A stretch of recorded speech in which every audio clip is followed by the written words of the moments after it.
Hello everyone and welcome to round 6 of the European Club Cup 2023 held in Durres, Albania. My name is Fiona Steil-Antoni and I'm here once again with Grandmaster David Howell. David, only 2 rounds to go. Yeah, I can't believe this is day 6, Fiona. We've been here through all the action. It's really been ramping up, heating up, and today we see a battle, the clash on the camera there between the 2 leading teams. Absolutely, that is the match we'll pay the closest attention to, of course. And Magnus, sensing the occasion, he's arrived on time. David, it's a miracle. I think that's the first shock of the round. We will see many, of course, but Magnus was the first of the Offerspiel team to arrive. That's totally opposite to yesterday, where we saw him arrive almost 5 minutes late. And it looks like players are in good spirits. We saw Ivan Sokolov, the Super Chess team captain, smiling off there on the left. The Offerspiel team captain on the right, handing out the waters, doing his job. And I think we're in for some really tense games, Fiona. Everything rests on today. Actually, Offerspiel could even clinch things, almost clinch things with a round to spare if they win. Absolutely. We'll jump into the games in just a second. For now, let's quickly take a look at yesterday's results in case you missed it. We'll catch you up on the action of what happened on the top few boards. So, David, on board 1 and 2, that's where it all happened. That's where it all happened. Before yesterday, we saw 4 leading teams. They all faced off against each other. It was top seed Super Chess with all their Super Grandmasters taking the victory against Anier 3.5 to 2.5, and Offerspiel, thanks to a win from Magnus Carlsen and 5 draws from his teammates, taking down reigning champions Novi Bor. And if we bring up the standings now, we will see what that means. Of course, it means there are only 2 teams on a perfect score. Magnus's Offerspiel and Rapport and Vishy's Super Chess. They are facing off, as we already saw on the camera. So let's quickly take a look at the pairings. If you're wondering why are the 2 teams at the top on board 2, that is because Offerspiel were assigned board 2 at the start of the tournament. So that's where all our eyes will be turning. Then Novi Bor, the defending champions, they are taking on Team Vuga Gashimov, and on board 3, Anier against Beersheva. But David, I think we have to jump into the action here. That's right. We only have started a couple of minutes ago. It's early days. We see Richard Rapport bring his bishop out against Magnus in this game. And yeah, team strategies, Fiona. We mentioned that these 2 teams are leading outright. There's actually no one just 1 point behind them. So whoever leads will have a huge, whoever wins this game will have a huge lead heading into the final round. Do you think players will be playing safe? Do you think they'll be going all out for the victory? I feel like from what we have seen, Team Super Chess were maybe the ones with the most clearly defined strategies, where it was even for us as commentators, without sitting in on the team meetings or hearing what's happening behind the scenes. I think especially that one match, Super Chess against Vuga Gashimov, I think that's the one that stood out, where Vishy, Anand and Jordan Banforeis with the black pieces just shot things down, made draws. It almost backfired, but worked out in the end. These 2 players have the black pieces again today, so we'll see if we can understand as we go through the opening moves what the strategy is. Oh my goodness, David. We already see a big surprise on board 3. I'm actually in shock. Let's jump in there. I'm in total shock as well. We will come, of course, to this game between Magnus Carlsen and Richard Rapport, one of the heavyweight clashes of the tournament. But just to point out, on board 3, I don't think this is a mouse slip. I saw it on the camera. White has played 1A3 in the most important match of this tournament. Bogdan Daniel Deac, who's had an up and down event, he's played 1A3. There we can see it. We see Arian smiling. Arian's smiling. Arian quickly replies with 1G6, and White is deep in thought. This is beyond crazy. I wonder what Ivan Sokolov is thinking right now. I mean, Ivan Sokolov does work with Deac, not just at this tournament, but Ivan actually has been working with Deac for a long time. I am shocked that he would allow this. Ivan, a very principled player, and Deac not usually known for springing those kind of opening surprises, at least. No, he works hard on the opening, of course. Deac, he's a creative player in the middle game, but Arian just cannot stop smiling. He can barely contain himself. Does he feel he's being trolled here? The reason for this, there we go, he can't stop smiling, nor can we here. I hope everyone at home is smiling. Even for the Orkedal on board 6, we can see the smile there. Also, a6 or a3, of course, mirroring a move that Magnus himself played in game 2 in this tournament. Yeah, for sure Magnus Carlsen will have seen this one and will be laughing himself, chuckling away.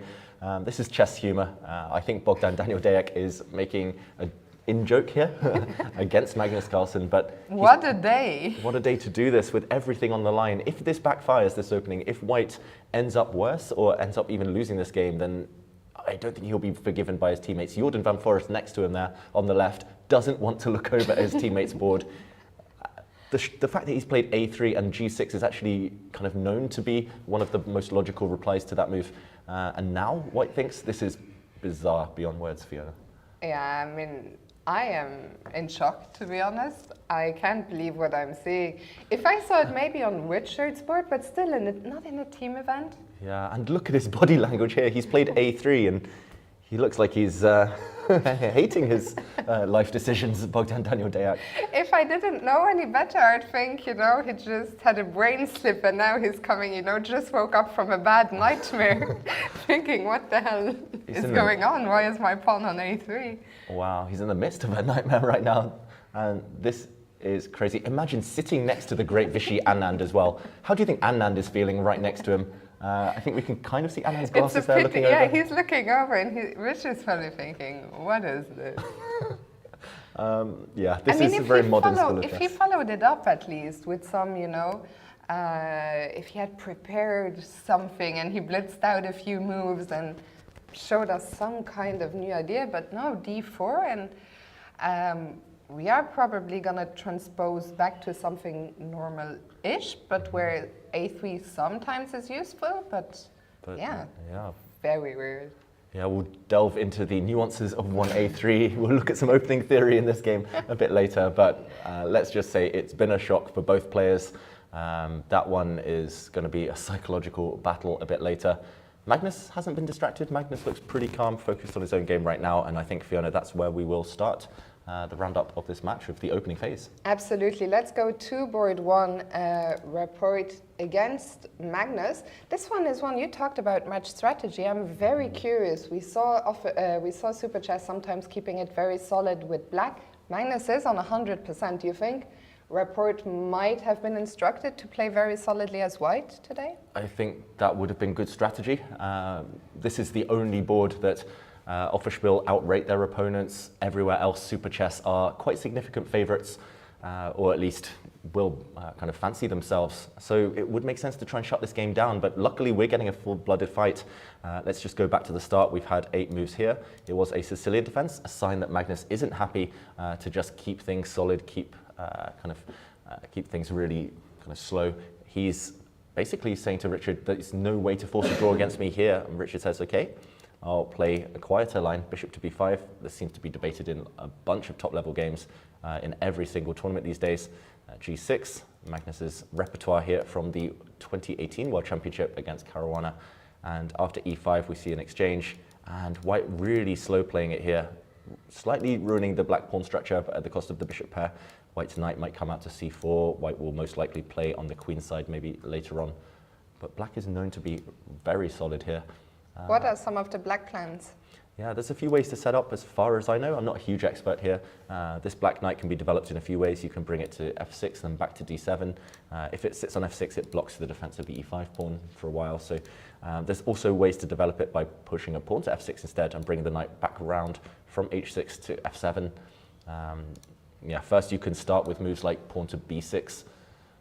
You're really, really flexible here. And White pretty much, especially with the rook on e1, White only has one pawn break. So here Rapport's been showing his hand. He really wants to play moves like a3, b4 in the near future. Just for example, we could see a variation such as this one. It looks like a pawn sacrifice, just trying to undermine black on this side. It looks counterintuitive because you're helping black undouble the pawns, but Magnus could not get greedy here, or should not get greedy, because his queen will get kicked around, and for example, White's knight could come in, and this already looks pretty scary.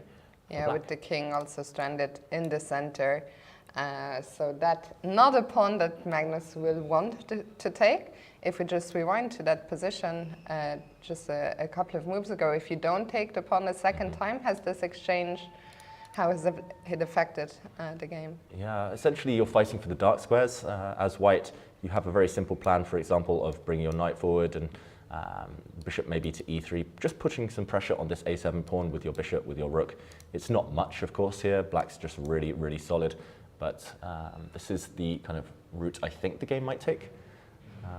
Yeah, right now, Magnus just deciding how to develop this knight. The other way would be kind of the slow way, knight round to f6, then back to d7, then back to f8, then into e6, where it controls some nice squares. But it takes a long, long time, of course. I wonder, is Magnus looking at that Deac game?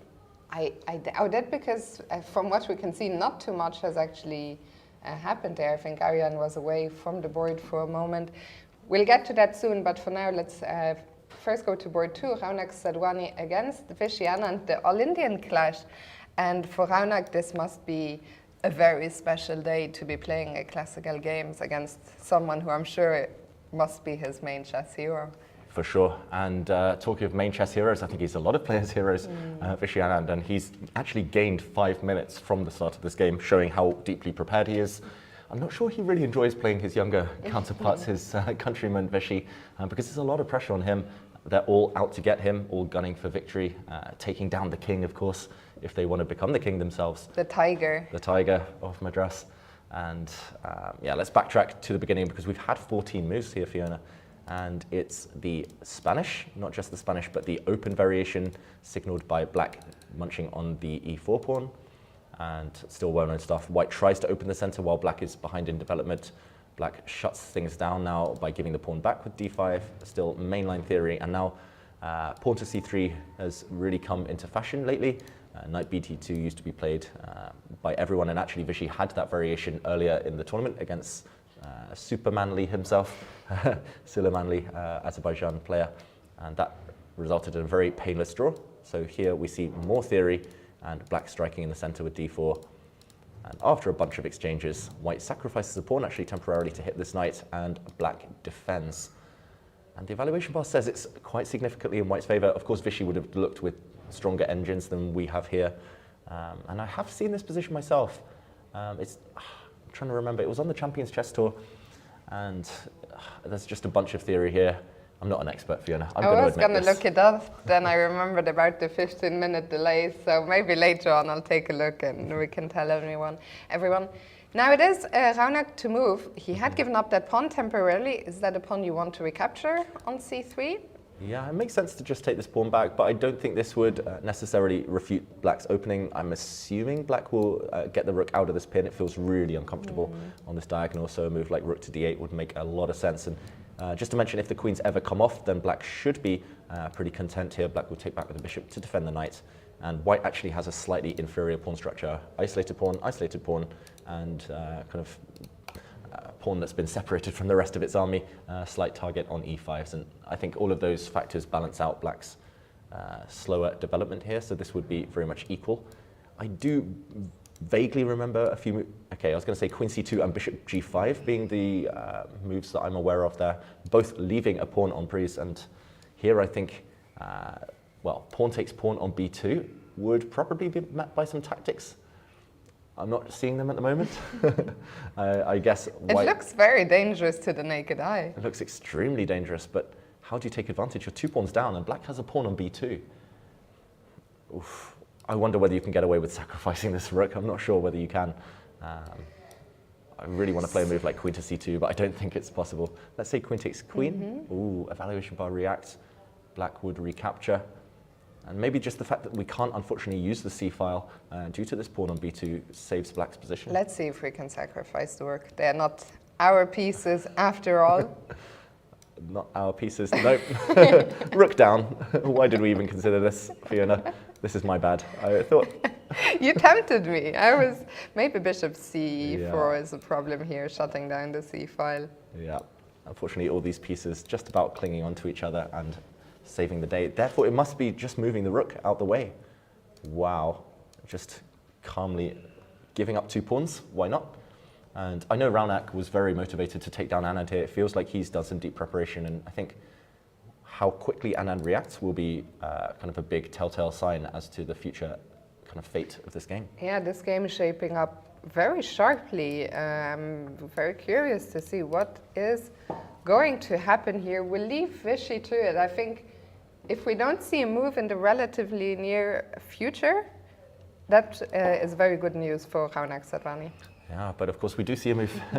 Vishy Anand, despite the fact he's slightly less active these days, despite the fact he's busy being vice president of FIDE and mentor to this golden generation, he's still one of the best prepared players on the scene, and Raunak is the one looking away after h6. He spent a bit of time. The big question now is whether he actually leaves this bishop. I'm wondering whether you can leave this bishop. It's probably going to be another blunder, Fiona. But how did you even want to leave it? I wanted to leave it by blundering another piece. Let's see whether it's possible. Queen c2, this time the evaluation bar doesn't react. And this time I think we might be slightly more justified, because after pawn takes on g5, we have some options. We can bring a rook to d1, we can take this pawn on c3. This is getting wild, this is crazy, but of course both players will prepare this with a computer. And I mean, this is the key position now, the critical line, I think. Black's queen is attacked and she can't really cling onto the knight if she moves. This is wild. Yeah, can Black's... No, Black can't block. Black could make an argument for blocking, but this rook will be hanging in the corner after an exchange. I guess we take this rook rather than take the pawn and try to regain the piece on the d-file. I mean, already we're having to calculate some complicated variations. Too early. Usually we ease into the first hour just with some general opening stuff, but this is very concrete. But that's a strategy for the players. Often the players want to ease in as well, but I think here Raunak clearly trying to go direct. Otherwise he wouldn't have chosen this variation. And Queen c2 on the board.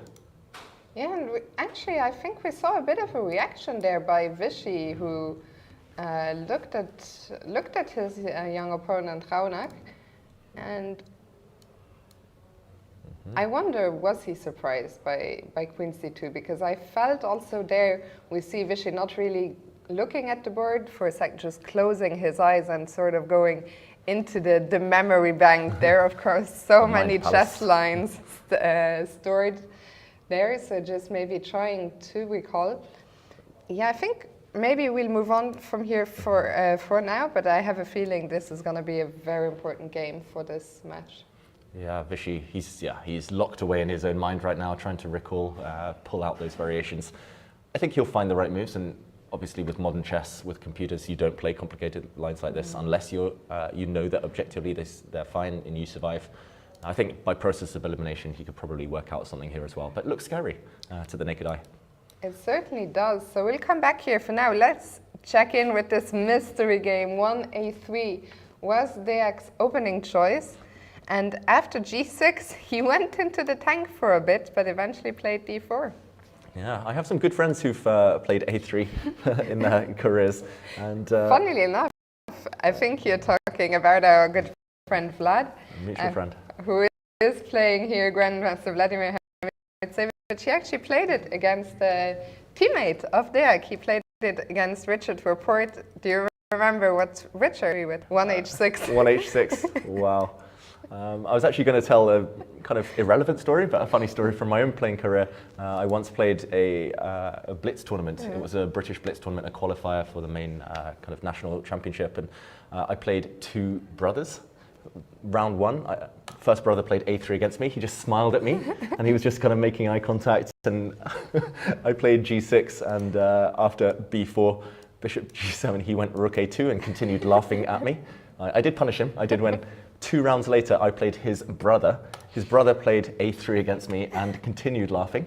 So I was like, okay, I'm very I'll play curious g5. now. And I played g5. And the same brother played b4 and rook a2. And we had, I managed to win that one as well. But a3, it tends to be a troll. The brothers were punished. The brothers were punished. I wonder whether Deak here will be punished as well. During the break, remind me to ask you who they were. We're maybe not going to name and shame them. I won't name and shame, but a3 not to be recommended at this high level usually. g6, the idea is to fianchetto just in case white ever moves the b pawn as well. So d4 and Fiona, we do see black here pretty much set up in the way a Catalan player would, just with reverse colors. Black kind of bring a knight out, Fianchettoing. But maybe the move a3 is useful here if black, for example, plays the move c5. Okay, for example, if black had played c5 in this position, because now you take, and one of the moves with colours reversed would be the move queen a5 to take your pawn back. But suddenly b4, suddenly a3 becomes useful, and white is ready to plant a bishop on the long diagonal where he would be happy. Yeah, it's very interesting that after Deak, you know, in the beginning spent a bit of time. After that, Arian has gone into the tank. I think it's no surprise that there's no way he could expect a3 today. No, I don't think Arian will have faced a3 against a grandmaster in a classical game, maybe ever. So, yeah, fascinating. It definitely feels like Super Chess have been told, solid as black, try what you want as white. Just don't tell Ivan, don't give him a heart attack. Just be creative. I don't think he expected his charges, his wards to be this creative though with I 1-8. certainly will send Ivan a message tonight to try and get to the bottom of what happened here. If we go back to the live position for a second. So I guess black still does not want to play c5 because that pawn will be captured. So if not c5, how do you develop your queen side? Yeah, I guess there's a few ways you can kind of go for the old tried and trusted fianchetto. A move like b6 would support c5, put a bishop on b7. I think this would be a very kind of sensible, logical way for black to play, not too much risk. You can bring your knight out to d7, try to prepare this pawn break again, just protect this pawn. You can maybe play for e5 while white is kind of getting ready or getting development completed with castling. I think these two would be my main two options. You could bring the bishop out to f5 or g4, of course, as well, but it's not clear what the piece is actually doing on those squares. Knowing Arian, he'll be quite principled. He doesn't want to take too many risks. He's been very, very solid this tournament, so I'm expecting him to go for something like b6. And he's not worse as black, and that's normally a moral victory. For sure. Arian, I think, will be quite happy here. And let's go now to board 4, where we see Jordan van Forees deep in thought. He's playing one of the heroes of yesterday's match. Pranav had a completely lost position against Nguyen. He was the last player, and he managed to save it with some, I think he probably realized they were bluffs, but very crafty ones, and they worked to perfection. He pranavigated his way through the complications. He managed to hold too soon, sorry. Yeah, resourceful defense from Pranav, the start of the team yesterday. I can't believe that got a snort laugh out of me. Didn't deserve it. So Pranav today with the white pieces. This is a game between two players. I'm sure they will have played a lot online. Two young, fighting and uncompromising players. What kind of strategy has Jordan adopted today? Yeah, I think Jordan, he's definitely playing more solid than we're used to seeing from him. Usually he's experimenting with all sorts of openings, but here it's the main line Spanish. Let's just very quickly go from the start with white playing bishop b5, putting pressure on. And unlike Vishy Anand, he didn't take this pawn on e4. I think Jordan wouldn't want those forcing lines, so keeping the tension, and this is just well known, especially when white plays d3, to take on a slower nature. Okay, white later plays the move d4 as well, meaning that white has actually lost a tempo, white having pushed this pawn twice. And yeah, right now black has a few different setups. You can kind of just sit on the position. You can play a move like pawn to c6, just bring the queen out to c7 and say I'm rock solid. Or you can start fighting for the center immediately with a move like pawn to c5, forcing white to clarify their plans in the middle. I always prefer white slightly here, just because the black bishop's so passive on f8. White's knight's going to look nice and pretty. Kind of the knights are going to all stare at each other soon. I think a good start for Pranav, to be honest. Also, with clock times in mind, he's 15 minutes up already, and this is one of the boards. I won't reveal too much about what I heard from the Offerspiel camp this morning on the beach, but one of the boards where they said it's going to be crazy. They both have these really messy styles, as you mentioned, or both creative styles, I should say. And do you think c5 is a more double-edged decision? Will that lead to more fighting positions? Possibly. It's a more responsible decision, at least, kind of allowing white to block the center, to see space. Now as black, you might need to start switching these pieces back to the queen side, where white will be trying to open things up a bit later. Again, I'm not sure that's Jordan's style, so I mean, in general, this position, I'm not sure he's entirely comfortable. In some cases, you can play for d5 breaks as well to just obliterate the center to make things explode there, but I don't think it's going to work right now. Yeah, I think great start. I think Offerspiel with Pranab especially. I think they'll be very happy. I have to say, I'm a little bit surprised. I feel that Jordan has been a bit restricted by either by the captain or by the team's strategy. In a match where he is, outrating his opponent by almost 150 points, I am surprised that he was not given maybe a bit more liberties. We'll see how it works out for Super Chess. For now, let's move on to board 5, Vladimir Fedoseev against Eric Hansen. Okay, and Fedoseev with that beautiful victory yesterday against Movsesian in this exact variation. This is, or at least a transposition, this is fascinating. Eric Hansen, though, we see him there on the camera looking away. He could have predicted this position. He had this yesterday, Fedoseev, this exact position against Movsesian. Why is he pausing? Why has Black spent 15 minutes? I think every day when we've looked at Eric's games, we mention it, he's a little bit rusty, he doesn't play as much classical chess these days, but I am in shock in a position where, as you said, Fedoseev literally had this yesterday. How could he be surprised or trying to remember? And even seeing him on the camera, he doesn't look very confident. He does feel like I should really not have spent 15 minutes to get here. I think the thing is here, it's probably better not to know that Fedoseev had this position yesterday, so Eric can just focus and be in the moment. If he is aware that Fedoseev has won a beautiful game in this line, then maybe Eric is annoyed at himself that he didn't study it. And I'll just point out the moment where he kind of got tricked, Eric, or tricked himself. He was back on move 3 yesterday in this position, Fedoseev with white. Movsesian, his opponent, played a check. He blocked with the knight, and then Black played the move b6, and we saw this position on the board. Here, Eric played a very, sorry, not rook g1, castle's kingside, and the same position we have now by transposition. Eric played, instead of this check, he played b6 first, so rather than something we call the Bogo Indian with a check, the Queen's Indian, so a totally different branch, you would think. But now, after g3, he did give the check, and we've basically reached the same thing.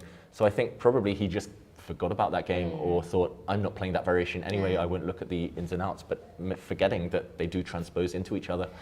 And I'm sure he has. I'd be shocked if he hadn't seen the game. I think when you're playing a match that's potentially for the title, you do take a look at the games your opponent has played in this tournament. I think so much more likely your theory that he was planning to play something different and now thinks, oh dear, I know this was what he had yesterday and I maybe didn't check this exact line.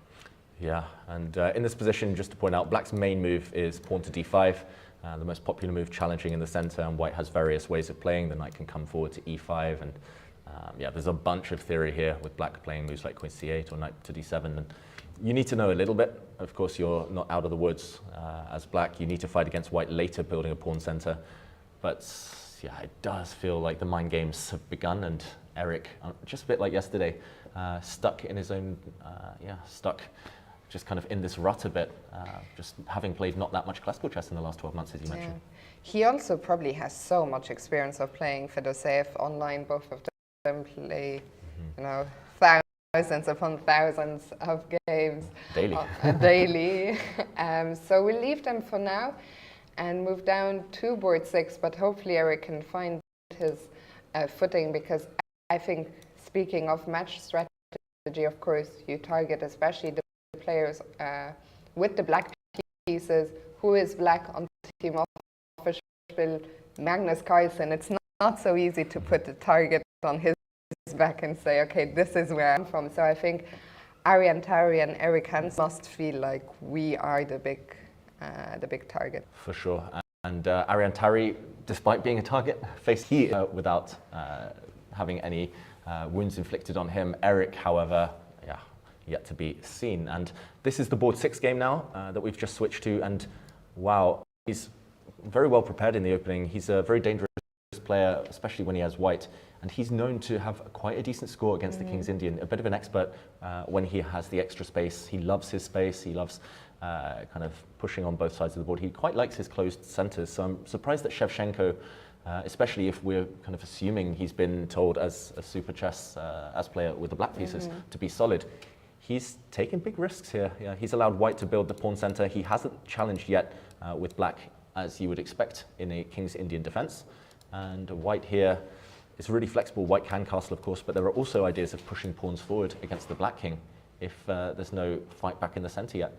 This feels risky for black. Yeah, it's always such a big decision for when you're Frodo. Do you, you know, when it's later on in the match, you can wait a bit and see what's happening on the other boards before making decisions that might impact the rest of the game. Here, when it's so early doors, you might be hesitant to play a move like g4, which is going to take the game onto much sharper territory, and he decides on bishop e2 for now, but...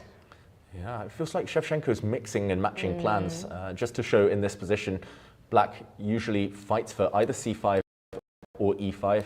Here, well, this knight can go to a6, c6, or d7. He's chosen this plan, and this is normally kind of in conjunction with a quick e5, but with c6, okay, he has been waiting. Eventually, after a bit of thought, he does play the move e5. This is a pawn sacrifice, just to mention. I don't know if Frodo will be tempted here, Ökadal as white, to trade off queens and grab a pawn in the center, but I think black will have good compensation, or at least maybe even win back the pawn immediately with the move knight takes e4. You need a bit of calculation here, but you're counterattacking the white knight, and a position like this maybe even due to pressure on b2. So I don't think white should get too greedy and grab this pawn. You can either just castle, leave the tension in the center, or you can lock things up. I actually expect the latter, knowing Ökadal a little bit. David, we're now half an hour taking a quick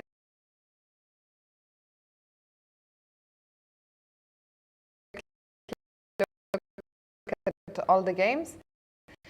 What paper Offerspiel will be pretty happy. Of course, Magnus Carlsen, he'll do his thing, and whether that's the draw, I think will come to life a bit later in the game. But in terms of the rest of the openings, especially that 1a3 game, they'll be breathing a sigh of relief. Maybe we can very quickly, before we move on from this match, take another look at the Rapport Carlsen game and see how it has developed. Yeah, just a couple of moves here, but one big development. And Magnus Carlsen, we left it just 2 moves ago. Big decision we mentioned, right? It can kind of via h6 back to f7, or it can come to f6 first. He played this plan, dropping back now to defend his e-pawn, very natural. And he doesn't want to play with the safety brakes on. He plays h4, while modern chess at its best, even after castling the white king, throwing the h-pawn down the board. I did not expect such fireworks, I have to say, from this game.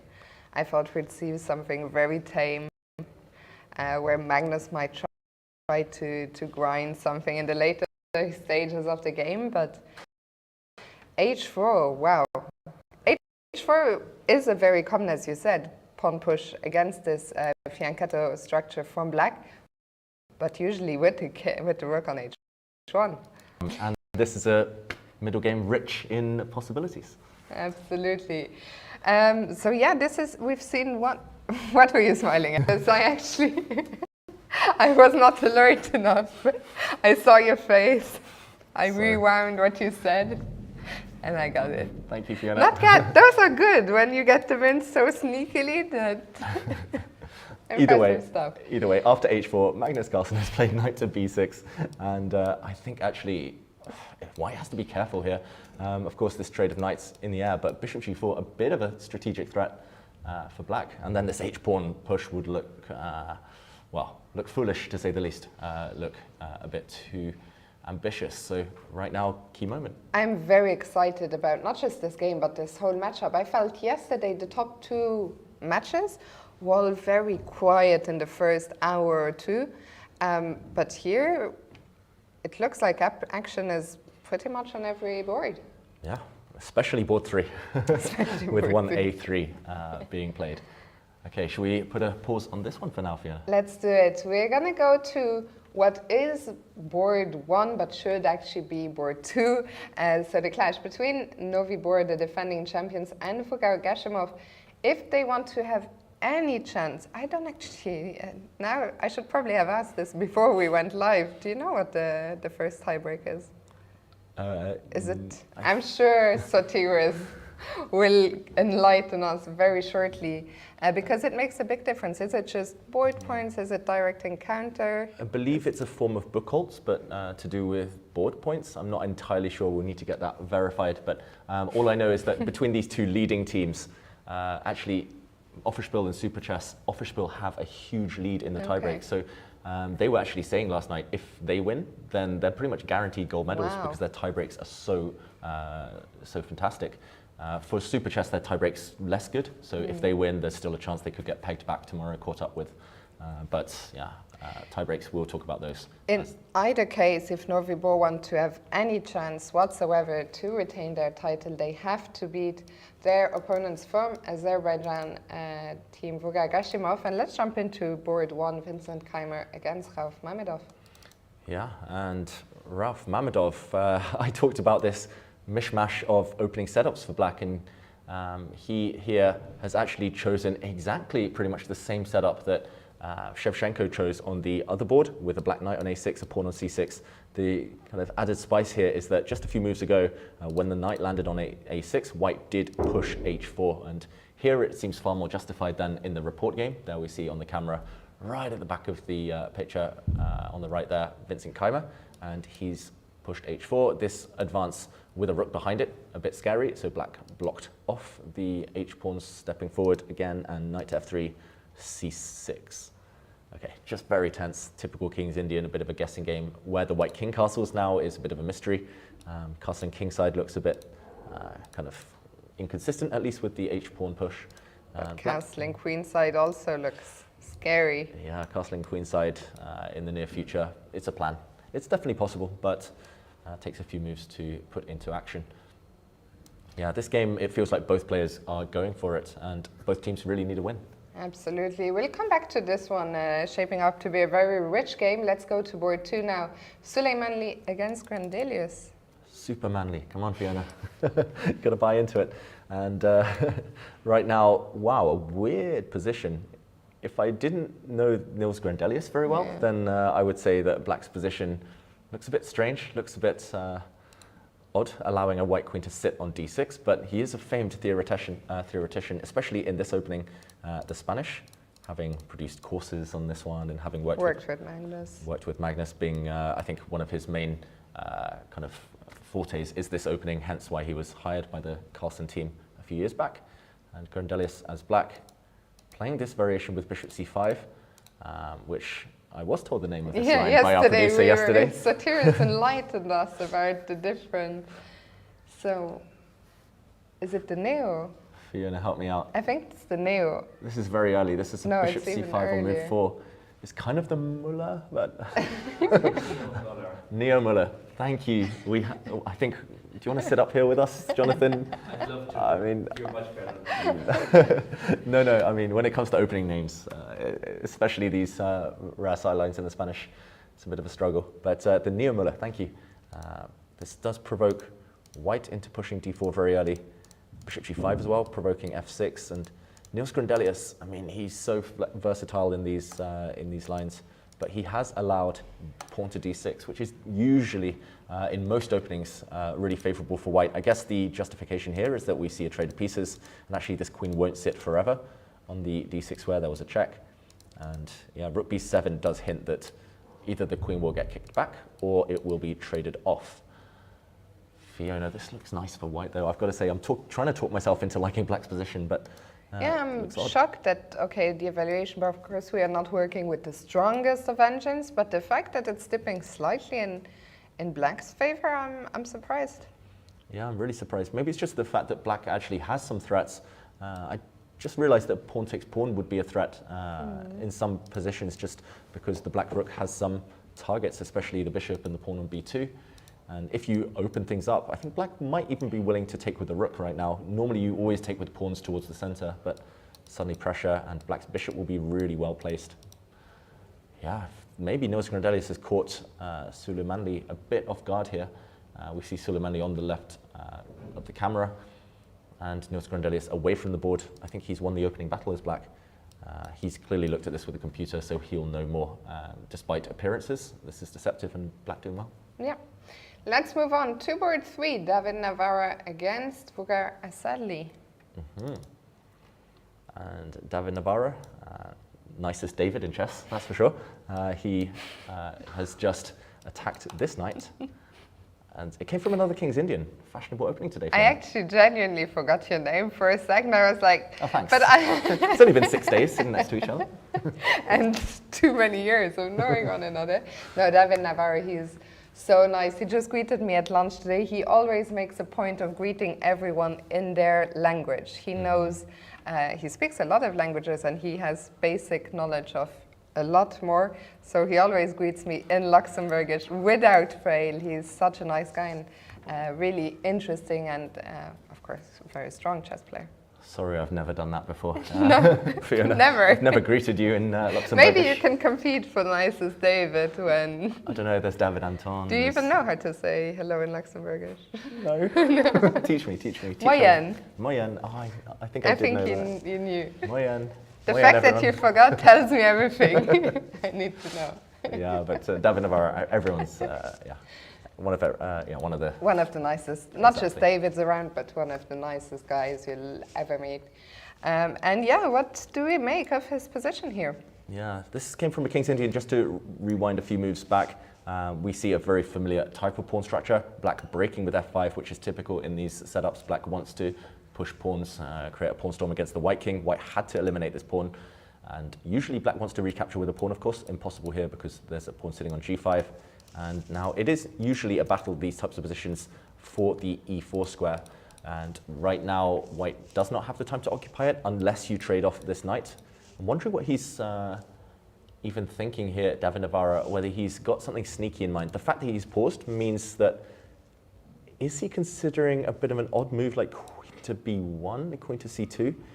Because otherwise you just take this knight, you land maybe a knight on e4 in the near future, although still tricky due to some pressure on this square. This position looks roughly balanced. I just wonder, just by the fact he's paused, not playing the automatic bishop takes knight, you cannot move the rook because you'll just drop a pawn. I wonder, Fiona. Yeah, queen b1 looks very strong. Looks potentially killing. And we see the evaluation bar rise. Maybe David has tricked his opponent with his niceness here. Yeah, deceptive. Again, off the board, his personality, totally different to his chess style, where he is ruthless. And suddenly knight takes rook, looks like free material, until you realize white takes this bishop and will take a piece next move, winning material long term. This knight is simply trapped. I think this is the earliest we've seen something go wrong for a play on such a high board. Yeah, I'm a little bit shocked. Just to point out, knight takes d5 does not work. It's a discovered attack against the white queen, but unfortunately after the knight is simply recaptured, it's the black queen that hangs, and white will just end up just oceans of material ahead right now. So knight d3, it looks like, I'm wondering whether there's a difference. I think the reason I would play queen b1 rather than queen to c2 is because after queen to c2, black might be able to cling on with a move such as pawn to e4, and the difference here is after you take, yes, the e-pawn was pinned, but suddenly you're attacking the white queen as well. b1 just looks like a safer square, and like you said, Fiona, it's just, is this just over? I mean, this is just a pin, you're going to win a piece. See, David is taking some time. Maybe he's in shock as well. Yeah. And just making sure he's not being tricked or trapped here, but I think he has made a move, and it is queen b1.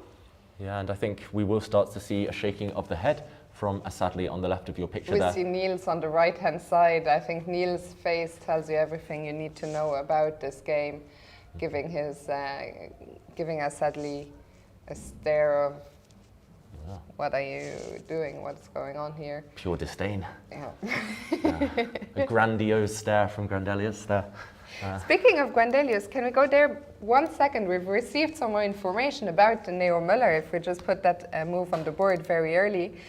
So there was indeed a book written about this called Carlsen's Neo Müller. Magnus himself has played it a fair few times, and I should really have known this, but I've forgotten. Jordan van Vrees, when he won Tata Steel a few years back, employed it in his playoff to beat Drew Anish in the playoff to win the tournament. Is it coincidence, Fiona, that little circle, that it's like the Illuminati of chess, Magnus Carlsen and all of his seconds playing the same openings? I don't think it's a coincidence, no. Van Forest, Grandelius, Carlsen, they've all worked together, of course, and bishop to c5 served them well. Looks like it's serving Grandelius well in this game too. Absolutely. So let's move on now to board 4. Ahmedzada against Van Nguyen. Okay, and this one, I was about to ask you to guess the opening, but I think my guess was wrong as well. So it's your favorite. Yeah, it's my favorite, the c3 Sicilian from White. Let's just quickly kind of sprint through the moves, I was going to say. White now occupying the center. This is still one of the main lines here. There's a pin, so Black's d-pawn will drop in the near future. There we go. And Black, it's actually well known to be a really solid line for White, but Black choosing to imbalance things by trading in the center and playing the move bishop to e6. This is very trendy stuff. There were some clashes actually in the recent World Cup in this line, knight c7. And after a trade of bishops, I think Black's got a very healthy position. There's two choices. You can keep queens on. You can push a pawn, for example, to e6, or you can insist on some type of endgame. A move like queen to d5 would make some sense if you prefer queenless positions. So right now, I think, knowing tie-dye Nguyen here, I think he'll play e6, but yeah, either way, it's a healthy position for Black as long as you get the king castled, and you need to race to do that if queens stay on the board. But you'd be happy here as White, as an elephant player? I'm always happy with the pawn on e5 in any opening, Fiona. Gives attacking chances. Yeah, I'm very loyal to my opening. I don't really play it much myself anymore, but I like to see these top players. Good memories. Yeah, exactly. Bring it back into fashion. Everyone has good memories, right? We've seen some scotches this tournament for you. Sure. What's your favourite opening? The Grand Prix attack. Oh, Grand Prix attack. That's too spicy for my liking. We don't see that so much on the top level, and I think for a good reason. Works very well in Blitz, though. Yeah, Grandelius should be the one playing the Grand Prix attack. The Grand Prelude. The Grind Prix attack. Anyway, moving on. Swiftly. To board 5, David Anton against Riyad Samadov. And it's the second nicest David in chess, David Anton Guiaro. Where do you rank in terms of... I don't know. Pretty low down. It's do you all just make the top 10 or... In FIDE ratings maybe, but niceness, I don't think so. Niceness ratings? Not really. And how would you read Black's position in this game? Sorry. At first sight, these are not my kinds of position. I would much rather be on the white side, be the one who's doing the attacking. I am actually curious to go back here to the start to see how we got here. How did all these pawns come storming up the board? Yeah, so not quite the Grand Prix attack, which, just to mention to viewers at home, would be White's knight coming to c3 and then immediately throwing a pawn forward to f4. First, White gives a check, bishop b5 check Sicilian, and Riyad Samadov here, he doesn't grab this pawn, which is known to be a very risky variation for Black, because White often opens up the center just very quickly, and Black actually struggles to complete development. Some nice tricks in this line if anyone wants to do some research. But okay, e6 played instead. Looks like a slow start to this game until White decides in this position to drop the knight back to e1, clearing the path for all of these pawns to storm forward. And after a trade, we see pawn to f4, followed by a quick pawn to g4. And Black's position is strategically very, very sound, but you've got to make sure you don't get steamrolled on the king side. And knight back to g8, he's just saying, okay, come at me. Throw those pawns forward. And I think that Black will most likely, for example, after a move like g5, bring the knight round and try to strike back in the center or on the queen side a bit later on. I have to say, so far, it looks like this match is going really well for Novi board. They might be winning already on board 3. I like David Anton's position. I like Niels Grandelius' position. And yeah, this one, I wonder how quickly is White going to keep pushing those pawns. That's what I always wonder about when I play. Like, how much preparation do I need to do? Do I need to bring more pieces? Because right now, the king side is all pawns, but very little less. All pawns and no hope. Exactly. Yeah, pawn to g5 would make some sense, just kind of clearing the path for queen h5, rook f3. Say Fiona, it's all pawns and no pieces right now. White's king not too safe. This one, it feels like the better player will win. I'm not sure who that will be on this day, but Samadov. On paper, David Anton rated higher by 160 points, which is quite a big margin. Significant. And he's very good in these weird, wild, wonderful positions. So yeah, we'll come back to this one a bit later on. Let's go to board 6 now, and after that we'll also take a quick look at the women. I see a threat on the board. Queen takes f7. And should we do a backtrack? Let's go back to the very beginning, please. Okay, English opening, I approve. And white goes for the setup, maybe hinting at a Catalan later, but a more solid version. White, if he ever plays d4, would get a Catalan opening. Black quickly takes on c4, forcing white to take some time to regain the pawn. And still a known position, if I remember correctly. And it was here that white started kicking things off in the center. Is either player at the board? Either way, d4 has been played, a pawn sacrifice, giving up a pawn to pin down the pinned d pawn. And after d3, not a recapture, knight to g5 instead, hitting the pawn, Fiona. Yeah, and the big question, of course, is how do you defend? I mean, a natural move is simply castling, getting the king out of the center, and taking care of the pawn. Now, do we just take on d3?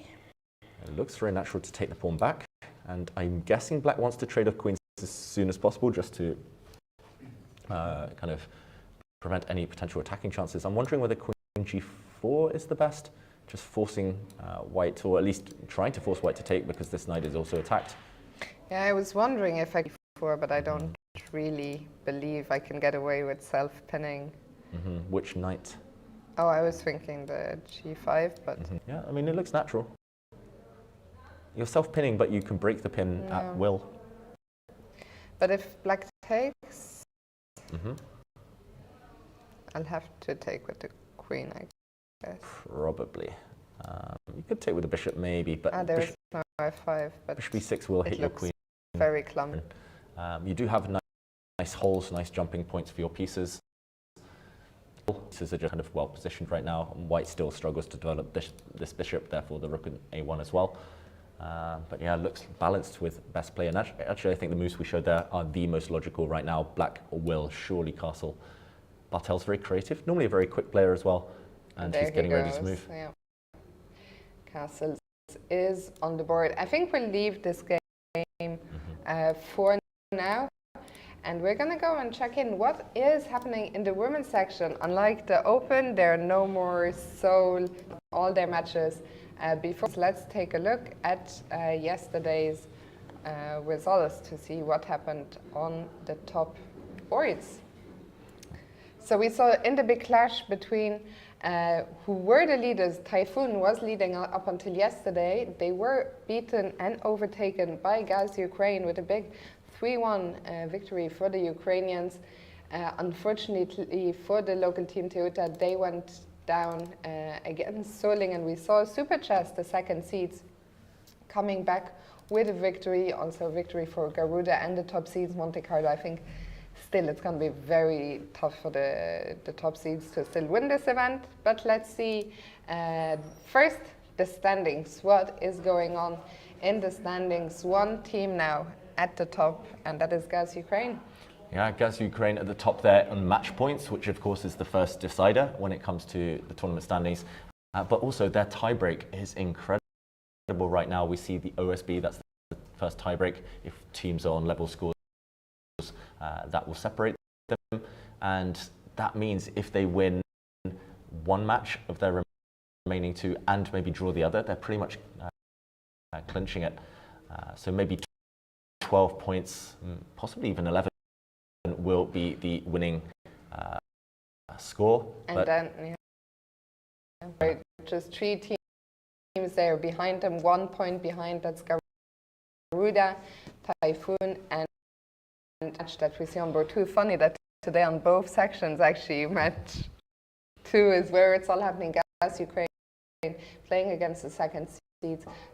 Super Chess will also, of course, take a look at Monte Carlo against Garuda. But for now, let's check in with board 1 of Gaz Ukraine, and now Shenina, and she's taking on Nino Batsiashvili.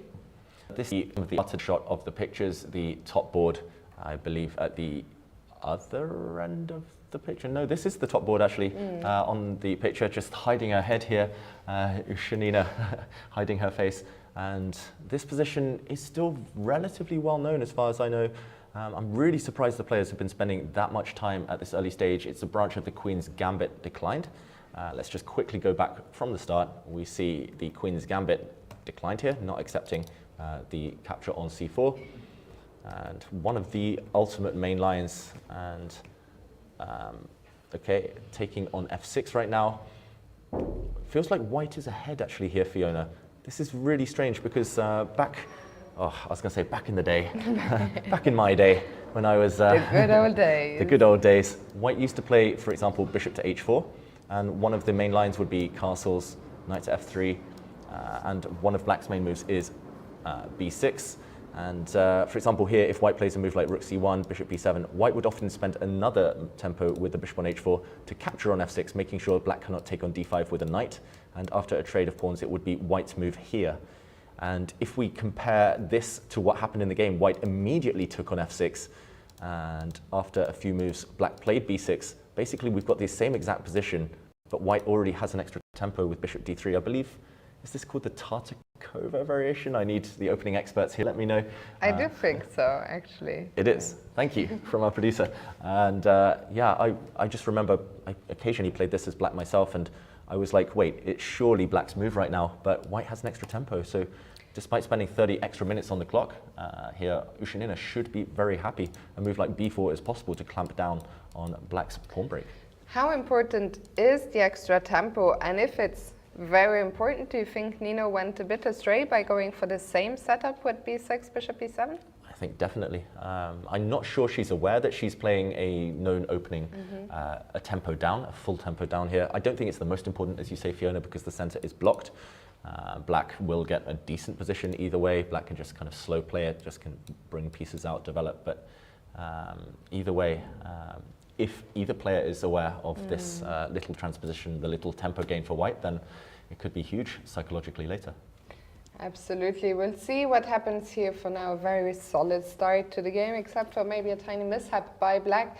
We'll move on to board 2, where Dinara Wagner is taking on Lela Yavakishvili. Okay, and this one, wow, I'm excited, Fiona. What is going on here? I thought when I saw the queen on d1, I thought, oh yeah, there was an exchange of queens. White's going to recapture now. No. I mean, this is back to move 1 because it's so crazy. How often do you see a black queen on d1 just kind of chilling out after just 15 moves? This started as a Nimzo Indian. Black pinning this knight signifies this opening.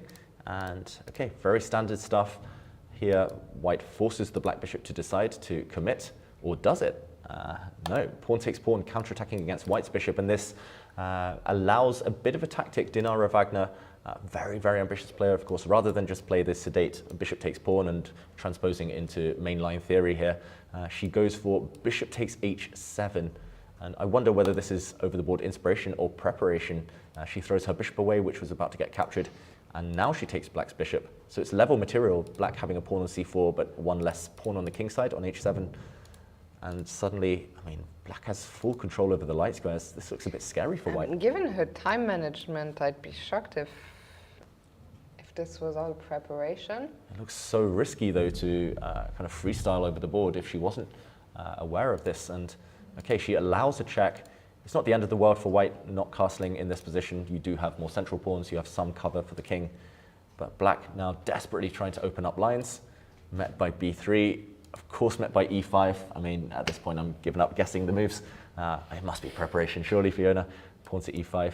And maybe I don't know, because we're not that... Well, we are a few moves away from the live position still, but the whole thing is a mystery to me. It's all a mystery. White has undermined the protection of this knight, and now black hits the white knight. We see a convoluted trade of pieces there, and now queen to d1 check. Not a disaster for white because you can block, but again, it looks so scary right now. There are tricks, for example, on the g7 square, trying to do a bit of calculation here. White can, for example, threaten checkmate and threaten the black queen at the same time, but you do have one safe square to deal with both of these threats. The black queen can flee to g4, attacking the c4 pawn and defending g7. This looks still pretty good for black, to be honest. And if you try the same tactic the other way around? Yeah, so if you take on g7 first. Yeah, you can sacrifice your queen, and now you have a check and a discovery against the black queen. But the problem is, for example, if black blocks the check, at the very end, this capture comes with a check yourself, and white's king forced away. Black would be 3 pawns to the good on the queen side. Even if white has extra pawns on the king side, I think these 3 pawns are far stronger. And also rook to a2 coming. This looks like a disaster for white. If she goes for it, she of course will look for something better, but where is it? I'm not sure. I'm in such a weird position. You just checked the lines. I'm very curious, actually. What does Mr. Computer say? Yeah, it's so irrational. Usually we don't try to, we try to avoid the temptation of looking at the computer. I just clicked it on for 1 second. I saw a move and I was like, click it off. It's too depressing. The top move, according to the engine at least, is pawns f3. Just simply to lift up the king, just to play king f2. It looks, okay, no, that was a move on the next board. She wants to play king f2 with this and maybe move the knight out the way. This, well, I was going to say traps the queen, but actually this rook in the corner is undefended. But imagine a calm move like f3 when it looks like... I would be shocked if f3 was played. Yeah, it looks like your house is burning on the queen side. But I guess this pawn capture, whoa, why would this lose? Oh, f3 takes away the g4 square. So now bishop to... the queen. So there is a hidden motif.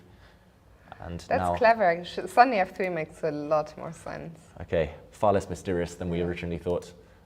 Yeah, black's kind of relying on this move, so pawn to f3 cuts that out. Everything else, the computer was saying 0.00, of course, because it's a computer and loves to trick us, but loves to frustrate us. But yeah, pawn to f3 now suddenly makes sense because bishop b2 is actually a killer threat, forcing black back maybe with the queen. And if the black queen retreats, then actually white has time to untangle. So we'll see if Dinara can find this. For now, let's move on from this crazy game and go to board 3. Diamante Daulite Cornet against Irina Bulmaga. Okay, and wow, Bulmaga really seizing the bull by the horns here, pushing a pawn to b3, trapping this white bishop on b1. I'm hearing some complaints from the crowd. I'll stop now. Sorry, Irina. I apologize. I like your position. I was going to say it's really ambitious. She's put a pawn on b3, cutting off this bishop, killing the b1 bishop for now.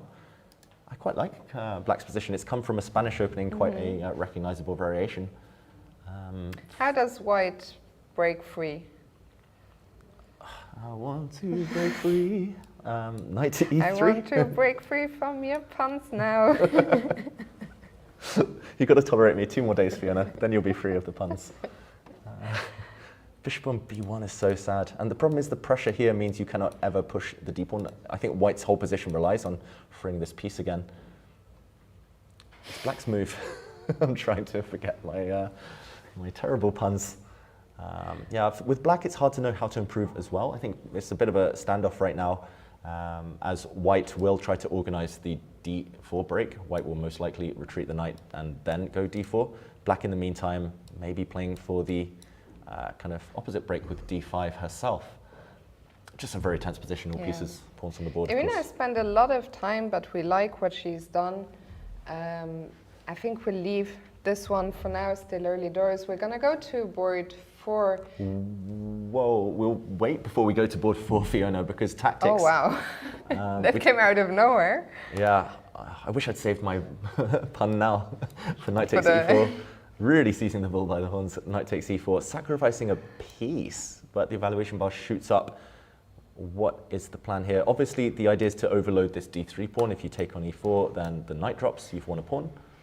But so what, the knight move? The knight could move. You could also take this knight with your rook. Black's relying on d5. And now something? Now what? Now, I mean, at the very least, you could play rook takes e5. And now black cannot take because at the very end, white has won 2 knights for a rook. White will be material up. So again, black's hand is forced. Pawn takes pawn. This might be the key moment, and I'm wondering, your rook's attacked. I'm wondering whether you sacrifice it maybe. Can you get away with just sacrificing the rook? It's the exchange. We need a follow-up now. I'm not sure whether it's d takes c4. And suddenly this bishop from b1 is laughing. Suddenly a huge piece. If it ever lands on e4, this will be a deadly pin actually. And yeah, it does look a bit counterintuitive that white's doing so well. I think over the board for a human, you'd never realize that you had this big an advantage that the computer kind of points out because your pieces are so passive. But yeah, she might be forced to find this diamante Daulite cornet here. She's a great calculator. She will take some time here. This is probably not a move she saw coming. Yeah, crazy position, big decision in the kind of grand scheme of things here for the tournament actually. Knight takes e4, big risk taken by black. Absolutely. We see Marcela Firmsky there on the bottom board looking over, seemingly more interested right now in the board 3 game than her own. What's happening in her game against Zhukova? Yeah, I'm not surprised she's more interested in the other boards because right now white's position not looking too healthy in this one. There are double D pawns, which are usually fine. They clamp down on the position, but black does have a free hand on the king side. I'm wondering whether it's time to start trying to bring this knight to a more active square. You can always break down the white pawn chain if desired. Another plan would be simply to start advancing these pawns in the near future. For example, black could start with pawn to h6. You don't really want to play here f5, I guess, Fiona, because of knight g5. There's a big hole, so maybe h6 just to prepare a pawn storm on the king side. When we saw the standings, we saw that the Ukrainian team, they have such a brilliant tiebreak. It's partly thanks to Natalia Zhukova, who has 4 out of 5 and has been carrying her team a bit. I also found out from our producer, I was wondering what OSB stands for. It actually stands for Olympiad Sonneborn Berger, which means the same tiebreak being used here at the European Club Cup than at the Olympiad. And David, now that we have looked at this match, I think it is time for our first break of the day, but don't go anywhere. We'll be back in round about 10 minutes with all the action today happening on the top board in the Open. We see there Richard Rapport against Magnus Carlsen on board 1. Everyone is sitting down. We can feel that it's the money time, David. The tournament might even be decided today, so do stick around with us and we'll see you very soon. See you soon.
Hello everyone and welcome back to round 6 of the European Club Cup. We're joined by a very special guest, Office Bill's secret weapon, Benjamin Halderson. Benjamin, thanks for joining us. Thank you. Excited to be here. And how are you finding the tournament so far? How are you finding Albania? It's been above all expectations, actually. I think there's a lovely beach here and the team is doing great. So I've done pretty well individually and the team is also doing amazing. So nothing to complain about. What's the secret? What's been inspiring Office Bill's streak, the winning streak so far? No, I think in general we have a very good chemistry in the team. So, I mean, we participated for the first time 2 years ago. So we have some of the same players there, Magnus and Arjan and Frode. And then last year Eric joined, and this year we have also improved a bit with 2 very strong young Indians. And so we had a very good core of like good friends and also very strong players. And then the Indians have also helped a bit on the strength and also are doing very well socially. So everything is just very nice at the moment. Maybe just one question before we jump back into the games. You haven't been playing these last few days, so do you have a role? Do you help some of your teammates prepare, or what have you been up to? Yeah, I've been doing a bit of everything. I mean, I've been quite social with the team before the game, so Magnus likes to go to the beach and also Frode and some of them. It's a bit, some people like to prepare more, but yeah, somebody likes to relax a bit more, so I've been with them on the beach and also discussing chess and basically doing whatever they want. So just been very flexible and also, yeah, trying to make them have a good time outside of chess and relax before the games. Clearly working. Speaking of the chess, let's jump back into it and start with a report against Magnus. Yeah, I can't reveal Benjamin's very good at beach football, so he's definitely playing his part here for Office Bill. Okay, first thoughts on this clash. I guess you've been watching the games, Benjamin. Yeah, definitely. And I was on the first board. I'm very pleasantly surprised because we were speaking to Magnus before the game at the beach, of course, and I mean, from what he said, he wasn't, I mean, like super optimistic. He thought maybe Richard would try to force a draw almost, or it will be very difficult to beat a player of Richard's caliber with the black pieces.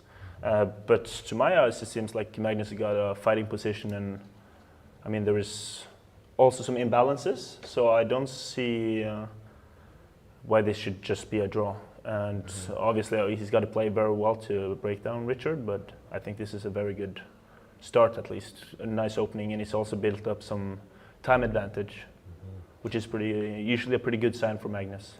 That's true, up on the clock by 20 minutes now, and it looks roughly balanced. Whose position would you prefer? To my eyes, I think black. I would prefer black, actually. Because it's Magnus? Or? Yeah, a bit because it's Magnus, and I also know he plays these openings so well, on like these type of positions. But it's also a bit difficult to find any pawn breaks for white here. And if you don't have a natural pawn break, I at least find it pretty difficult to play. So, okay, play a4, so he's probably planning to grab some space on the queen side, but black will probably play a5 and just shut it down, and then it's all about if black can be able to play f5 or g5 at some point and just break open the position and try to attack Richard's king. So I'm actually quite optimistic in this position.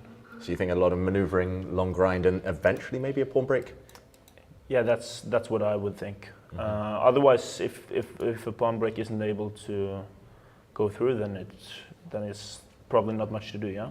Yeah. So it's all about these pawn breaks, f5, g5, or something like that. Okay, but first your prediction on the board. Black just locks down the queen side, very logical. Probably put a pawn on b6. Where do you think the black king is going to go? I think it's probably going to wait a bit, or pretty soon he might have to decide anyhow, yeah? Because if he goes to the king side, then playing f5 and g5 would probably be more risky for your own king safety. But if you go long castle, then white might just start immediately to try and go for c3 and b4 and break open the position. Although, I mean, it's maybe you need to do some preparation protecting the b pawn. Yeah, but I think he will eventually castle long. If he wants to win, at least. Yeah, definitely. Feels like the perfect position for a team tournament as well. You kind of just sit and slowly maneuver and wait, and just before move 40, or maybe even after move 40, when things are a bit more clarified with the team results, then you decide how hard to push and how many risks to take. And also Richard yesterday had a pretty bad position against MVL and had to suffer a lot. So, I mean, if he again, and now with the white pieces, is in some slight, I wouldn't say trouble yet, but if he doesn't, it might turn into a position that's very difficult to play, yeah? Yeah, and just while this game is still going, because it's fizzling out slightly, can I ask your opinion about this endgame between Steil-Antoni and Anand? Yeah, How sad is White's position here? Well, I think it's, I think this will turn out to be a draw. But, I mean, I don't think Black is risking anything right now. It seems like Black is the one even pushing. But I think Steil-Antoni should be able to hold it. At some point during the game, I was thinking Raunak was slightly better, but in this tournament, it seems like Anand is so well prepared that even like he had a game a couple of days ago against Sulemali, and he was like, to my eyes, it seemed like he was a pawn down, but he just easily made a draw and pretty quickly. So I think he's very well prepared, and this position looks like Anand will never lose. So yeah, but can Black ever be get better ambitious? Can Black ever be better? I'm expecting something like this. And let's say I'm kind of aware you might attack this pawn, so I'll just defend it. Oof. Maybe he will go bishop b7 and try to provoke these pawns. And then bishop c6, bishop c4. I'm not sure if there's a natural draw here with bishop e4. Yeah, that's true. Bishop and e4. then, unless you just try to push some pawns, but that's very risky. Yeah, you got to protect the pawn probably, and then I see a draw happening here. Yeah. Yeah, I wonder if White actually, because I messed up the move order, maybe bishop White e8, but then you probably got to go back with king f6. No. And now you're actually, I thought bishop f1, but then you're still in. Yeah, bishop f1. Suddenly you're in trouble here, yeah? The king is very active. Yeah, maybe I even just go Yeah, for you it just now. go, yeah, definitely. So this should be avoided. Okay, so Anand is thinking, maybe reluctant to move his king just because of this, this type of idea. Yeah, actually, at first I was a bit optimistic for Anand, for Black's C5, position. yeah, if you ever get c5, but of course you never get c5 without some concessions. No, so I think if you're able to get a passed pawn there, then it's obviously Black was pushing, but it seems like it should be a draw. Yeah. Do you think that's good? Will Offerspiel be happy, White against Anand? I mean, it's very difficult to say. Obviously, we are low rated on 5 of the boards, so if we want to win the match, which we obviously want, then somebody's got to win. And I mean, Magnus will probably have some chances, but then we got to try to put some pressure with the white pieces. But I mean, White against Anand is no easy task at all, and he's so solid. So even Magnus with White would have trouble. It wouldn't be easy to win there either. So it's a draw with White I think is completely natural. Sorry. Yeah, just a quick question, because David and I talked quite a bit about team strategies. I don't know how much you can reveal, but do you guys usually have a pretty do you have a strategy of like, on this board will be solid, you try to make a draw, you try to win, or not so much? So far we haven't actually discussed that much tactics, but it's been, to some sense, it's been a bit under the surface. We haven't said it directly, but for example, yesterday we had, for example, Arjan, we know how he plays, he's pretty solid, and also David is a bit Eric, I'm always mixing up Eric and David. So Eric is a bit rusty. My Canadian brother. Yeah, your Canadian brother. I'm always mixing them up. So Eric is always also a bit rusty, so he will, so we expected him to probably be solid and might make a draw, which he did pretty shortly also. So, with Black, we have been underdogs in some of the games. So the Indians just both games have been trying just to fight. The same with Urkedal yesterday, where he was a pretty big underdog. What was actually, just another question, yesterday, what was the reaction when Pranav held what was a desperate position? No, it was actually, we were pretty shocked. There was a delay, so we were sitting at our hotel, and And then at some point, Eric, I was just going through my game, Eric's game with me, and we were discussing, analyzing, and then he suddenly said, okay, now it's only +1.5. So it had been like +5, +6 the whole game, so we had pretty much written it off. And then he was like, yeah, let's put it on the board and try to see, and we also saw that tie-dye had like only 2 minutes or so we put the board on the position on the board, and we were like, okay, this is impossible to find. And then 2 minutes later we saw, okay, it was a draw. Bishop takes h3 and rook h1, and then so it was. We were pretty shocked, but we got some. Since we saw he blundered a bit before, we were slightly getting some chances, and our expectations were, starting to come into play again. More shocked or less shocked by a3 today on with one? Let's go to Dirk against Steil-Antoni. And I want to ask, you know Ariane better than most, Benjamin. I believe you're same age, same generation, good friends. 1a3, how would Ariane have reacted here? I think in general it would be pretty tilted. I think it's sort of, historically this has always been like a lack of respect in all this. And we've had some incidences. I think it was some players who even resigned their games online when people were starting to play some nonsense opening moves. But I think Magnus also played a6 this tournament, so he has, I mean, probably got more used to the thought of, okay, it's not that stupid. I mean, if you do it with black, then you obviously should have like a slightly worse position if white plays well. But if you do with white, it's probably just, okay, you don't have any hopes of opening advantage, but I mean, it will be a game. So I think he's, I don't think he will be like super happy to see it, but also I think he should be happy with this position now, like relatively at least. So I don't think he's also very experienced in some senses, so I don't think he will be completely tilted or anything like that. He's a very professional player, so. Yeah. I think we had 1a3 up on the board enough, so let's get to the current position. And Benjamin, you mentioned he's probably pretty happy here. Ariane as black. What do you make of this one with the IQP? Yeah, I mean, it's a bit difficult to say. I saw the position a couple of moves earlier. Here it's maybe, I mean, the IQPs in general are, okay, maybe slightly preferable for white in this case, as you have like a clear target and all this, but I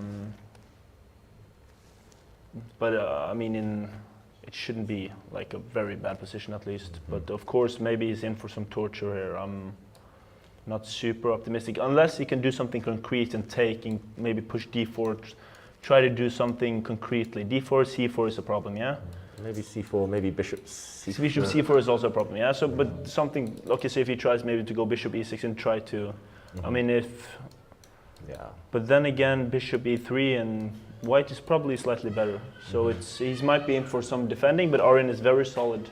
And he's also, that's one of his strengths, like able to defend some bad positions. And he's also got a lot of experience lately. I've been playing these Norwich chess tournaments where he's facing very strong players, and usually gets like he's used to defending like slightly passive positions against very strong players. So let's, I'm not too pessimistic, but of course white might be slightly better or easier to play white. And okay, the hero of yesterday's action, we talked about him already, Buddy Pranav, as they call him. What about this position? Yeah, I haven't seen this for a couple of moves. I saw the opening was pretty solid, and it looked like a maneuvering game. And I was also pretty shocked that Jordan. I mean, Jordan is a very creative and strong player when he's able to attack and all these things. So I was a bit shocked that it seemed like they had put some limitations on his play, because obviously Pranav is a super strong player, but he's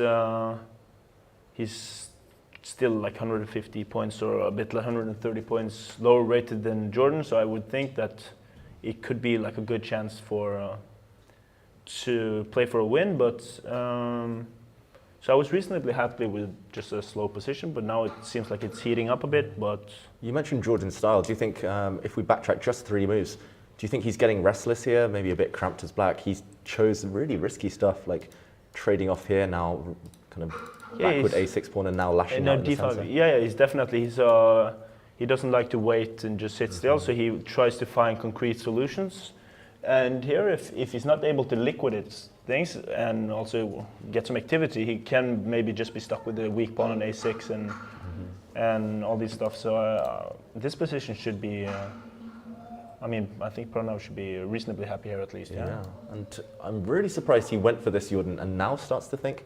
E takes d4 looked like the first move to me, but I'm wondering whether white c4 maybe even plays c4, and this looks really weak suddenly. Unless you have c6, but I'm not sure how this... c6, I was just wondering if something like this. Yeah, this might be very, Looks really scary for black suddenly. Yeah, so if it doesn't work concretely to solve these issues, then...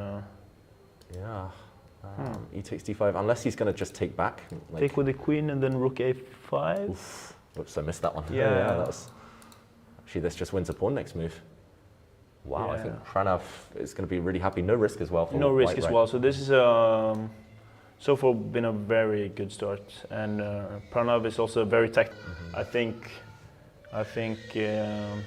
Jordan is also good at swindling and getting creative counterplay in bad positions. But against Pranav, I think I would pick him as one of the best players to try. And he's also very tricky himself. Yeah, so he knows how to play against these tricky guys. The battle of the chess swindlers. E takes d5. So, okay, you're pretty happy with Offerspiel's chances there. And we talked about him a bit earlier, Erik Hansen this time. What do you make of Erik's chances as black here against Fedoseev? No, so Erik was, I mean, it was pretty peculiar, the whole setup. He ended up in the same position as Fedoseev beat Movsesyan yesterday. And he apparently hadn't checked this stuff, so it was... Maybe they should have fielded you. You checked this stuff, hadn't you? Yeah, but I think also Erik is not a player who is very reliant on opening preparation. He has, to my eyes at least, a good understanding of structures, and even Magnus has praised him for having good understanding of different structures and strategies. But obviously, I mean, this is also a board which we in advance would think that maybe they would target us a bit, since Erik is a bit rusty, and also Fedoseev has been playing excellently so far, and he's white.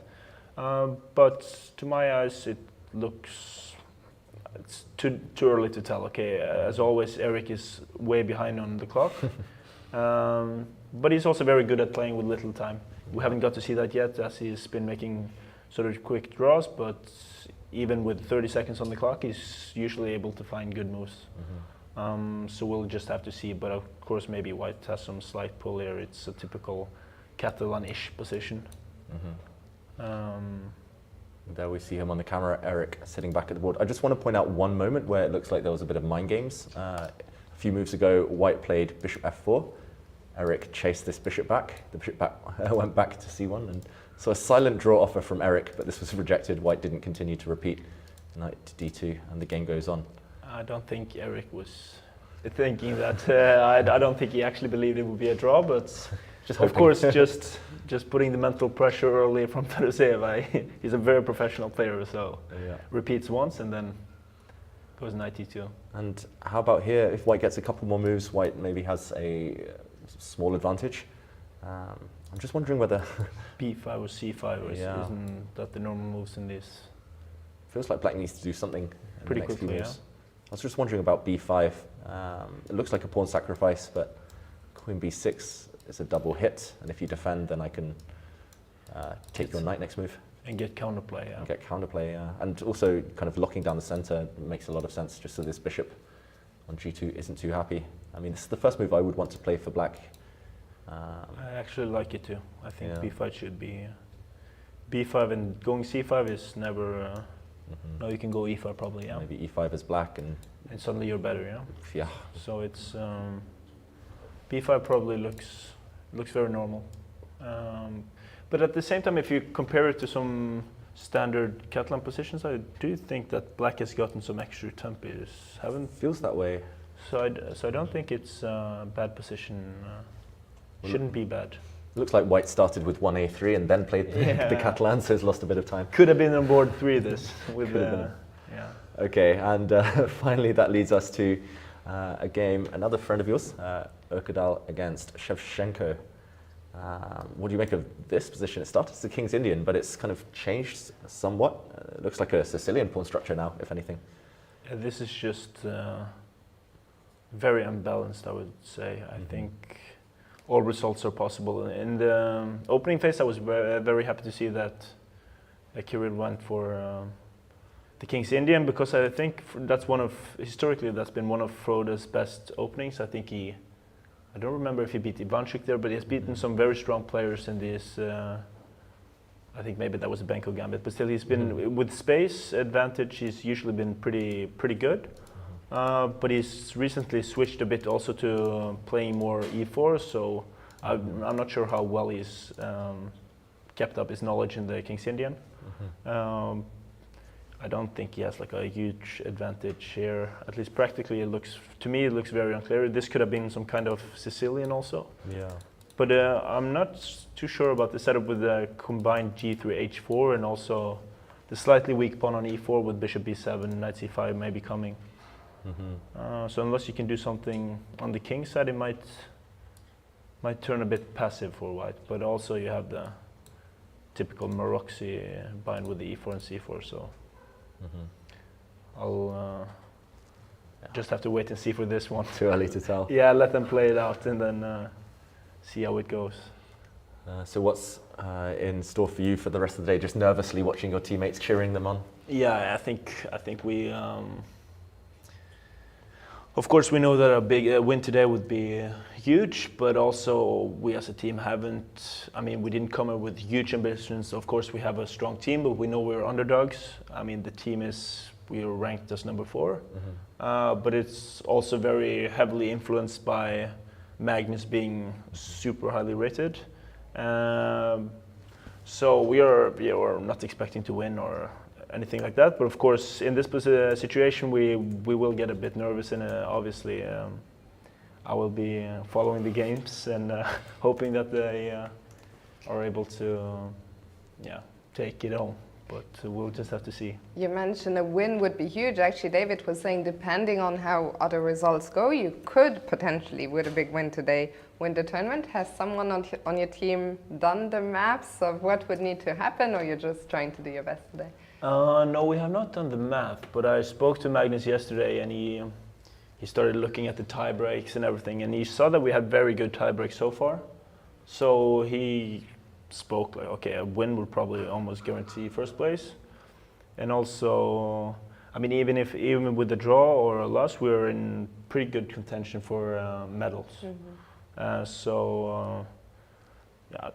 Even with the bad result today, we will still have a chance to fight in the last one. So that's all we can pretty much ask for. And I mean, we're also playing a super strong team, and we're underdogs on 5 out of 6 boards, so it's not. I saw you smile there. I mean, super strong. They are called super chess. I like the pun. I saw the smile. I thought, oh no. Benjamin, it's been such a pleasure having you in the studio. Thank you so much for your time. And best of luck. Not too stressful for you watching your teammates. Thank you so much. Thanks, and guys, we're going to go on a very short break just to get us set up again. We'll be back in just a minute, so don't go.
We are back and we just missed the handshake, but you guys saw it. It was on screen.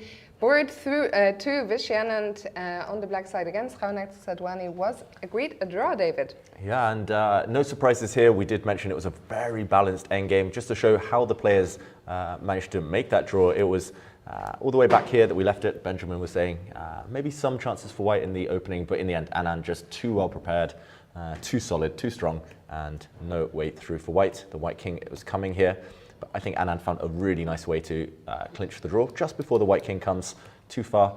First he played king d6, forcing the white bishop in, attacking this pawn. The pawn was defended, and suddenly no real tempting escape squares for this white bishop. It was the eternal chase. The king hit the bishop, continued to chase it, and the players repeated moves. I think a fair result, and a good result actually for both teams. Anand with black holding on, team strategy clearly from Super Chess, and for Offerspiel holding in a board where they were outrated. So yeah, that only adds to the the intrigue. David, before we move on to another match, where do you think in this one, the top clash, where do you think if we get any decisive results, where will they come from? Oh, it's so tough to call.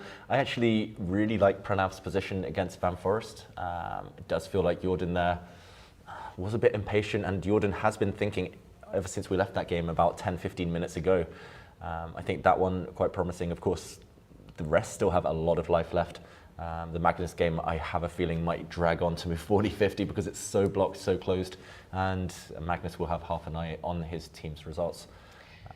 Earlier on, we took a look at Novi Bor against Fugao Gapshimov, so Novi Bor, one of the pursuers. Maybe let's go to board 3 now and check in with Anier, who suffered a tough loss yesterday against Super Chess when MVL was unable to convert what was a winning endgame against Richard Report. Of course, it wasn't easy, but the French team today taking on Beersheva. I actually saw MVL and Moussar today at lunch, and Moussar was very optimistic. He said, today we go for 6-0. Wow, bold prediction. That's a big target. And there we do see at the background, MVL not at the board, but his opponent Viktor Michalewski is at the board, and I wonder who will be the victor in this game. Fiona, as Vacher de Grave is currently, okay, it's level material, but he does have a slightly compromised pawn structure. Sorry about the terrible puns again. Let's jump into the game. Let's jump in. White is very active. White's going to try and bring the queen out. There's a target, this black A pawn. You know me, I'm biased towards the bishops. Yes. But right now, black feels solid enough. I'm not sure how you hold the balance here. You need to somehow get your queen out, connect the rooks. I'm just wondering whether a kind of slow move like queen d7 will do the job here. Michalewski, look at the clock time though, half an hour down, and facing MVL with black, not going to be easy. Queen d7, if queen a4, as black, would you be happy to get the queens off? Good question. I think in this exact scenario, yes, just because I can actually push the pawn to a5 just while your rook is a bit sidelined. The rook not ideal now on a4. I just wonder whether white might be able to break open the center, kind of break this bishop free on g2. If this bishop comes to life, then maybe some type of advantage. But yeah, it feels like 2-result game for white. It feels like black is the one fighting for equality. Yeah, for sure. Already a big time is already a big problem here, I think, for Michalewski. For now, let's move on to board 2, Orikobo against Heike Martirosyan. Okay, and this position, white's rook has just entered the 7th rank. First, I was thinking maybe the rook just gets trapped there, but no easy way to catch this rook out. If you start attacking it with the black queen, then you actually lose control over the b7 square. And if you play knight e6, trying to something... He looks pretty hike right now. He looks really happy with his position, bobbing his head. What was that move suggestion? Sorry, Fiona, let's get back to the game. I can't believe you're so busy. I've lost focus of the moves themselves. What's she saying? Can you repeat that? I was busy coming up with my next one. I was wondering what happens if knight e6, you mentioned the rook might get trapped. So what if I try to trap it? Yeah, big question. Very good point here that this rook doesn't have a way home. I'm wondering whether white intends to try and blow open the center before the rook gets trapped. I don't know if you're immediately threatening to win the rook right now. Let's say I push a pawn to c4, but I'm very aware that I'm hanging pawns here in the center. This is going to get very sharp. Maybe you can. Yeah, I catch was the rook. actually, I was wondering, why can I not? Yeah, I was planning to counterattack here against the black rook in the corner, but suddenly you can just defend your bishop. And next move, white is pretty much forced to give up material. Wow, this is getting really sharp indeed. This is a massive risk from white, I've got to say, from Orikobo. Because it looked like a very level position, no risk at all. Suddenly going in, it's going to backfire unless you find an answer. Knight e6, Fiona. Is it on the board? No. Don't think it's on the board, but... Actually, Hike doesn't look too happy to me, which I'm surprised by. What could he not Shaking his like? head. Yeah. What is the downside? I don't see it, to be honest, here either. I guess white's queen can always sit on a3 and protect its rook, but that doesn't look too kind of appetizing. It's no reason to at least start shaking their head if you're black. Maybe he's thinking, no, Jules told me we have to win 6-0. I'm not sure I can get the win here. Yeah, 6-0 or nothing. I should mention, with black, you can just trade off this rook if you're really kind of not enjoying your position. And this looks very level. You're never going to lose this as black. Surely you're attacking, whoops, my arrows. You're attacking this pawn. You want to sit on d6 with your knight. Just dead level. Maybe he wants to beat a lower rated opponent. Maybe he's thinking about his newly precious 2700 rating that he's achieved this tournament. I'm with you. I think that's the most likely explanation, is that he wants to play for a win and maybe he's not seeing a way right now.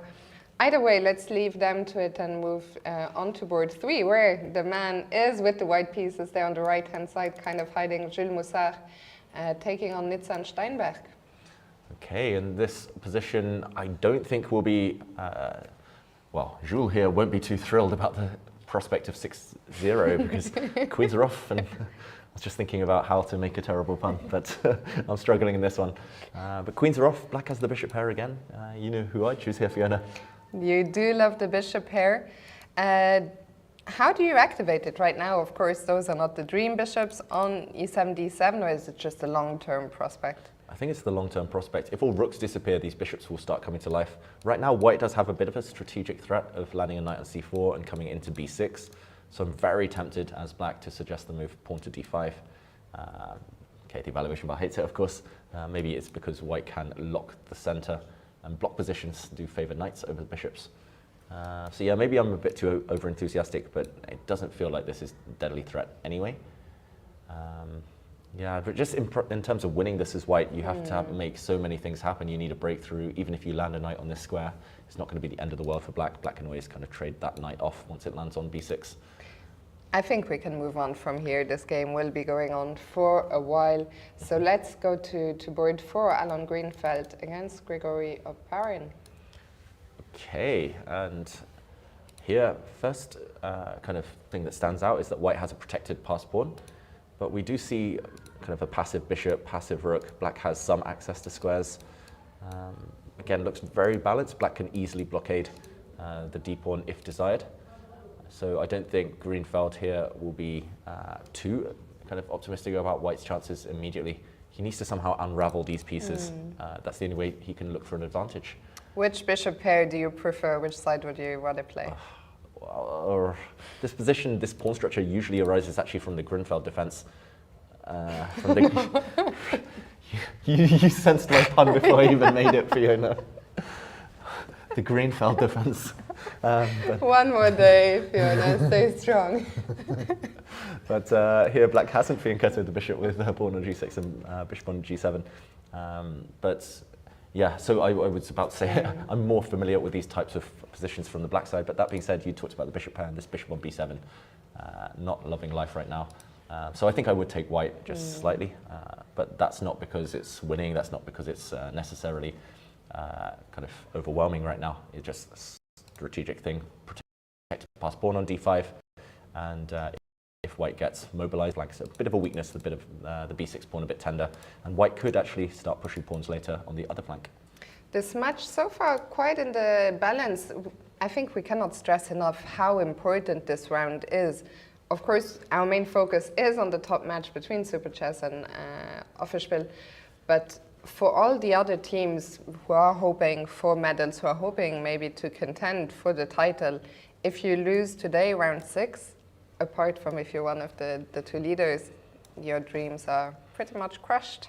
Yeah, and a lot of disappointed players, unfortunately guaranteed. No matter what, you have to try and win these crucial money rounds. Let's see how Movsesian has recovered from yesterday's loss. He's taking on Evgeny Postny.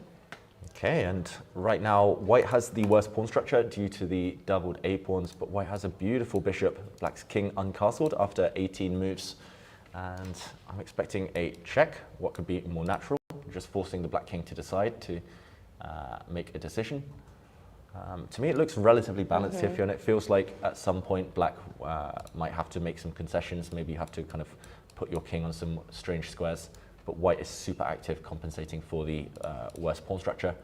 I think c5 is definitely in the air as well to just try and break the integrity of Black's pawns over here. I'm going to say level.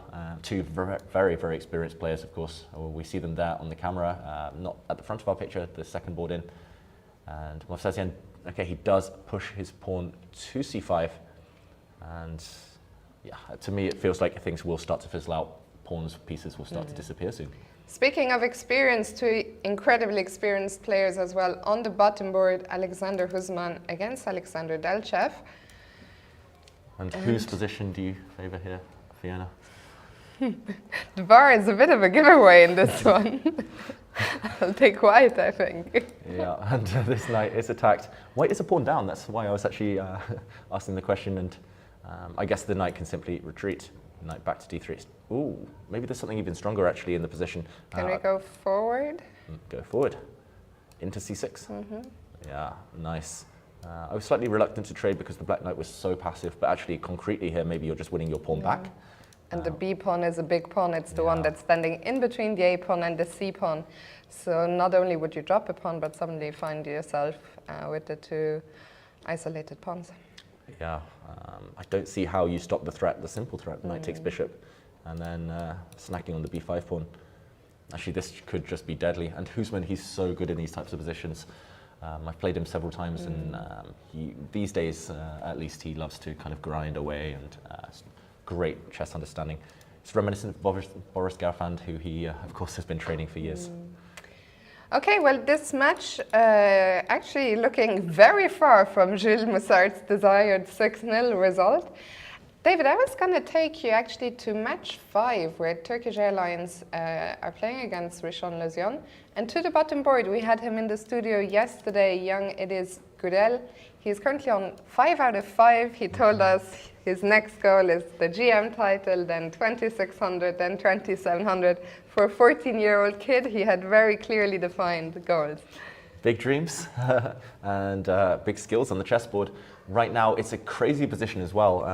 I've got to do a bit of counting here, Fiona. It looks like White has a rook and 3 pawns for 2 black pieces. And okay, I'm just going to try and figure out quickly how this material imbalance came to pass.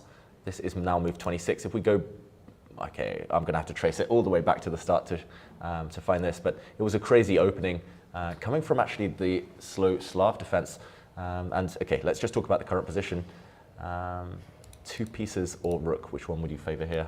Black's move, so Black can take this pawn. I mean, it's not just a rook, right? Look at the army of pawns. The horde of pawns. I would take White, actually.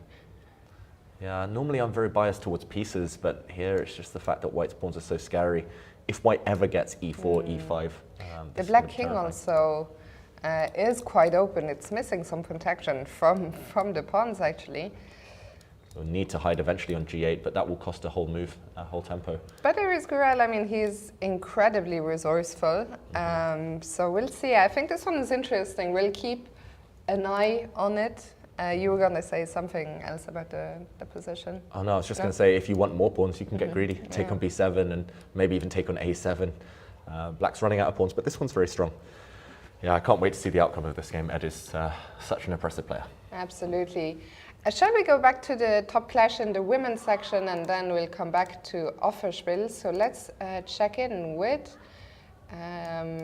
Espigas Ukraine against Super Chess, and board 1, Anna Oshanina, Nino Batsiashvili. Yeah, and this position we talked about a bit earlier. We thought that black had been tricked slightly in the opening, playing a well-known version of the Queen's Gambit decline to the Tartakova defense, and yeah, just losing a clear tempo. And white now is trying to make use of the fact that she's slightly ahead compared to other positions she's gone in. Double threat, Fiona. Firstly, a pawn. And secondly, taking the bishop here with knight d6. Yeah. And if this black bishop falls, it's not the fact that it gets traded off, for example, in a variation like this. It's more the fact that actually the d5 pawn becomes eternally weak. For Actually, example, can you just take it? You could, yeah. And b2 is hanging as well. I'm going to set a trap, Fiona. Do you want to take my pawn? No, because rook d7 would be light. Somehow not lights out. out. White would have to part with a queen, though, due to the skewer. The rook on d1 would fall if you move the queen, so you have to play rook takes c5, and just enough compensation for the queen, but obviously it's only black who can ever win this. But as you mentioned, this pawn's a weak eternally, so maybe you just kind of blockade somehow. You can put a knight on d4 if you want to sit and torture your opponent. You can just move this pawn out of the eye line of black's bishop. 2-result game if this happens, but maybe it will happen because I don't see any other ways to avoid both of these knight leaps, these knight jumps. Yeah, we'll see what happens here. This one, I think, about to come to life. For now, let's move down to board 2 with Dinara Wagner against Yevakishvili. Yeah, and this was the crazy position we saw earlier. Still a bit wild, but let's rewind. Yeah, at least the black queen's not on d1 anymore, so no. And she did play this f3. Beautiful. Black queen was square. It was in this position we thought white had this very strong move, f3. We needed some engine assistance to find this one, but she found it without, of course. Pawn to f3, taking away the retreat square on g4, so pawn takes pawn would be disastrous for black. Suddenly bishop to b2 would be a bone crusher, threatening checkmate on g7 and threatening the black queen, winning one of those, well, either checkmating or winning material. So queen to d7 was played, getting out of the first rank. Makes a lot of sense. Bishop b2, threatening that checkmate. F6, pawn takes pawn, and not a recapture. I would have probably just recaptured immediately. We should mention that the more trades that happen, maybe this would favor white just being a pawn up with a 4 versus 2 majority on the king side. So instead, she's trying to complicate things, Yevakishvili here, but 2 pawns down now. And I'm wondering what happens, firstly, if white bypasses the pawn, secondly, if white takes the pawn. White still needs a few moves to complete development. Oh, she has played those moves. Yeah, I was just going to say, she did none of the above. None of the above. King to f2, followed by rook to d8. Trying to come in. Wow, both players playing really ambitiously. I mean, being a lazy calculator, I would just take a pawn. I see a pawn, I take a pawn, but rook d8. Trying to come back into the white camp. But we see the evaluation bar did not approve so much of that move. So is it time to get greedy? Is greed good? That's the question. So pawn takes pawn here, maybe. So queen to d2 check. This would not be possible to capture because this would be a simple double attack. So is it time to run? Yeah, I guess so. White's king could run. Black could give a check. I think we should stop running. King h4 looks disastrous, unfortunately. I think you'll get checkmated here somehow. Don't see it yet. G5, I mean, must be somewhere. Who's mating who? No. Yeah, there will be checkmate in the near future. This king will be caught on the edge of the board, of course. So you block the check with the pawn. Yeah. We should mention if Dinara Wagner wants a draw here, if it suits her team, then she could just slide back and black is pretty much forced to repeat the position. It's always nice in a team event to have that trick up your sleeve, but as you say, Fiona, f4 actually kind of keeps this knight a bit stranded as well. Knight g5 is possible due to this pin, setting up a nasty fork, but white can deal with this. There's probably various ways. Firstly, with the rook, you could cover the e4 square. You could maybe even offer a queen trade. Okay, computer says maybe not that one, but as long as you avoid this fork, you're just 2 pawns up. I very much doubt a draw would suit her anyway, because last we checked in, her teammate on board 3, Irina Budmaga, was not doing so well, so let's catch up. Oh, Wow. Whoa. Whoa. And we talked about the b-pawn clamping down on the black position, oh, sorry, on the white position, but black had just made an error actually last time we were here. We said knight takes e4, maybe slightly over-ambitious, tactically slightly flawed, and after rook takes, okay, she just dropped her rook back here, Diamante. We were talking about taking on e5. And after a capture, I mean, even dropping back here looks much healthier than what she did. Okay, but we were saying rook takes bishop very strong due to the fact that white has threats such as queen to e2, picking up this pawn. White has threats on this diagonal. Fiona attack.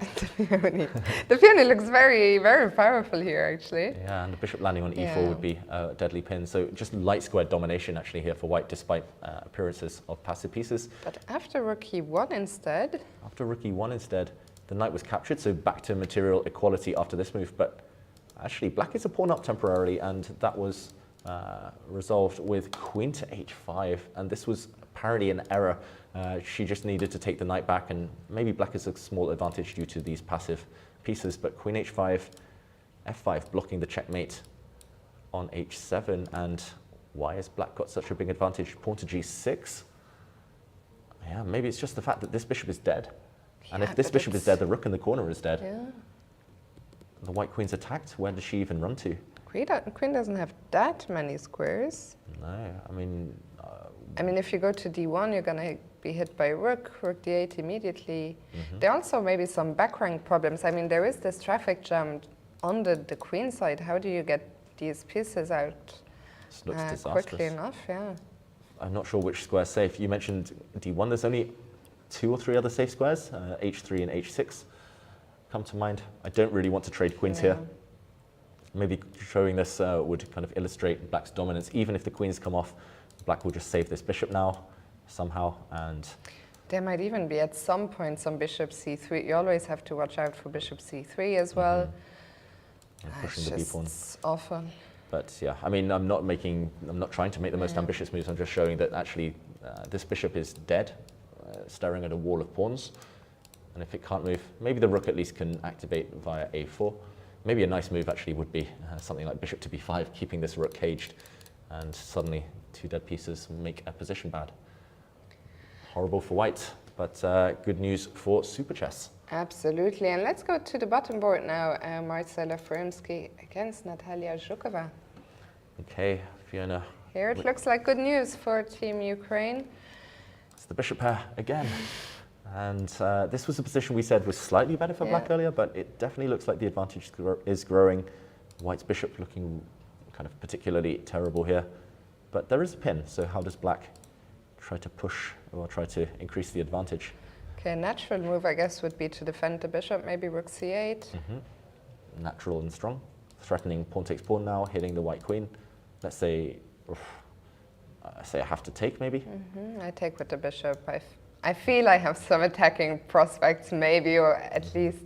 Also, the problem is not just so I want to keep the queens on, but the white queen is also a bit awkward again, like in the game we just came from. It's like a mirror image almost, with white's queen being kicked around the board, white having terrible minor pieces. But you've got to be quick, because if I am able to trade off this bishop in some way or other, then I might solve most of my problems. Maybe queen g5? Yeah, queen g5, attacking the knight. Here I would probably need to move it, maybe even sacrifice some material. I'm wondering...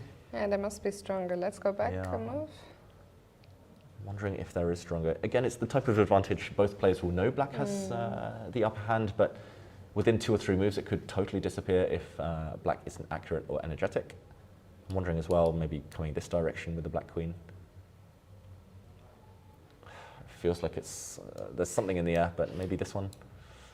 Of course, computer says no. Is there something? Let's double check quickly. Is there something concrete here? In this position, for example. Okay, I wish I didn't check. I hate computers. The computer says h6, big advantage for black. Never going to happen. Turn it back off. Not going to happen. Maybe h5. But I think it's just the dominance in black's position. Actually, the moment this bishop moves, one of the black rooks will infiltrate onto e2 or c2. For example, if you go this way, the black rook comes in, and actually maybe we trade off first. And yeah, this is just a horrible position for white right now. I have a feeling we are going to see a lot of blood being shed in this match. A lot of the games already swinging in the balance of one side or the other. Who do you see as a favorite? Probably Super Chess in light of boards 2 and 3. It feels that way. Super Chess at the moment in charge, dominating on both boards 2 and 3. As you mentioned, Fiona actually 3 pawns up now on board 2. She did go for that line, Dinara Wagner. Board 4, they're suffering, so anything could still happen. A lot might come down to board 1, where for Gaz Ukraine, I think Ushanina might be in a must-win situation. We'll come back to this one. For now, let's return to the main clash of the open section, Super Chess against Offerspiel, and go to board 1, Rapport against Magnus Carlsen. And let's remind everyone, one game has ended in a draw. That was board 2, Zadvani against Anand. Yeah, and okay, this game between Rapport and Carlsen has evolved somewhat. We did finally see a decision from the Black King. We've seen the dark squared bishops being exchanged. And yeah, maybe let's just go back to the moment we last left it. It was around here. Black was aiming to block up the queen side.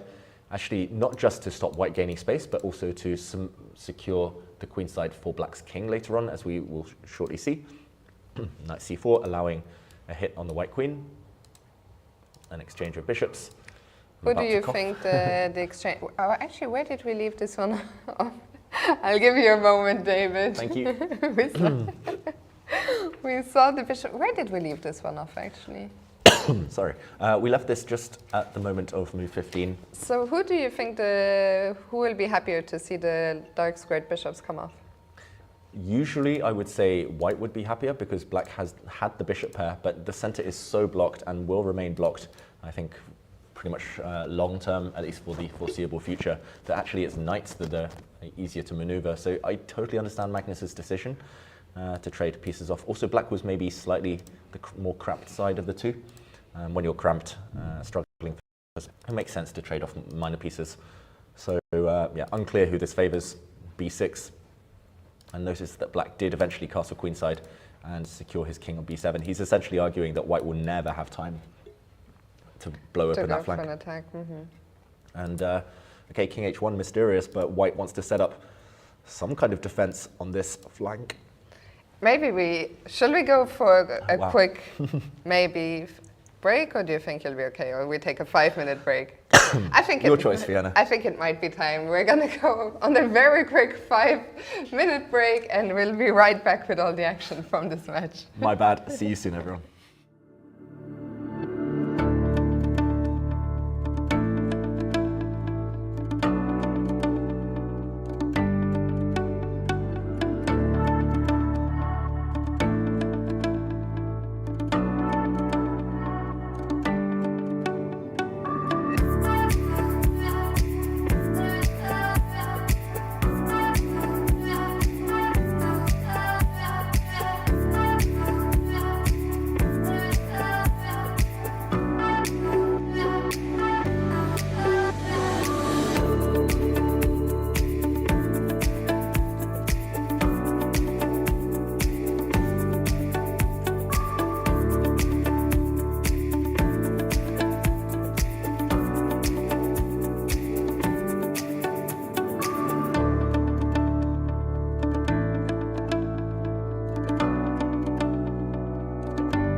We are back, and as you could see there on your screens, it looks like the game between Magnus and Rapport, where we actually left off, maybe ended in a draw. They haven't gotten up yet. Maybe the arbiter is checking. Did they repeat moves? Yeah, it wasn't move 30 quite yet, Fiona, and there is a no draw before move 30 rule in place, but repetitions are the exceptions, and I think we're going to be just in time to see the handshake. yeah, it looks like a claim by Magnus Carlsen. Rapport has just played the last move, queen to e3, so after Magnus, I believe, plays the move queen c7, that would be the third time we see that position, and look at that, we a bit blocked there, but we did see Ivan Sokolov poke his head over. Please tell me that's not an arbiter. That's definitely an arbiter. We love them. We saw the handshake just before the arbiter stepped in, and we saw Ivan Sokolov come and give a squeeze to Richard Rapport's shoulders. I think clearly, even though Richard was white, a result that they are happy with. Yeah, a pat on the back from the captain is usually a good thing, and essentially the position was just too blocked, Fiona, and I think they repeated, we'll just delve into that in a moment, but they repeated because Magnus was slightly afraid of the opponent's plans and unable to come up with his own productive ideas, and a smile from Magnus Carlsen as well. A fair result in the end. I'm slightly surprised he didn't keep the tension, tried to keep things going in light of the fact a couple of his teammates might be suffering, but yeah, let's just show why this game did end in a draw. And it was actually just a couple of moves after we left it. Let's just backtrack. It was in this position that we thought, okay, it's blocked. I started coughing, and we had to move off this game. But yeah, simply white dropped the knight back to d2, and maybe just the idea, or at least the ghost of pawn to f4, was enough to scare Magnus. He moved his queen to c7, indirectly covering this square. But this allowed a hit on the f6 pawn. Only one way to guard this. Magnus's queen came back. White sidestepped again, hinting at pawn to f4, a break in the center, and the dance between queens continued. I am very curious that the evaluation bar seems to be a tiniest bit in Black's corner. If we turn on the engine lines, which we normally don't do, what does the engine say? Yeah, it says that actually you can allow White to go for this break. For example, if you make a useful waiting move, let's say, for example, rook to e8, centralizing. If White does push forward with f4, then after a trade of pawns, Black is actually pretty happy here. For example, you can attack this pawn, and if White defends it, suddenly... This game is not good for you, This David. game is not good for me. There's a curse on this game for sure. But knight to d4. Actually, it's Black who's doing quite well due to the fact you're attacking this backward pawn. If White actually ever steps forward, there might be tricks in the air, such as knight to f5. I mean, this is not easy to see from afar, of course. And if White sidesteps, then the Black knight might even reroute into a beautiful outpost on g4. And actually here, the looseness of White's center is quite telling. And if anyone's king is safer, it's Black's. I'm very surprised that Magnus did agree to the draw. Of course, White doesn't need to push f4. I don't think Rapport would have done so. But yeah, it definitely would have been possible to keep this game going for a while. As you mentioned, maybe some of the other players under a little bit of pressure. So the top two games in this match ended in draws. Let's move to board 3, where Deak is taking on Ariantari. Yeah, and this game, it does have the isolated queen's pawn that we talked about a bit earlier. Essentially, the contours of the rest of the position have remained balanced. Let's just backtrack a few moves. We last left it around this moment with, actually at this moment with White's knight sitting pretty on e5. I really don't approve of what Ariantari has done here, to be honest. I think maybe it was just time to activate the queen, and I don't think his knight on f6 is actually that badly placed. But he spent several tempi trying to force the trade of knights, chasing around the white knight, continuing this little dance. And after the white bishop steps back, rather than trade off now, when White's bishop would have been pretty strong, putting some pressure on d5, Arian's idea would have been, well, it was to drop his knight back to c6, sorry, bishop to e3. And yeah, here I was expecting the move queen b3, attacking this pawn, clearing the d file for White's rook. Deak, who's a really creative player, found another way to get the white rook onto the d-file. He played rook to c1, very mysterious, but rook to c2 came next. And yeah, it's going to be a bit of suffering, at least here for Black. It's the type of position that isn't too drastic, it's not too dramatic. You should be able to hold, but it's unpleasant. What do you do as Black? Offer a draw and hope it's taken. I'm not sure. Rook to d8, I'm expecting because you have to play it in the next few moves. The problem is, in terms of piece trades, I'm not really sure what black wants to aim for here. For example, if white ever offers, okay, a6 maybe not the best way to move, but if white ever asks this bishop a question, you'd never want to capture it on f3 because this d5 pawn only becomes weaker and white has the bishop pair. If you drop back, where do you go? Some really passive squares, but now there's no tension. White could maybe even ask what black wants to do, just to show what black really shouldn't allow. It's a position like this where full control, very one-sided traffic, some pressure on the d5 pawn as well. I don't know. Are we gonna ask him if he wants to tell us how his opponent, his teammates are getting on? Maybe not. Yeah. You'll ask. Just for viewers at home, we have had a very high-rated player walk into our commentary room, deep in discussions with the guest we had earlier in the room, Benjamin Halderson, and it's a member of Offerspiel. So the match we're focusing on right now is Magnus Carlsen himself. And Magnus, would you like to join us? No pressure. Yeah, I can talk about it. Okay. Okay, so we will be joined by Magnus Carlsen. Just give us 1 second and we'll hear from the man himself about the remaining games in this.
Well, I was a bit surprised by the opening. So I mean, I didn't want to play E5 stuff in case he wanted to just force a draw. So I thought, yeah, H4 he played quickly, but it didn't seem very good to me. So that was the surprise. But I mean, I played this position once against as white against Dubov. Like usually they're very, very slow. But as I discussed with him after the game briefly, like here I played H5, which is stupid. Like he, I don't know what he said that he'd missed Knight B6. It was a bit strange because H4 was played. Maybe he was mixing something up or something. But he just felt that here. I mean, he said like he felt that he was screwed, okay. Which seems excessive. But clearly, I should have done something like this instead. I think just because after H5 there's F5. Yeah, okay. Now the bar doesn't know what to say about it. Even I don't have to go F5. I can just go like castles instead. So H5 was just, I don't know what I was thinking. I thought like I'm gonna be very, very solid, but it was a bit unnecessary.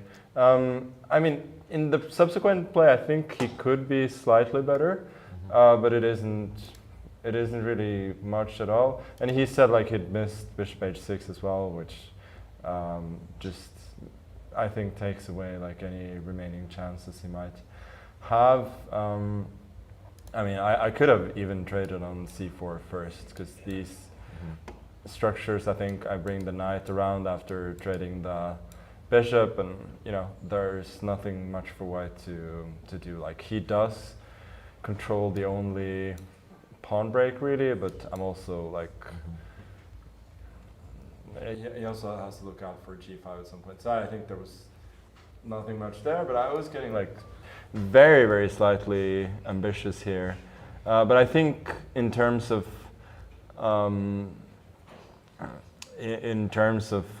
like being safe for white here, he actually found a nice plan with putting the rook to g2 and then h2, and then I don't think a lot can go wrong. Like, I was looking at ways to try and push g5, but I didn't really see it. I was hoping he was going to be ambitious with some c3 or something, but yeah, I don't think there was anything. And here, yeah, I was again looking at g5, but it didn't look good, so I thought queen c7, let me just invite repetition, which I was pretty sure that he was going to take, because I think like here, playing for a win for him would only be risking getting worse. For instance,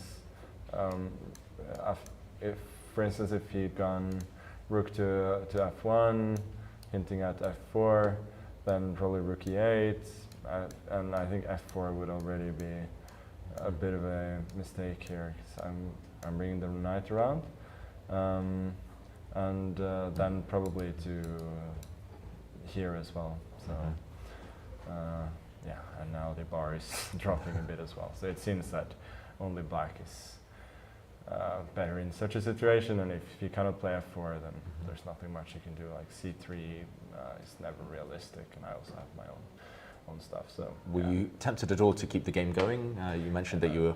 Yeah, but I just didn't really see it. Like, okay. I mean, I thought I don't really have any plans, so yeah, I thought that it's just a draw.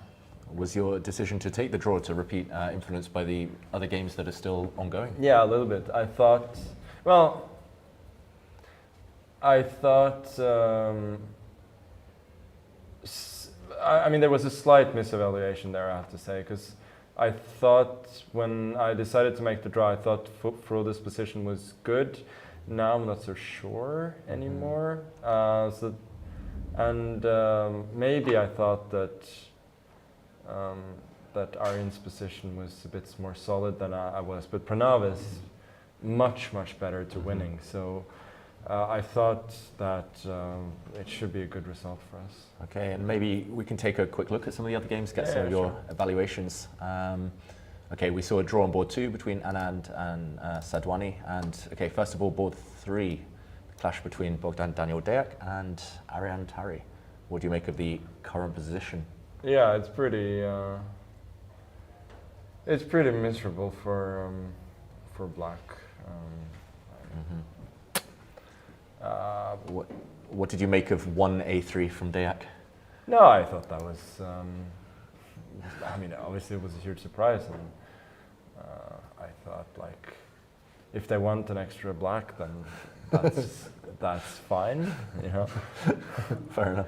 Do you think it was to honour you playing 1a6 earlier in the tournament? I have no idea. I think he just thought Arjen is really well prepared, so. Which is true. Yeah, I'm just gonna. But.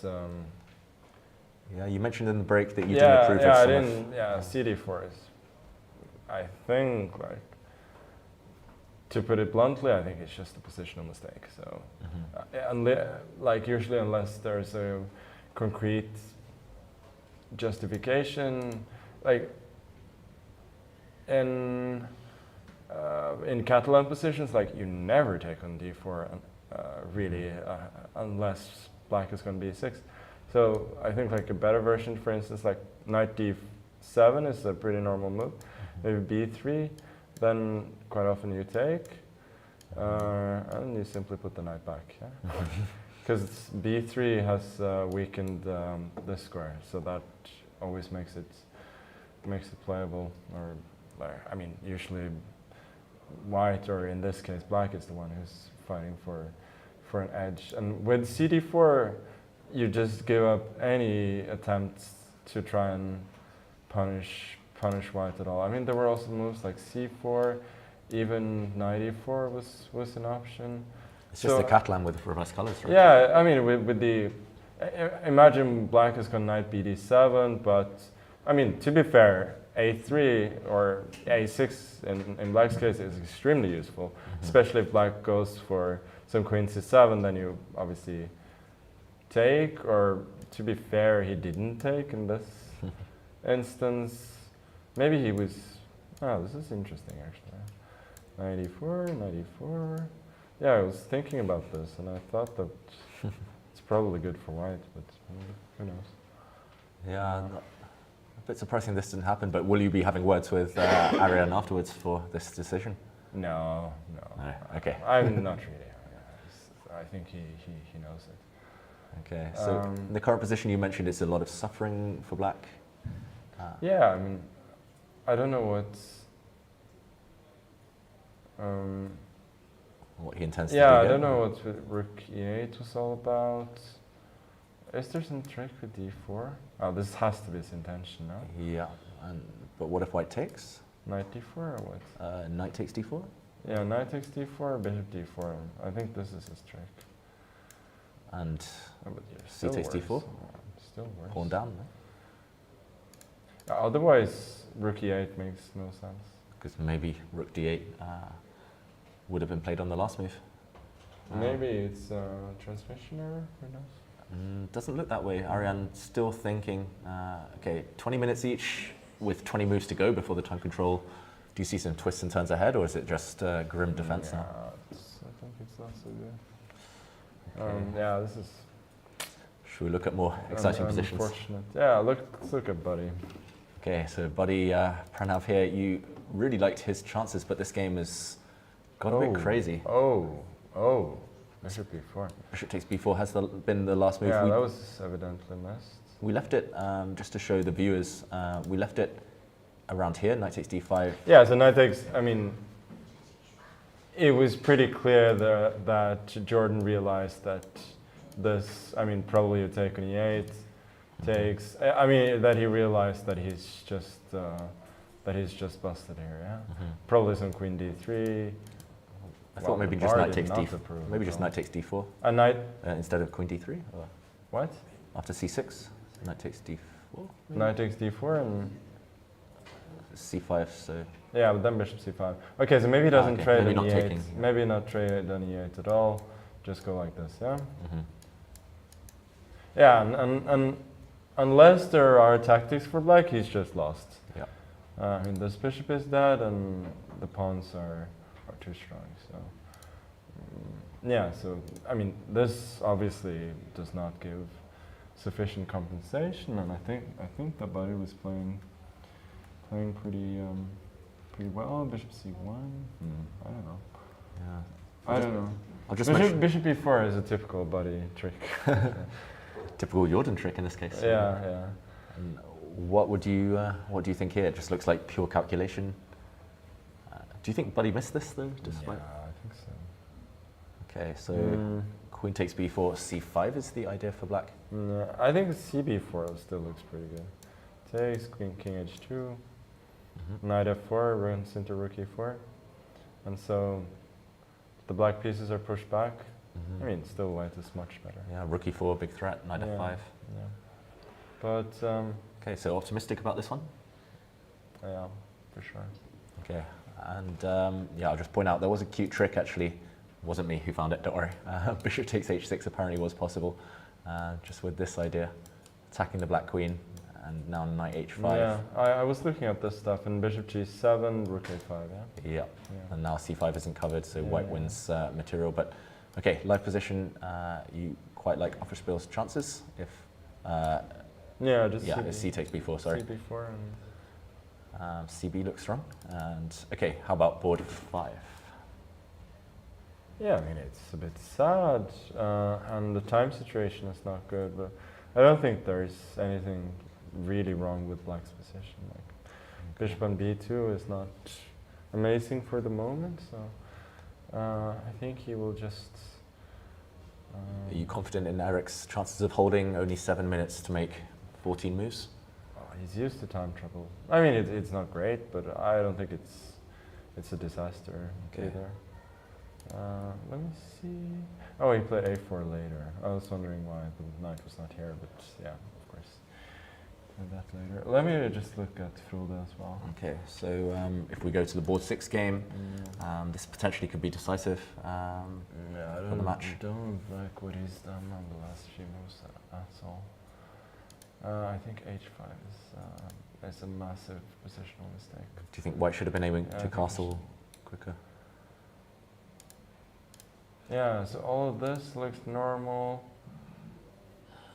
Yeah, I really want to get the knight to e3 here. Because h5 also feels, it feels kind of iffy. Can White just castle maybe? And Yeah, why not? yeah, Maybe the knight is knight coming around. I just want to ask you about one decision, Ökadal. It feels like a bit of a risky decision a bit earlier to take with the knight. Is this kind of in light of what happened later with black turning things around? Do you think taking with the pawn maybe would have been sounder? Yeah, I mean that's a normal move. I think he wanted to avoid an attack on his king. Really, I think that's the main reason why he did what he did. I mean, I don't think it's unreasonable. But in the current position, not too enthused? No, this is horrible. Well, why? I mean, yeah. Why would you say it's so horrible? No, I mean it's just some 96 is coming. Yeah, 96. Maybe trade first. 96. Maybe b3. Yeah, just black lands and knight d4. Okay. Horrible is an overstatement for sure. But I mean, black is definitely better. I would say. Okay, so having seen all the 4 remaining games, what would your predictions be at this point? Yeah, I think we're probably a bit down. I would say. I think at this point we'd be. So I would say that Buddy has clearly has the biggest advantage of anybody left, but okay, so he has taken, yeah, and knight b6 happened. Okay, on this board, Pranav against Van Forest. Yeah. Yes. This is just very good for White. But I mean, Jordan is trying to exchange some pieces, I think, for possibly try and make a draw, but I don't really see it. Like rook a6 now. Oh no, that doesn't work. Knight f4 and queen d5. Okay, so so this is rook e4 and then queen d1 is his idea. No. Maybe. Yeah, I mean, what else? I was going to say queen d5, but yeah, with queen d5 you trade and you take a6. Pawn up. Okay, so how high do you estimate his winning chances? It's very hard to say. Very hard to say. But yeah, about 50% maybe. Okay, a big decision on the board 3 clash, queen to e7. So he's trying to solve his problems tactically. That's for sure. So rook takes pawn. Yeah, looks rook like a free takes pawn. So there could be some end game here with knights against bishop, yeah, because like bishop h6 has to be his idea. Bishop h6, queen e2, rook e2, rook e. And here, I don't know if he trades on d. Maybe he just trades actually. Yeah, maybe he just does this and puts the bishop back on e6, controlling these light squares. Maybe this is just. Maybe this is very drawish actually. Or maybe you can just concretely take on f3, knight e5. Yeah, king g2. What? Knight d3. This is what I was wondering at first. Knight d3, b3. Knight c5. Knight c5. Yeah, I don't think you get to block the pawns. Maybe. Okay, so I like the fact that he's trying to solve his problems concretely, and so I would say H3 is probably going to happen. I mean, knowing Durres, he's probably going to think forever and then play H3, and then we go back. And there are some lines in the, for instance, in the accelerated dragon where black goes for a quick E65 and you get this sort of position, which is a bit sad for black, but it's like normally you hold these, but I mean, maybe white has gotten too much of a head start here. I mean, there are ideas like this. I don't know. Okay. Time trouble looming in this clash. What do you think? Do you want to hang around with us until we get to the volley? Okay. No, thank you, Magnus, and feel free to come back later when the games are heating up. But we appreciate that, everyone, and Magnus might be back, but we will be back in a few minutes. We'll take a short break here.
Welcome back. It was great to hear from Magnus Carlsen. I wasn't too sure if he was going to join us.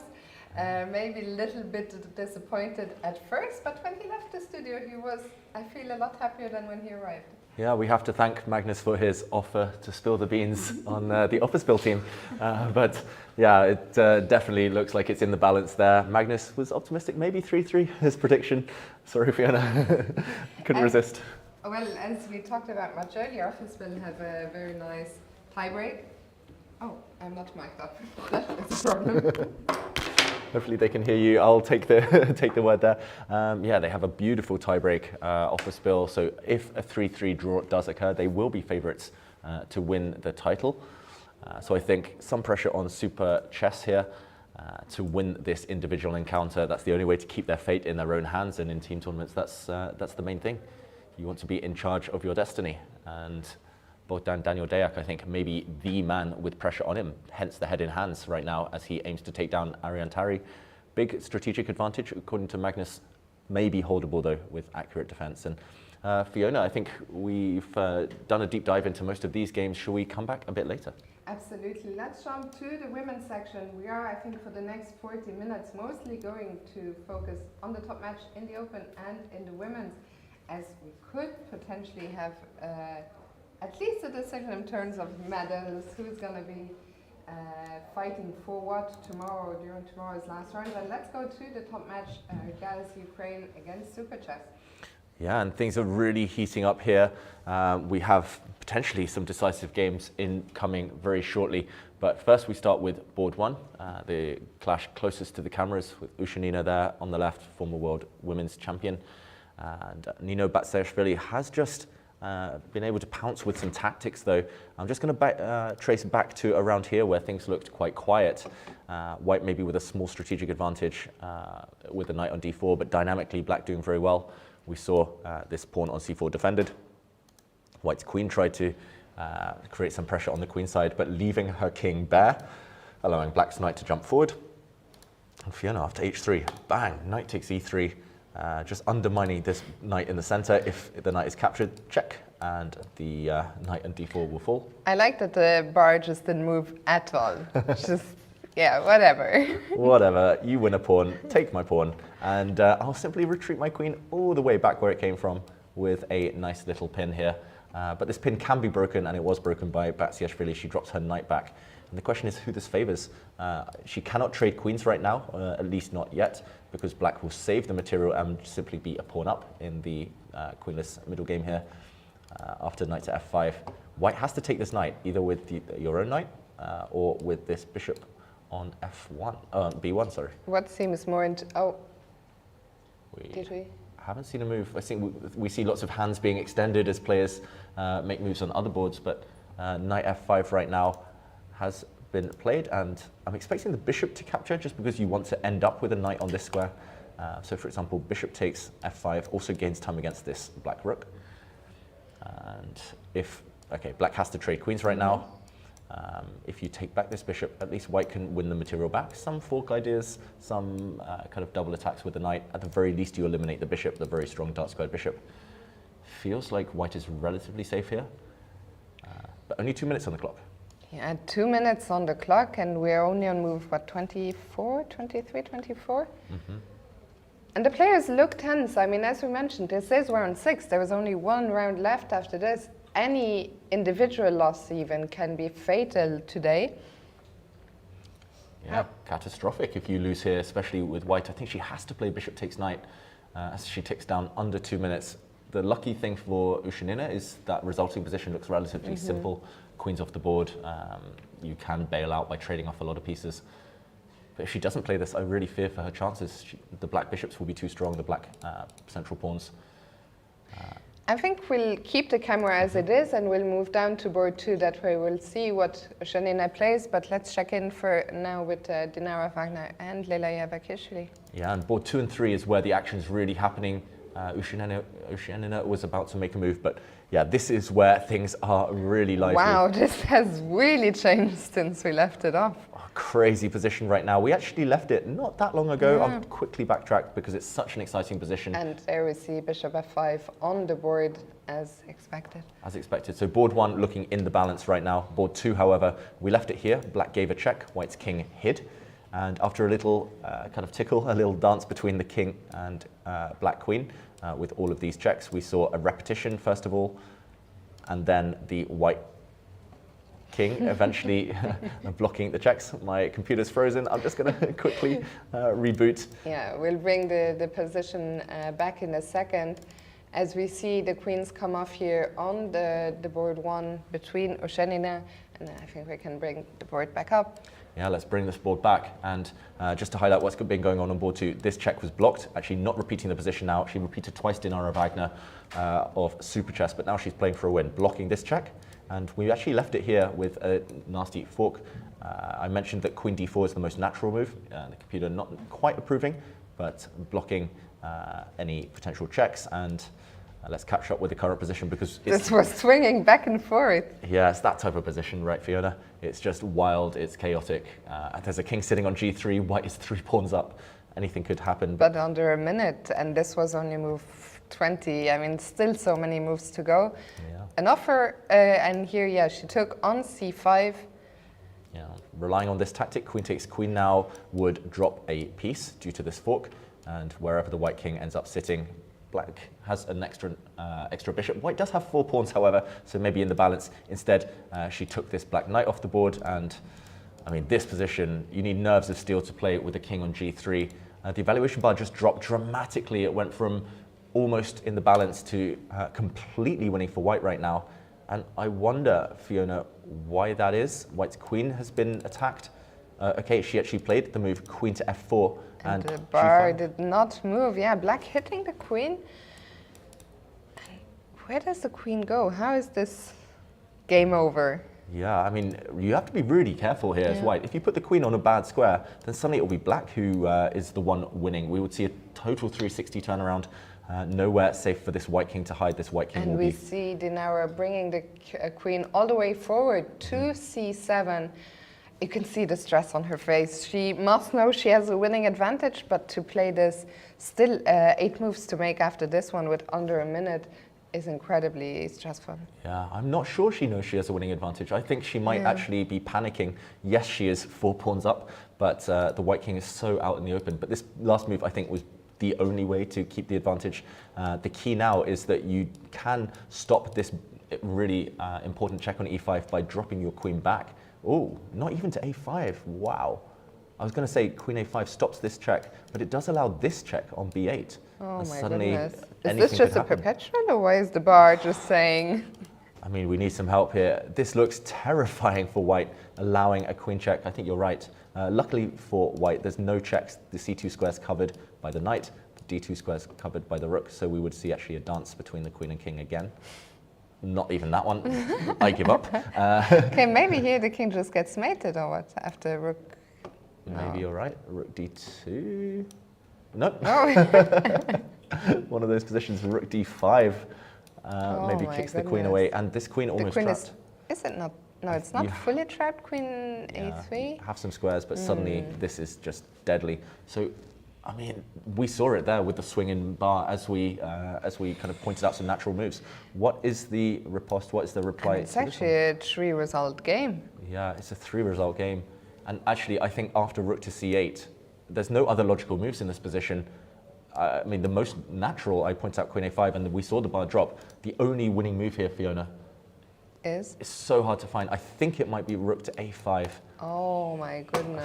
But finding that with 45 seconds on your clock, with your king on g3, this is just incredibly tough. David, I mean, the position is so crazy. I have lost track. What is the live position? This is the live position with the queen just landing on c7. So we're only one move away. Okay. I think rook c8 is the most natural. Oh my goodness. And this is all winning because of this rook a5 threat. Rook a5 also will hit the g5 pawn behind the black queen. So we'll either see a queen trade or actually white pick up a 5th pawn and actually maybe seize the attack herself. Look at the super chess players, all deep in thought. We'll come back to this one in a sec. Let's go to board 3, Daulite Cornet against Bulmaga. Yeah, and this was the sad position we saw earlier with the white bishop locked on b1. The white bishop has escaped at the cost of a pawn, but we see the evaluation bar just loving this position for black. I mean, this pin along the d file still looks painful, but you have to keep an eye maybe on the... So I guess the question is, do you take on d2 or not? Yeah, it's tempting to transform the nature of the advantage. If you want to play safe, you can just move your queen, keep your bishop protected.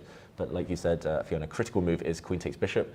Bar doesn't react. That's good news. It's always a deep breath here in the studio when we make a kind of tactical decision, waiting for the bar to pass its judgment. But queen takes queen would allow this bishop to fall. So opposite color bishops, you can see why here Irina Bulmaga would hesitate. But now there are two tempting moves. You can take this pawn, or you can dive in with the black bishop. I mean, this looks quite strong to me. The reason I want to play this is I might even want to keep my c pawn alive next move with c5. You could snack on this b2 pawn later anytime you want. If the two super chess players can hold their nerve, Dinara Wagner and Irina Bulmaga, they should both be winning. It's a lot trickier, I think, for Dinara. Let's quickly go to board 4, Efremsky against Zhukova. Okay, and board 4, far quieter. Here we thought it was Gaz Ukraine's best chance of striking, of at least trying to level the scores if board 2 and 3 don't go according to plan. Black is a pawn up, so the advantage we saw earlier was strategic, now it's become material. Again though, Fiona, opposite colour bishops, if all rooks and queens disappear, this one's a draw. I think even if all rooks disappear, it's a draw. But right now, rook on b2, rook coming into c3, still feels like Zhukova is a favourite. I'm not sure how big the advantage is here in practical terms, especially with clocks ticking close to move 40 now. Oof. I think this is a must-win game for Gaz Ukraine, simply. I think Zhukova has to win this game as black, maybe bringing her rook in, for example, to c3 in the next few moves. But definitely drawing chances here for Efremsky. And we just saw h5 by Irina Bulmaga on board. Oh no, sorry, we saw the queen drop back. What am I saying? We saw the queen drop back to f7. So deciding not to take on d2. Very understandable decision, I feel. She's been in control for so long, it makes sense to keep control, postpone any kind of simplification or tactical decisions to past move 40. But then again, if you start retreating, if you start kind of feeling the nerves, your opponent might get a bit of hope. Dilly-dallying. Dilly-dallying, nice. Dilly-dolite. Oh my God. Why did I set you up? I couldn't see it coming to, or maybe I should have seen it. Daulite Cornet has ice in her vein? I don't know, I can't do that. No. Anyway, queen c1. She must have. I mean, she's in a tough spot on the back foot here.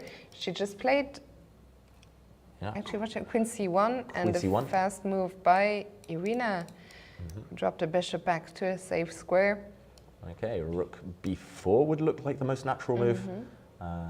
Although I'm a bit scared this rook will get trapped. And what is Bulmaga's plan here? It does look like she's lost a bit of control. No obvious moves for black, at least, no instinctive moves. And if this b3 pawn ever drops, then your advantage falls with it. Oof, really in the balance here. I think the next few moves will be critical on this board and board 2. Yeah, we'll come back here in a short while, but the match right now is looking good for Super Chess if they can keep their nerve and keep the clock in check. Let's go back to the other Super Chess match where in the Open they are taking on Offerspiel. We already saw the first two boards ending in draws, so let's, where do you want to start? Board 3? I think board 3 is going to be very important as Ariane Tari is in big trouble right now. Bogdan Daniel Deac starting with 1a3. He might be the hero for the Super Chess team. Just let's backtrack to where Magnus left it. He said, actually, moves coming in thick and fast, but the bar only increasing in white's favor. Magnus left it here. He said after h3, black is solid. You just sit and it's a bit grim, a bit sad, but you can maybe defend. I really don't like some of Ariane's decisions though. After knight to d4, retreating the bishop back, I think it was time to try and activate this black knight. Either you trade or you start maybe trying to come into some nice squares. He dropped back, loosening the protection of d5, and the weakness has been highlighted by this beautiful knight maneuver, retreating. Hard to see, right, these backward knight moves, but clear plan. Knight into f4, knight takes pawn. That would be game over. Can you even hold on to the pawn any longer? I don't think you can. If you try to defend it now, then white will play knight to f4. It's attacked 3 times. You can only defend it twice, going a pawn down. And we can see Arian there on the camera there, as we've grown used to, even though he only has 3 minutes on the clock, he does not like to sit at the board when he is waiting for his opponent to make a move. And I think you can tell on Arian's face that he is not happy with how this one has gone. Yeah, he's just going to be a clear pawn down, 0 compensation. If anyone has the positional strategic advantage, it will be white as well in the ensuing positions. And I think at this level, despite having 3 minutes on the clock, this is elementary stuff. Deac is a huge favorite to wrap this up. For example, if you try and cling onto the pawn, if you try and trade off pieces, white has the bishop pair and the extra pawn, the extra material. Here you can hope to survive a little longer as black, but I think long term there's just no hope at all. White's bishops are going to be supreme. This is almost over. When Magnus was here, he thought their best chance was on board.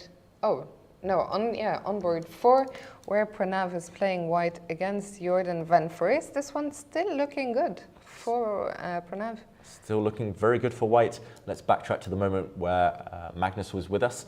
And actually, we went on break just before Magnus left the studio, and his parting words were E6. That's classic Buddy. And for those who don't know, Pranav, that's his nickname, Buddy Pranav, and he's going on the attack. This is the classic way of doing things. Rather than getting greedy and trying to take a pawn in the near future, slow, kind of strategic, he's very direct, very aggressive. Pawn to E6. This was blocked, and really nice move, keeping the queens on the board, at least for now. Queen to B1. The idea is that pawn takes pawn is impossible, I guess, due to some tricks against this black knight. I think you might start with rook d2, just because that white rook was hanging on the a2 square. And next move, the black queen actually has no squares with which to guard her knight, so you win a piece. And after queen b1, if you take with a rook, again, similar tactics. I'm wondering whether you just trade off. And now, again, pawn takes would run into rook d2, as we pointed out. Queen takes would walk into a double attack. Very nice. Beautiful chess. Jordan spotted this, of course, queen to d3, begging for the queen trade. Pranav continues to say no, but Fiona, this is the position we're left with if we just catch up. And wow, f5, we see the bar really sink after that one. I'm wondering whether he could have gone for the g7 pawn. Other ways to do it. Bishop b2. Bishop b2. I'm wondering what the flaw with rook takes e6 was. Let's take a look at rook e6. Yeah, I don't see the downside. Just capture a pawn. What could be more straightforward?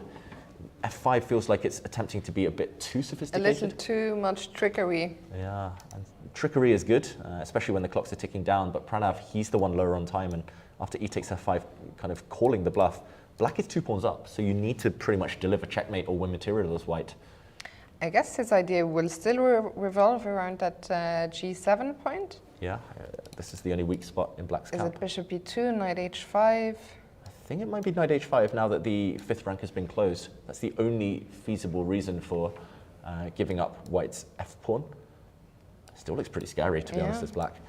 How do you defend? I mean, only 2 ways. You can drop back the queen to defend. Ooh, wait. You can't drop back the queen to defend. I think there's a trick here, Fiona. Deflecting the black queen away from the defense of g7.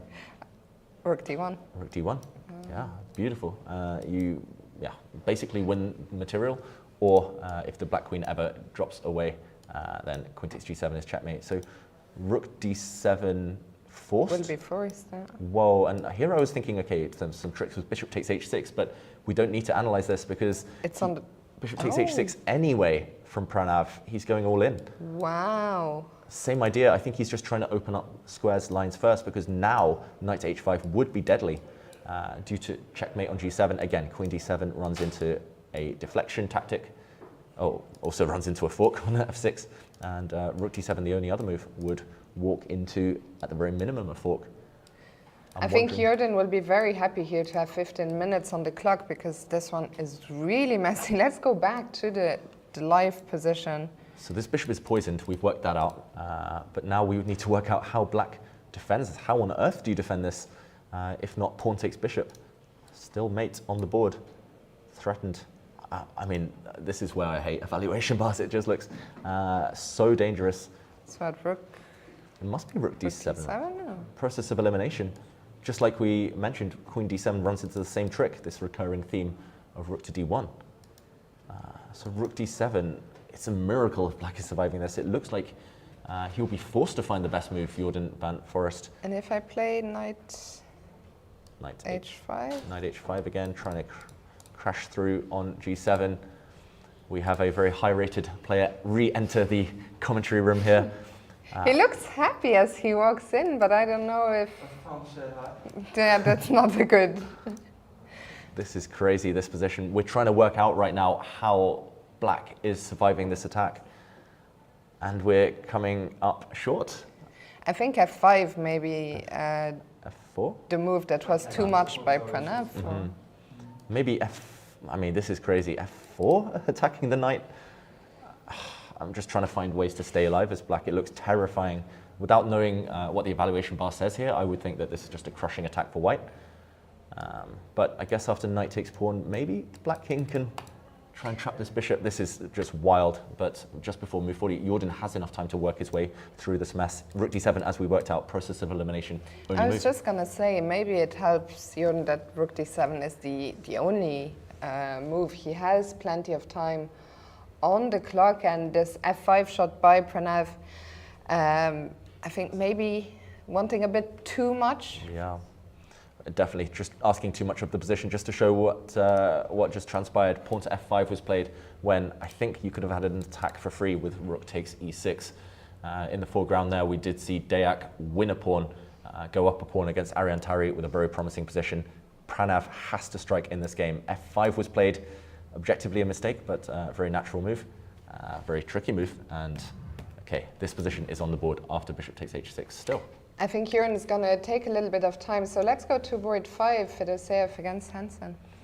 Okay, Fedoseev against Hansen. Whoa, this has changed. We do see a rook check on e1 being the last move. The rook came from e2. I think he's just trying to hoover off all the pieces here, Fiona. And this surely is great news for Eric, who's done a great job. He only has a minute and a half on the clock. It's move 37 though, so only 3 moves until they make the time control. And let's take a look what happens if rook takes.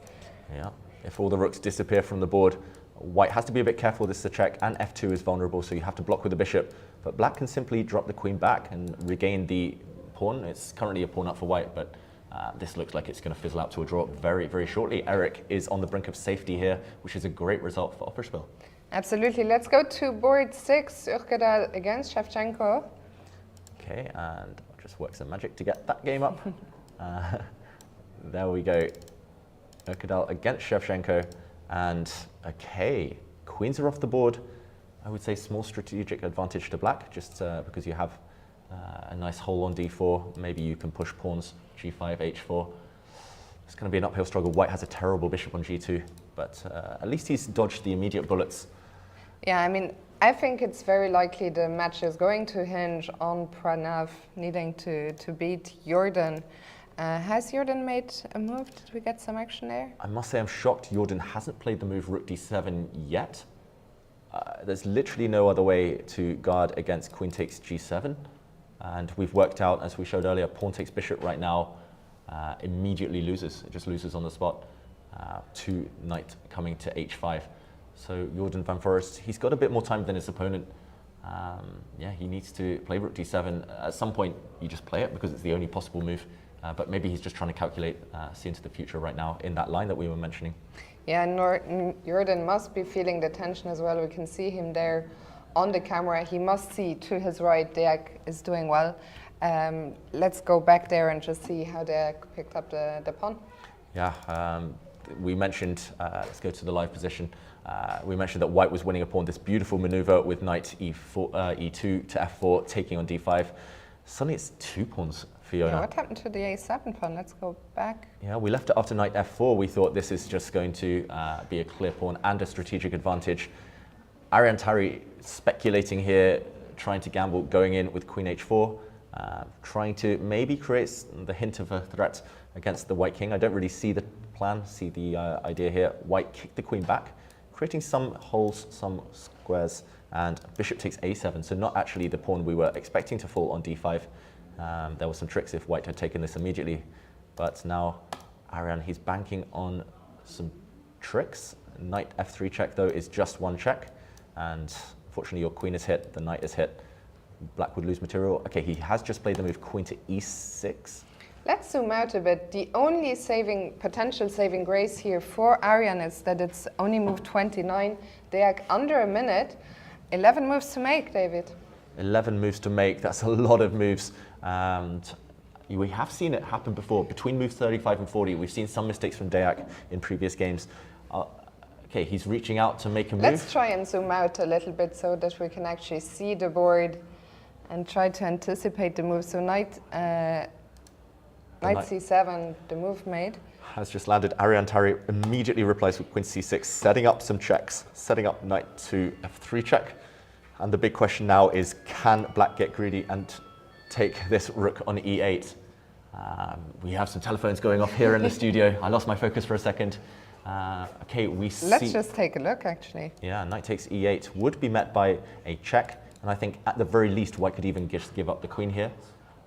Maybe king to h1 would even work, hiding out in the corner, because you can take a rook with check. This will be blocked, however, and white will eventually win this. He's reaching for the knight, and he has captured on e8, calling the bluff. I think we might see a result here quite soon. Very shortly, and we can see that Arian Tari, he's hustling on the clock now.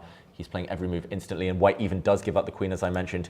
It's going to be too much material after white takes this black bishop, which he has just played with a flourish. Rook takes d7. It's rook and 2 pieces for the black queen. Arian's desperately trying to break through, but this can all be shut down in multiple ways. The white rook, for example, can come back to secure its king. I think this one is going to be over, as you say, Fiona. There's just too many defenders. Of course, black would love to give up some of the material to try and find a perpetual check, but the king is always going to find a safe haven. So did something happen? Jordan made a move. Let's go back there to board 4. Wow, and this one is still crazy. Let's backtrack to show what happened. Jordan was actually spending all that time calculating a long variation. Rook d7 was played, defending the checkmate on g7.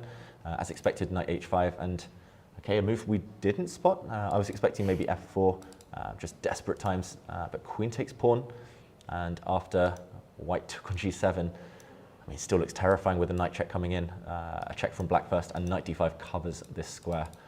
Black is hanging on by the skin of his teeth. Knight's covering some key squares. How do you increase the pressure now? Oh, we need Magnus's help. This is a crazy position. And we have a result on board 5, I think. Fedoseev Hansen just ending in a draw there. Yep, ending in a draw.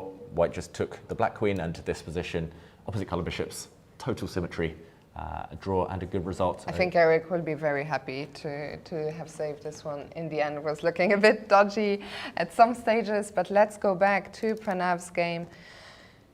And they have actually just made move 40, so that magical 40th move gifts both players 30 extra minutes. That's why we saw Jordan rush away from the board a moment ago. But Pranav has to unpick this position somehow. There's a lot to look at. Currently, a material count is a pawn up for black. I think that's irrelevant right now. It's more about the attack. And he might have to slow play it here. He might have to, at some point, retreat his bishop and hope to regroup. Fiona, I still think good practical chances, despite the fact that objectively, maybe he didn't go for the most correct path. Yeah, I think Jordan will be very happy to have made move 40. We can take a deeper dive into this one after our break that we'll get to as soon as the time control has been made everywhere. The moves are still coming in fast in Deac against Tari, but I think the end is near here. Yeah, they have just repeated. And we see the frustration on Arian's face, who knows that this game could potentially be the match decider.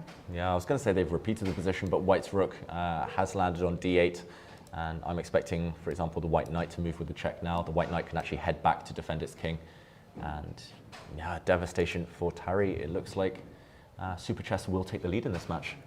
Let's go back to board 6, Urkadal Shevchenko. Okay, and this is where things could be decided.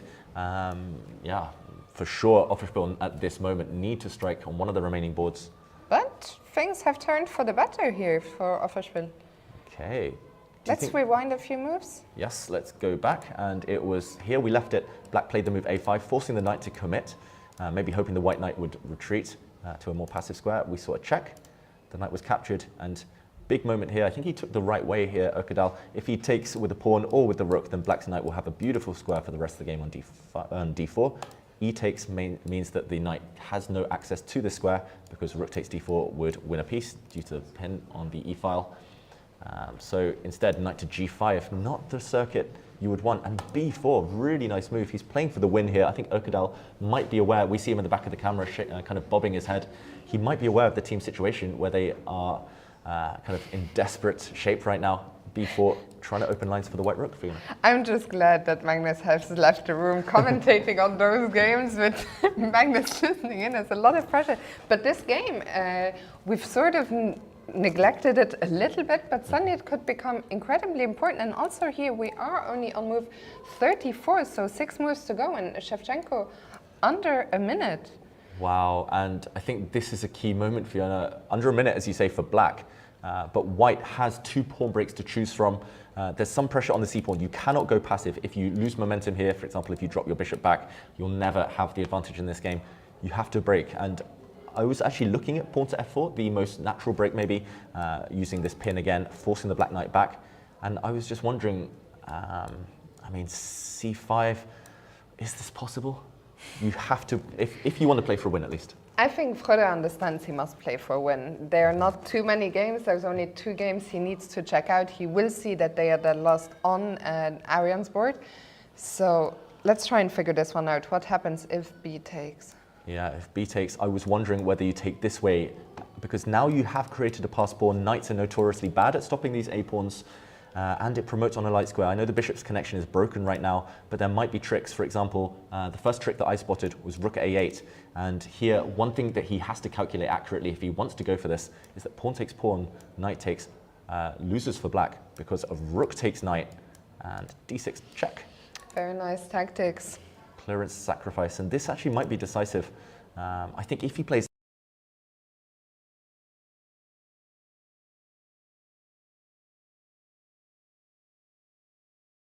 f4, maybe you can start order. One has suddenly expected it. Is he the hero they deserve? We're yet to see, we're yet to find out. And the dark knight of this clash, Frode Ökkedal, he needs to push these pawns for Offerspiel. He needs to take a risk for his team. And he did. No, the clock wasn't moving. He's still thinking 2.5 minutes. Remember, 6 moves to go each. I think we need to see the players if we can get a view on them. Ökkedal, key moment, 2 minutes. It's desperate now for Offerspiel. We did get that result between Deak and Tari. Tari has resigned in that game, and he goes for it. He goes for the breakthrough c5. c5. Wow, what a huge moment. There we see Freus. He's just made a very important decision, and we saw some exchanges, I think. c5, this was captured, and white did take on a5. So f4 is the threat. He set such a sneaky trap. He did it in a different move order, meaning that rook a8 may be even more tempting now. But remember that clearance sacrifice, starting with f4, just breaking the position open for white's bishop. And Shevchenko, what a difficult spot to suddenly... I think the reason we pulled the cameras away is because the arbiter keeps getting in our way. We are back now. Shevchenko in such a difficult spot. Like, this was unexpected that he would suddenly find himself under such pressure. We saw rook a8 is not good, but then what do you do? Yeah, one of the reasons I was quite keen to start with the move f4 is because, for example, if we had this position with a black knight on f7 and a pawn on f4, as we showed a bit earlier, black's rook on f6 is stuck. It cannot get back to the back rank to connect with its other rook. And I think actually black would be in severe trouble here. For Shevchenko, we see the nerves, and c4 is pushed and the bar does not approve. Yeah, I was going to say maybe it's time to go back with the other black rook. I want to put the black rook on f8, the king on f6, but c4, it's becoming a race. And this white a-pawn is racing down the board very, very quickly. And off it goes. Off it goes, pawn to a6. He has 2 ideas here, Ökkedal. He can push a pawn to a7 and try and break open this diagonal, as we showed, by brute force. The other one is to actually sneak in with white's rook to b7. This is really sharpening up. 20 seconds for black. And Magnus Carlsen rejoins us in the commentary room as things are turning. He drops the rook back, but is it a too little too late? Big question now. So f4, I think maybe could have been played on the last couple of turns, just preventing the black rook from getting back to f8. He's done everything right, Ökedal, here to imbalance things, but again, it's the type of position that could turn if white isn't energetic enough here. What happens after rook b1 if we try and bring the rook in? Yeah, rook b1 looks very tempting. I think, wow, he has just played it, Ökedal. And yeah, Fiona, he's definitely got some hope. I'm wondering how this black king is going to dodge the oncoming issues. The problem is the king on f6 would allow white to at some point target the d6 pawn. I'm not sure that's the right move order, but I think he will play the move king f6 surely in the next few turns because rook b7 check looks so scary. 20 seconds now for Shevchenko. He has to make 3 more moves until he reaches the time control, and there's no easy moves here. No easy moves. I think we will stay here because the board 4 clash between Pranav and Van Foreest has reached the time control. And yeah, as mentioned, Terry has resigned. Rook c5. Okay. So Terry has resigned. They are giving Super Chess the lead. But Frode Ökedal here, he could be the hero that Offerspiel need. Is he going to play rook b7? I mean, it's what I would play because I'm lazy with calculation and because if I didn't have too much time on the clock, I don't think I'd be looking too much further. There might be some ideas of putting the rook on a3 in the near future. I'm not sure whether you want to go for that. Clearly, black wants to stop white's a-pawn from behind with a rook. I'm also wondering, I mean, the reason I wanted to give this check, first of all, is I wanted to ask black how you're defending this pawn. Knight f7 looks a bit scary because white can give another check. And here, white's bishop could start coming in. I mean, this would depend on the black pawn running. Maybe black's just in time here. Frode decides to push the pawn immediately. We see the bar drop a bit. Not liking this move as much, of course, so much on the line here. Yeah. So rook a5, I guess, is the question. I think rook a5 is... I was going to say maybe it's impossible, but it looks playable just about. The king would be forced to move. And I was going to say rook b8. But black can just drop back defending his rook and still impossible to break through. Black has the a8 square covered. Do you think this could be something that he missed? Maybe. And rook a5, how else? He's just played it. And we're now on move 39. This 40th move could be key. Ökedal needs to find something now. Otherwise the advantage might disappear, or if there was an advantage in the first place, Fiona. And he gives a check, his 40th move, forcing black's king to f6. And we've reached the time control. This is the current position. What to do now? That's the key question. You know, I am surprised that Frode played this move 39-40 so quickly with 3 minutes on the clock. I don't know what your thoughts on that. There were some tempting moves. I totally understand why he pushed the pawn. Pass pawns are there to be pushed. Pawn on a7 looks like it would tie down black's army, but maybe he just calculated some forcing variation and only realized now that there's no follow-up. Rook a8 is a big threat. I think that would remove white's winning chances. We just looked at rook b8. I mean, if not rook b8, what are you? f4 maybe? Magnus, help us out. f4? What else for white? There's still rook d7. Still rook d7 maybe? Rook a6. Oof. Rook to a6, defending the pawn. Yeah, f4, knight f7, rook f3, e4. Like seems to be holding. Yeah, rook f3, e4. Oof. Wow, it looks so close to being really good for white right now, but maybe no breakthrough. It feels like he needs to win this one. Should we check back on the Pranav game quickly? Let's do it. Okay, both games have reached move 40, so we'll do a bit of a recap later. And whoa, knight to c3 was the last move from black. We left it here on move 40 thinking, okay, still good chances of an attack for white in practical terms. Black's king so open. Pranav played bishop e5. This was captured. And knight c3. Jordan, typical Jordan Van Foreest trick here, relying on the fact that queen takes knight allows a check, double attack. And for example, I mean, it looks terrifying still with black's king so open. But maybe just too little. Yeah. Material still... I would still say some chances, just while black's queen and rook are not quite coordinated. I'm wondering if there's anything else after knight c3 or whether you have to go for this. Yeah, I was just going to point out rook e1, but If black wants, you can play queen. No, you can't play queen d1 anyway. Oh wait, there's a check. Whoops. Trying to be clever. Okay. Rook There's e1. still a lot of life in this position. Yeah. I mean, the key question is whether you take or try and keep pieces on the board. I think Pranav is going to take a bunch of time. I think what we'll do, we will check what happened in the women's event during the time scramble in the top match, and then we will go on a quick break. Yeah, from one Super Chess team to the other. Let's jump over there where it's actually Super Chess who have taken the lead on board 2. We mentioned that game, it was dramatic, it was in the balance for a long time. Let's just show how that one ended.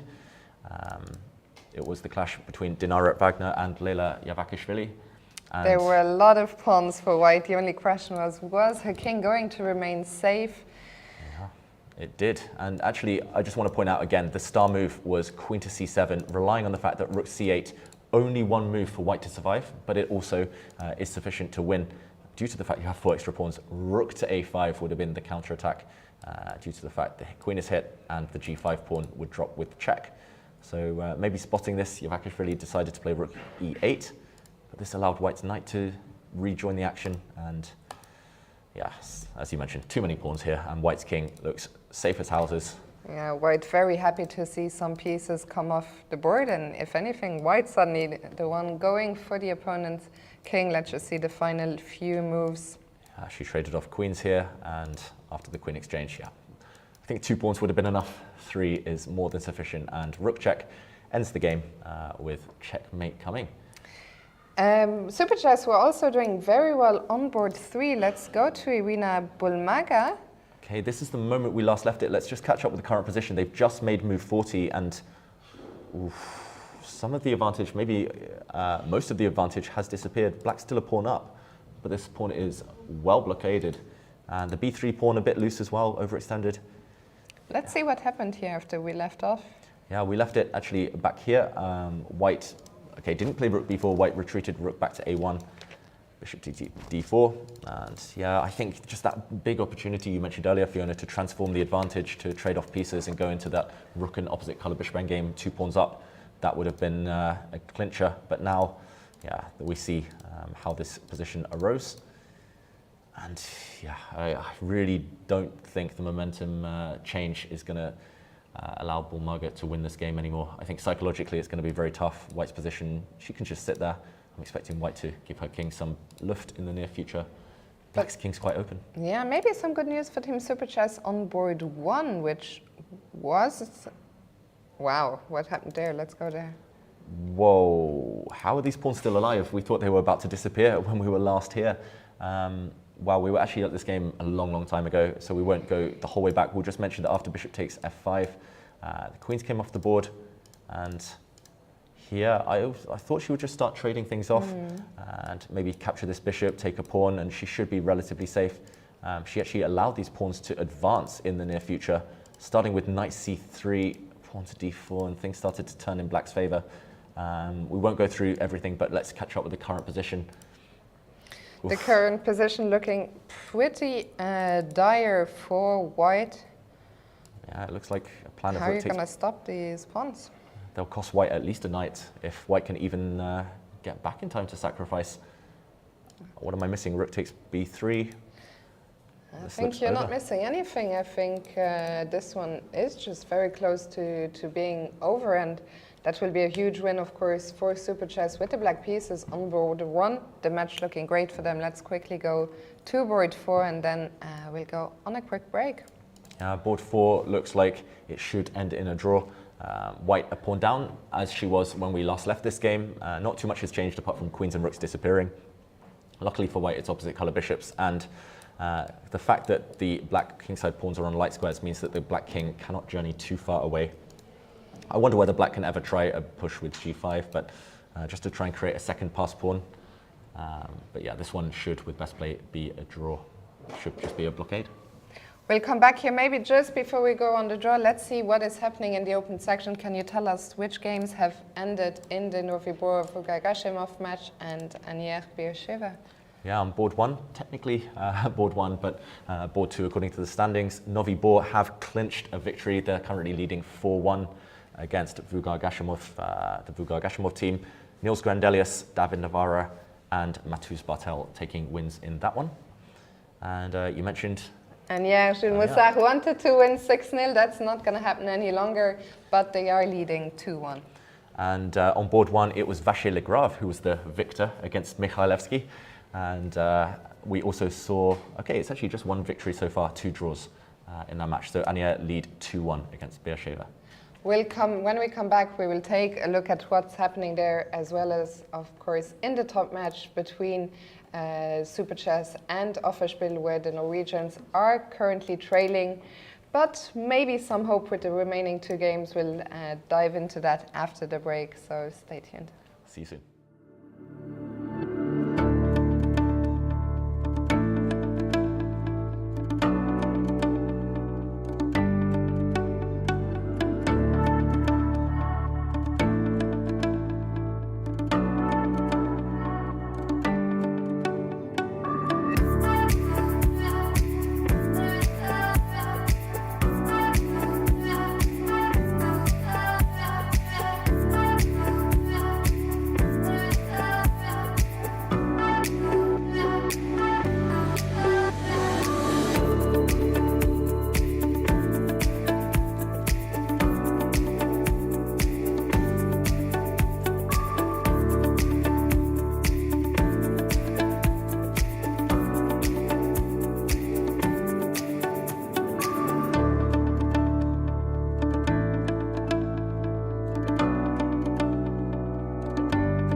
Hello and welcome back. It's been an exciting day here in Durres, Albania, as the Club Cup is coming into the very final stages. Round 6, Davy, I mean, that's what my friends call me. Go on, Fiona. Davy, and we're following the top clash between Super Chess and Offerspiel, and catch us up on what's been happening. Yeah, it's been a crazy day, and as we approached move 40, we thought maybe Offerspiel were going to strike back. They're currently 1 point down. Deac, so far the hero for Super Chess, but fighting tenaciously now, Jordan van Foreest and Kirill Shevchenko. This is the position we see in front of us. Let's just backtrack one move where we left it at knight 2c3, a really flashy trick from van Foreest, as we're used to from him, breaking the connection between the white queen and her rook. Eventually this knight was actually captured. There were two ways to play this position. It's basically a 50-50 fork in the road. White could have played rook takes f5, allowing a queen trade. And actually in the break, we had Magnus Carlsen in here in the studio with us again, and he was weighing up the options here. He thought, oh, maybe this is a better winning attempt than what what Pranav has chosen in the game itself. But of course, this one is hard one to judge. White has two connected pass pawns, but Black has two pass pawns of his own. Instead, we saw, let's go back, the knight was captured, and after this check, double attack, hitting the king, hitting the knight, we do see this position. Fiona, Black is a pawn up, but Black's king so open. Magnus wasn't too optimistic about the chances, but he did say it is up Pranav's alley here. Yeah, this is his bread and butter. He plays online so much. He's such a tricky player. The question is, of course, what is the best way to set up any tricks? How do you try and get to the Black king? Yeah, the first move that we were discussing when Magnus was in the room was queen to c6, which I think is the most natural move in the position. You ask a question of this black rook, and you also at least win your pawn back. Here, if Black defends with the queen, maybe Black doesn't have the ideal construction. Black's rook and queen slightly distanced from the Black king. You kind of want your rook as close to the king as possible in this scenario, so maybe the key defense would be my mouse is running out of battery. The key defense would be not queen f7, instead rook to f7, aiming to set up a defense with a black queen on f6 and a black king on g7. I'm actually shocked to see you use a mouse at all. I mean, you were always missed the touchpad. I know. I feel bad though using a touchpad in official commentary sessions. I look just hunched over the computer. I look like a real nerd. But a mouse, I've come round to the dark side, Fiona. What was Magnus's final assessment of this before he left? Oh, I should have said I fell into the trap with a mouse. Oh. Okay, Magnus's final assessment was that it should be holdable for Black, but White can play forever. And wow, Pranav in the camera, he's just played the move g4, opening up the White king. We did not discuss this. He's going to win the pawn back due to this pin, but it's come at a heavy cost. Yeah, I'm very worried. I'm shocked that it feels like we just made the time control a minute ago and Pranav's already down to under 7 minutes again. But yeah, g4, it looks tempting, but it leaves the king so vulnerable. I imagine one tempting move is maybe queen h4. Queen h4, queen h6. I think queen h4 threatening this check would be met by rook taking on f5, defending the key f2 square. But your point remains, Fiona. This white king now, it's going to be under all sorts of pressure. Am I okay if I play queen e1? I have no idea if I'm gonna. Just covering that square. Just. It's been a long day. Been a long tournament. I was like queen e2, then I bring my rook to d1, and I was just wondering, am I getting rated somehow? I didn't pay attention to. Is my queen safe there? The counterplay, and right now g4. The other way would be to drop back with the queen. I'm not sure again where. G6, h6.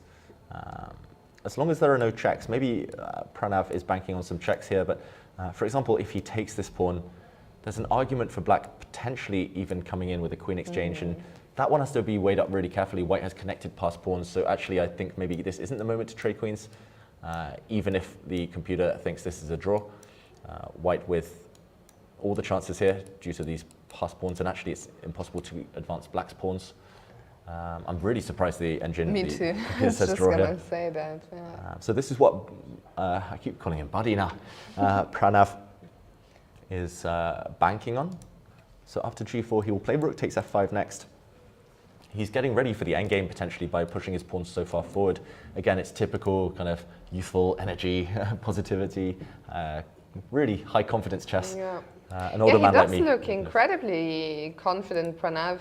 Let's quickly check in with board 6 as well, because Pranav is looking over there, and he probably understands that this one has not gone wrong for further, but he doesn't have the edge he maybe had a few moves ago. Yeah, and let's just recap what we've seen since move 40. We left it here. White had given a check to the black king, and the black king had advanced to f6. And now, okay, very natural move, which maybe should have come a bit earlier. I think Erkadal pulling the trigger too late here and playing f4 when it would have been more effective a few moves ago. Now the black knight is allowed back to f7. And unfortunately for him, this plan of rook a8 to rook takes pawn is just so quick. Remember that rook to b8 does not quite do the business, does not quite break through, because black can actually defend his rook, and this a pawn is up for grabs under lock and key. So he's played rook f3, Fiona, and big threat of pawn takes pawn with a check. So I think he has to close the file here, Kirill Shevchenko. He has to decide what to do with the pawn, and most likely e4 will happen. This is the move Magnus predicted. So that is the position he predicted. I'm tempted by two moves, either rook e3 or rook c3, hitting one of the two black pawns. More tempted by going... Originally the c pawn, but then I noticed this e6 square. I thought maybe I can get in there. Okay, and I'll be consistent as black. I'll try and grab your far advanced a pawn. Okay, I'll take. What can I do? Okay, and I'll take. I'll give you a check because Patzer sees a check, gives a check. And I won't walk forward and allow a one-move checkmate. I nearly suggested that. I'll go back instead. Yeah, the problem is it's just one check, and yes, g6 is a bit weak, but black is very quick with the pawn. Some counterplay here. What happens if I take on... I really don't want to give up that rook, but take on a7 and play bishop e5? Yeah, bishop e4, hitting the pawn. Yeah. I don't really want to suggest knight h8. No. Knight h8, I hate. Knight h8, I'll also be very happy to take your pawn on d6 and then get behind the c pawn. Yeah, so I'll take this one instead, rook takes a2. Okay. I guess you'll take on g6. I'll move back and still have to keep half an eye on... It's been a long day for the board, the mouse. Yeah, still got to keep an eye on the c-pawn, marching down the board. White's rook slightly far away now. Yeah. Yeah. Maybe this knight is actually not very active, but a great defender. Fantastic defender, and maybe you could try going for the other plan you mentioned. He has actually played this rook c3. Your other instincts there, Fiona. So he's going to take the c4 pawn. Black should try the same. Black has to try the same, eliminating the a7 pawn at any cost. And maybe he's hoping that in this position, he can keep his a pawn alive. I think if I'm about to do a refresh, my mouse is really slow right now. I was going to say, after rook takes rook, there we go, on the screen. Pawn to a4, you keep this pawn alive and you keep some winning chances. Yeah, actually here I would be quite confident. Maybe it's the fact that the black pawn survives as well. I am shocked that the computer thinks this is just completely even. Yeah, I think... Like, I'm not sure how the knight gets back into the game, comes to f5. Yeah, luckily, I think black is just in time with counterplay with the black knight. Otherwise, white would happily pocket this e-pawn. And once the e-pawn falls, it would only be white who can win. But this one should still be a draw. I think Erkadal's done the right thing. He's taken most of the risk out of the position. And he's banking on his buddy, Pranav, to do the business. I think he'll take this pawn, and most likely the game will end in a draw. David, let's recap a few results elsewhere. We saw the board 1 against, technically, Novibor against Fuga Gashimov. That match is completely over, ended in a crushing 5-1 win for Novibor. Shall we recap some final positions very quickly? Let's see this game between Vincent Keymer and Ralph Mamedov. Actually, wow, Mamedov resigned, even though it's level material in the final position, simply because white has this unstoppable threat of rook d7 breaking through on the 7th rank. This would be decisive. Nothing to do here. Mamedov totally passive, has resigned. Niels Grandelius, meanwhile, on board 2, also winning his game. Final position is beautiful for black. This e3 pawn, just as we pointed out in the other game, is dominant. And yeah, the rook on a2 attacked as well, just collapsing Fiona. So Suleimani resigned. Yeah, with Nils' opening experiment going really, really well here. Well, not, I think experiment was not the word that I was looking for, but his opening did go very well. And then on board 3, I think that one probably was the shortest game of the day. When we last checked in there, it looked like Sadly had simply blundered a piece in the opening. So let's see how Navarra wrapped that one up. Yeah, he simply blundered material. It was actually 2 pieces for a knight early in the game. Let's just refresh that one moment. Queen to b1 was the star move of this game due to this pin, this skewer. And I'm shocked how long the game went on for, actually. He fought well, sadly, Yeah. but in the end, it wasn't sufficient. And as we saw, the 2 knights were superior to the rooks. He resigned here because white is simply coming in via b5 or even d5 to win this pawn, maybe even both squares. This black rook is actually pretty much trapped. So he took the win eventually, David Navarra. And on boards 4 and 5, we saw 2 draws. Maybe we skip those and just check in with how Mateusz Bartel won his game on board 6 against Sadikov. Yeah, and Mateusz Bartel, he won material. He's lined up on the 2nd rank. I think there's a name for that. I can't remember what it is. But anyway, I think it's called the 2 pigs. I'm not sure why. Maybe that's just what the streamers call it. No, I think you're right, actually. I don't know why the definition, but either way, black has a rook for knight, the extra exchange, and queen's coming off, breaking through on the 2nd rank. So Sadikov, sad day for him. Let's check in very quickly what's happening in match 3, Anier against Biesheva. We saw that MVL won his game against Michalewski. We had a draw on board 2 and 5. So what's the current score? 3-1 to Anier. To Anier. So Anier need half a point to wrap things up to secure the match victory. Let's go to the remaining 2 games. First we start with Jules Moussard, who made that bold, not prediction quite, but set that bold target of 6-0. That's definitely not going to come to pass. And he is also a pawn down in his game, so fighting for a draw. He's attacking the black knight. He's got a great bishop, kind of anchored by the b2 pawn. Pressure on g7. I think he'll make the draw, just because he's so active with white's pieces. Also some ideas of walking in with the white king later towards the black pawns.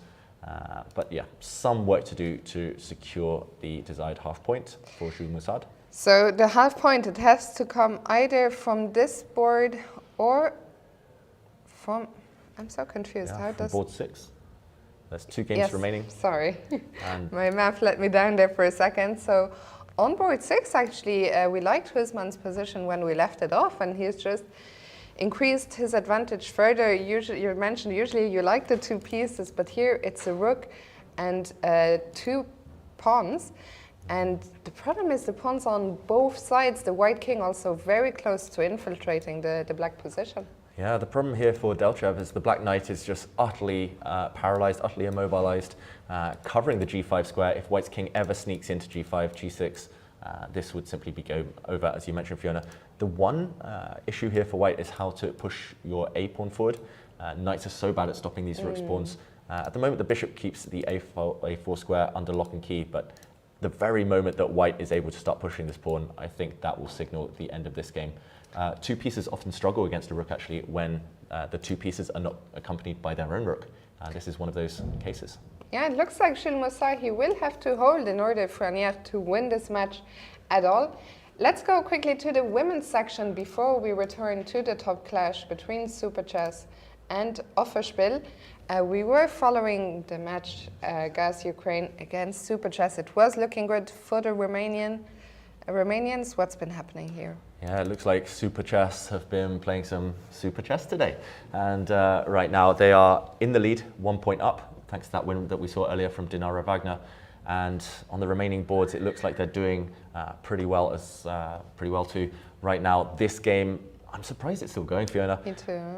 Board 1, we saw Batsiashvili with 2 really strong, far advanced pass pawns. She's going to most likely promote her c-pawn. It will come at the cost of white's rook. This one should still be over in black's favor. Yeah, white is going to try and use her 2 pawns on the king side, but Batsiashvili with 20 minutes on the clock, this one should be over very soon, which would give Super Chess a 2-0 lead. Irina Bulmaga is a player. She was winning on board 3, and then things became unclear. What has been happening there? Yeah, things became unclear, but they're starting to regain that clarity. Suddenly, black's queen has sneaked into e3. I was going to mention this as a potential plan earlier, but it looked like the black queen could never creep in due to the fact that the f4 pawn was hanging in so many variations. This time, however, it's still actually the same scenario, except with this active queen, I think white is pretty much stuck. For example, even if black waits, even if black does nothing, then rook takes pawn may in some cases be met by a nasty skewer. Although still some calculation to be done there. So, okay, breakthrough, that's the only thing that remains. I'm wondering, Fiona, if we might see a victorious king march from Bulmaga, if we see the queens disappear. Maybe you don't rush it, but now the black king actually has a path into the center. That's a very nice idea, actually. I like that. A lot. Things are looking good again for Irina Bulmaga. Things are looking excellent for Super Chess. Let's go to board 4 and check in with Efremsky and Zhukova. Yeah, this game we did mark out as a likely draw, and I'm not going to revise that opinion. It feels like white, with opposite color bishops now, has secured everything. The A pawn will not run anytime soon. That's kept under, this bishop is the guardian of the advance of that pawn. And unfortunately for black, if you have a march with your king towards this flank, white's bishop simply goes behind and gets greedy. The problem here is that, I think you can just simply take, and white's king combined with the bishop will always have this pawn covered. Even here, white might start getting ambitious, start grabbing all these pawns on light squares. So I don't think you can take any risk here as black, and this game should shortly be drawn. It feels like in the women's section, the standings are changing every day at the very top. Can you tell us quickly what's been happening in the other matches? Yeah, so let's just mention that the local Albanian team, Teuta, they've had a tough few rounds, lost 3 matches on the bounce now in a row. They're currently losing 1-0 in their match against Pedone Isolano, the Italian team even. So they're down right now, but not affecting the leaderboards.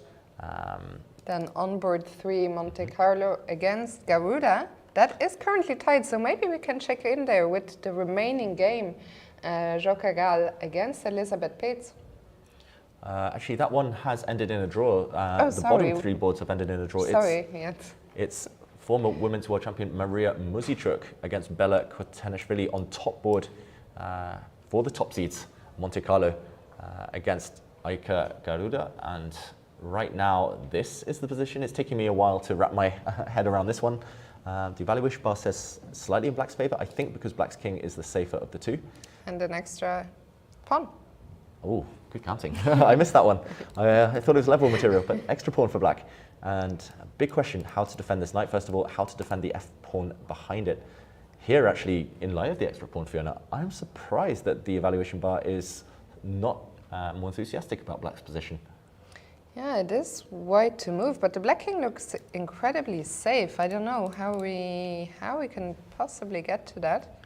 Knight in f8, no checkmate. Black looks like she's secured the king. The queen drops back to f3. Yeah, actually, this is maybe the only way to keep both knight and pawn still intact. So nice spot by Maria Muzichuk. But it's hanging by a thread for white. Queen drops back to c3. Wow, sneaky threat in mind here, Fiona. If I move my bishop, for example, or just wait, then rook takes pawn is threatened, attacking the white queen. And this would be a nasty pin to win the white queen. So this would be a game-ending tactic if rook takes pawn is allowed.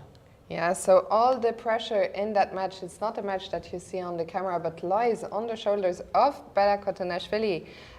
Can she beat Maria Muzichuk with the black pieces to keep Garuda in the fight for the title? We'll come back here, but now let's go back to Super Chess against Offerspiel, where the Norwegians are still fighting to somehow equalize the match. They're currently down 1.5, 2.5.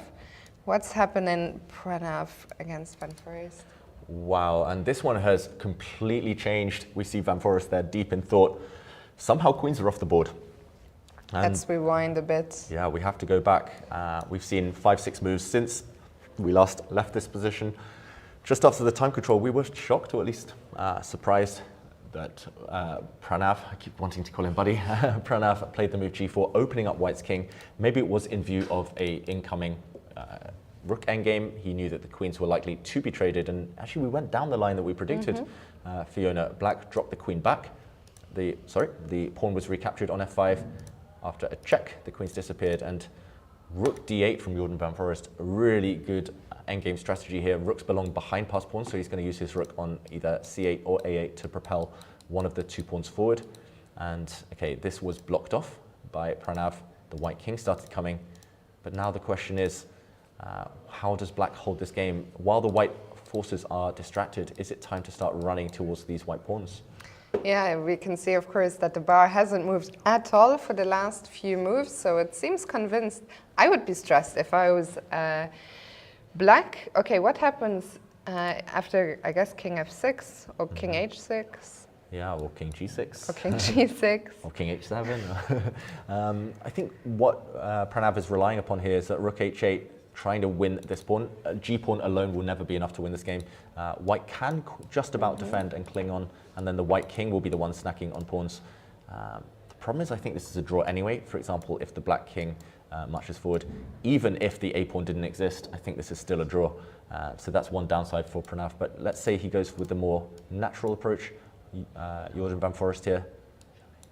I don't see it. I think, unfortunately for Offerspiel and their legion of fans, oh, king g5 would be a mistake, I should mention, because, well, not king b6. I was going to say at least the white rook can keep itself alive here. That was my idea this whole time. Yeah, and the key thing is that before the pawn starts running and deflecting white's rook, suddenly you win. We've maybe found one of the rare ways for Jordan to actually lose this endgame. Yeah, so maybe it does rely on the fact that actually you cannot advance with the king. You have to go for this pawn with your rook instead. Rook to h8, for example, giving away this pawn, and as we mentioned, this is actually a draw. For example, the black king will park itself on h4, and I think the rook will just cut off white's king from ever stepping across. Unfortunately, the king can never make inroads, and the white rook will be tied down forever. If I play rook e3? Good question. I remember seeing something identical to this recently. Okay, let's say I let you walk across the f-file. Let's say I come wide and check you from the side.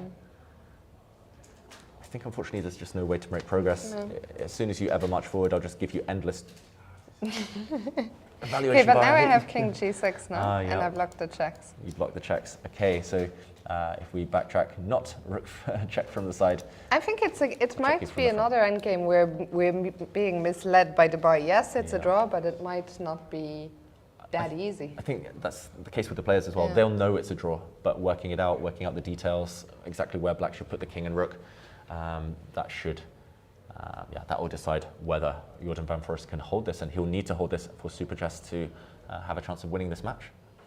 Absolutely. Let's go and check in with Frode Urkedal on bottom board. And the line we predicted again, Fiona. We're doing better now with our predictions than earlier in the games when things were so wild. Let's just recap the last few moves. We left it here. We predicted black would go hunting for the far advanced a pawn. And after a trade of rooks, white did keep the a pawn alive, so hinting that still harboring some ambitions of winning this game. If white were now able to take on e4, then still a pawn up and good winning chances. Unfortunately, the pawn survives, and we're expecting in the near future this knight to relocate, re-centralize via h6 and f5. I think the trick maybe is that you have to allow this check, which is counterintuitive. I'm not sure whether black king goes now, and you kind of gamble everything on your e-pawn, because actually black has some mating threats even against the white king combined with the black knight coming in. So I think it might be the key moment to activate. But this is a pawn sacrifice. I just realized after rook takes e3, and Okay, some work to be done here. Yeah, this is still very tricky. So rook takes, rook check. And if the king drops back, we take a pawn. Maybe the problem is it's a double attack again and another pawn drops. Rook d7 is just a check and the rook will get hit. It's move by move. It's actually hard to calculate. This is a 7 move variation that we're looking at right now. 6-7 moves, so that's why Kirill Shevchenko is deep in thought. But I think the most natural move happens to be the strongest one here, just getting the knight into a more active post. Yeah, Kirill Shevchenko today really, today he's been an essential defender for Team Super Chess. He was under pressure. I don't know, should we go back to Jordan's endgame? What should we do? Oof. Okay, briefly check in there, just because he's gone for a different way of trying to defend this. He's actually tried to activate his rook and not give up both pawns, not going for those positions we thought might be slightly tricky. He's trying to, this time, throw his c-pawn down the board. For example, rook takes pawn, c4, and the pawn runs really quickly. I wonder whether white can ever round up that pawn. I don't see how to. For example, we can go passive to try and blockade it, but suddenly black's attentions might switch at the right moment. Suddenly the black king. I mean, You've been such a terrible influence. Sometimes when I sit here in silence, I'm just trying to think of puns, but I very rarely. Come on, hit me with your best shot, Fiona. It's too much pressure, I don't know. Can Kirill kill the game? No, that was, even for my standards, that was bad. Will Shevchenko, shove pawn? No, oh, I'm struggling now. Yeah, I'm not going to make it. We haven't fallen as far down as to make a forest. I made one yesterday and about Machtel Van Forest and her game, but yeah, I think I'll leave Jordan in peace here. David, you know where we could check in, actually? We could check in with It Is Gurel. We took a look at his game, what feels like forever ago. He was under some pressure, but he has won again. He's actually on 6 out of 6. Wow. Unbelievable. He said his next goal was Grandmaster. He's going to be crashing through that barrier soon. More like 27, 2800, I think he mentioned as the final steps, but he's on the way. And yeah, we mentioned actually earlier today that he might be struggling slightly. He might have been on the back foot in this game, but he turned things round. We just saw a position in the middle game, and the final position here where white resigned, simply a piece up for black, extra knight, and this dominant c2 pawn. Just fantastic stuff from the teenager. Edis Gurel, remember the name, everyone. He's going to be a star. David, we see Jordan there on the camera. Does he look confident to you? Yes. I think Jordan often wears his heart on his sleeve, and if we go back to that game, okay, actually, again, it's all been as we predicted. I think he's really close now to the draw, and he's quite good in these high-pressure situations. I mean, you remember when he won Tata Steel by Kanze against Anish Giri in the tie breaks. Nerves are still there. He never really gets nervous. Nerves of Tata Steel. No, oh, yes, Fiona. Yes, Fiona. Ta-ta for that. Nice You one. set me up beautifully. I can't believe you let me get it. Yeah, you got me. You got me. I think everyone at home appreciates that one too. I'm sure everyone appreciates terrible chess ones. Why would they not? That was one of the less terrible chess ones we've heard. Meanwhile, if we go back to this game, king takes c3 has been met by rook to h8, and this is really accurate from the man of steel himself. Yeah, Jordan Van Forest. Wait, man of steel is Superman, right? And he's playing for Super Chess. There must be a pun in there somewhere. My brain's somewhere getting hyperactive right now. The king is just getting in. There's nothing Pranav can do here. Yeah. And I think we're getting very close. Unfortunately, this is not the result that Offerspiel was hoping for in that match, where they will now be relying on Frode Orkedal on bottom board, but that one is also looking tricky. Looking tricky in terms of winning chances. White, of course, not in trouble in this game, but Shevchenko not going for the path we were highlighting, which looked pretty safe for black, instead retreating out of any checking ideas. And I think he's just in time. It's tempo by tempo here, Fiona, but he will be getting his knight around. For example, if the white king comes towards the e-pawn, just in time to land on f5, and also hitting g3. If anyone's better, it might even be black. And if white cannot take the pawn with the king, where else do you bank your winning chances? Rook takes pawn, of course, always met by the a-pawn dropping and 3 versus 3, dead drawn. Yeah, I think it's looking very likely that Super Chess is going to score another win by the smallest of margins. Yet again, every day, someone rises to the occasion and the rest just seem to hold. And today, it looks like that man is going to be Bogdan Derek. He's been involved in a lot of the decisive action for Super Chess. How many draws has he actually? He's only made 2 draws. He's played all games, only losing that one game against Korobov, which thankfully didn't cost his team.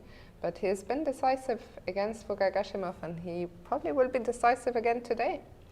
Okay, I'm going to ask one final question about this game between Ökadal and Shevchenko. Can white play king to f1? When the black knight tries to activate, I'll try and cut off on this diagonal its entry into the game. And I'm not optimistic here about white's winning chances, Yeah, but it's an attempt at least. he has to try something. Okay, can I play rook a5? Attacking my pawn.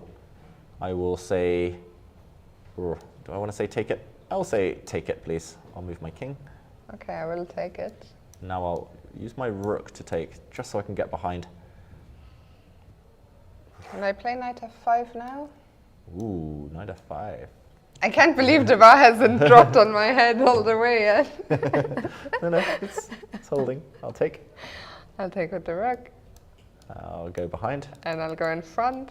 and then I'll run with the king. How much longer can I keep this up? You can I do feel it, like Fiona. very soon I have to be accurate. It looks, if I was playing a game as black, I'd think I'm lost. Yeah, it's very close now. It's definitely a race, and it's black with the pressure to hold.